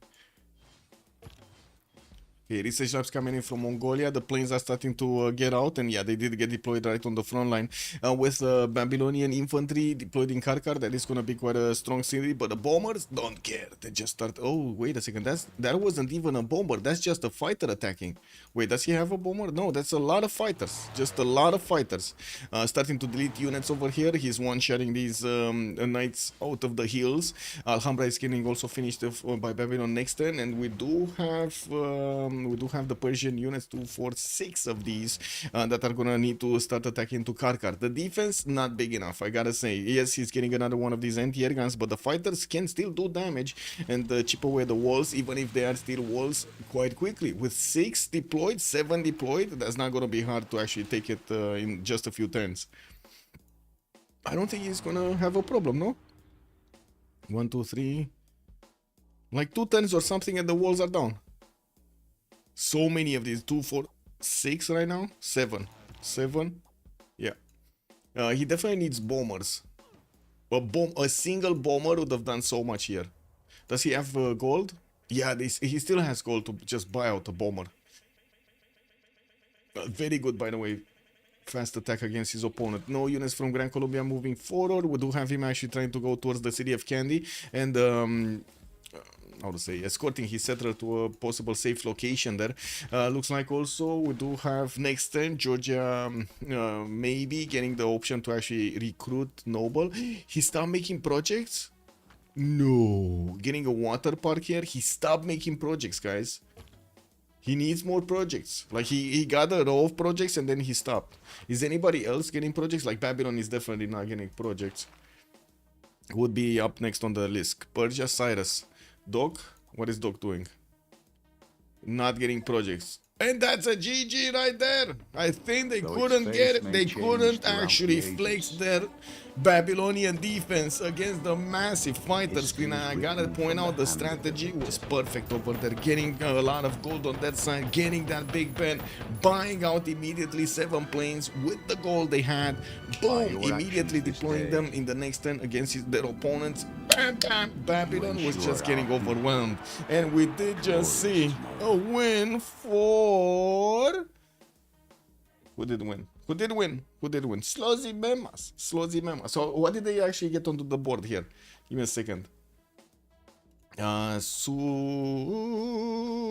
they're 3-1. They're actually tied with Salad Bez Mayonesa right now. They're tied. Look at this. They're tied with Salad.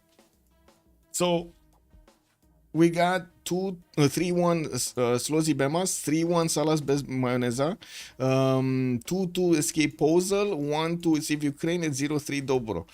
There was another one that was getting scheduled, and I gotta say I'm gonna send you to Sue's stream in just a few moments, so you can take a look there. There's another game, Dobro team versus CivUkraine. You guys wanna see this? Because I can send you to Valanchik's stream, so you can take a look there. On the new game, Sue is gonna do, maybe he's gonna actually send you to Valanchik, because he's doing the post-game chat over here. Let me actually put up a GG well played. And I do have to say, I'm not sure exactly tomorrow if we're gonna get to stream or not. I'm looking forward to actually see if we can get stream going, but I'm not sure if there are any games being scheduled. Anyway, take a look at my Discord over there, and I'm gonna start updating slowly getting back on track, because it looks like all of the drama is happening. We just passed the drama, so let's get up for our engines. I hope you're gonna have a wonderful time during this evening with a little bit of off time, and I do hope we're gonna see each other in the next stream. Thank you so much for the support, much appreciated also for the questions over here in chat, and also for your points made, very good points. Thank you for the subs, much appreciated for the follows. Don't forget to actually leave a like over there on the YouTube video, and see you next time. Bye bye.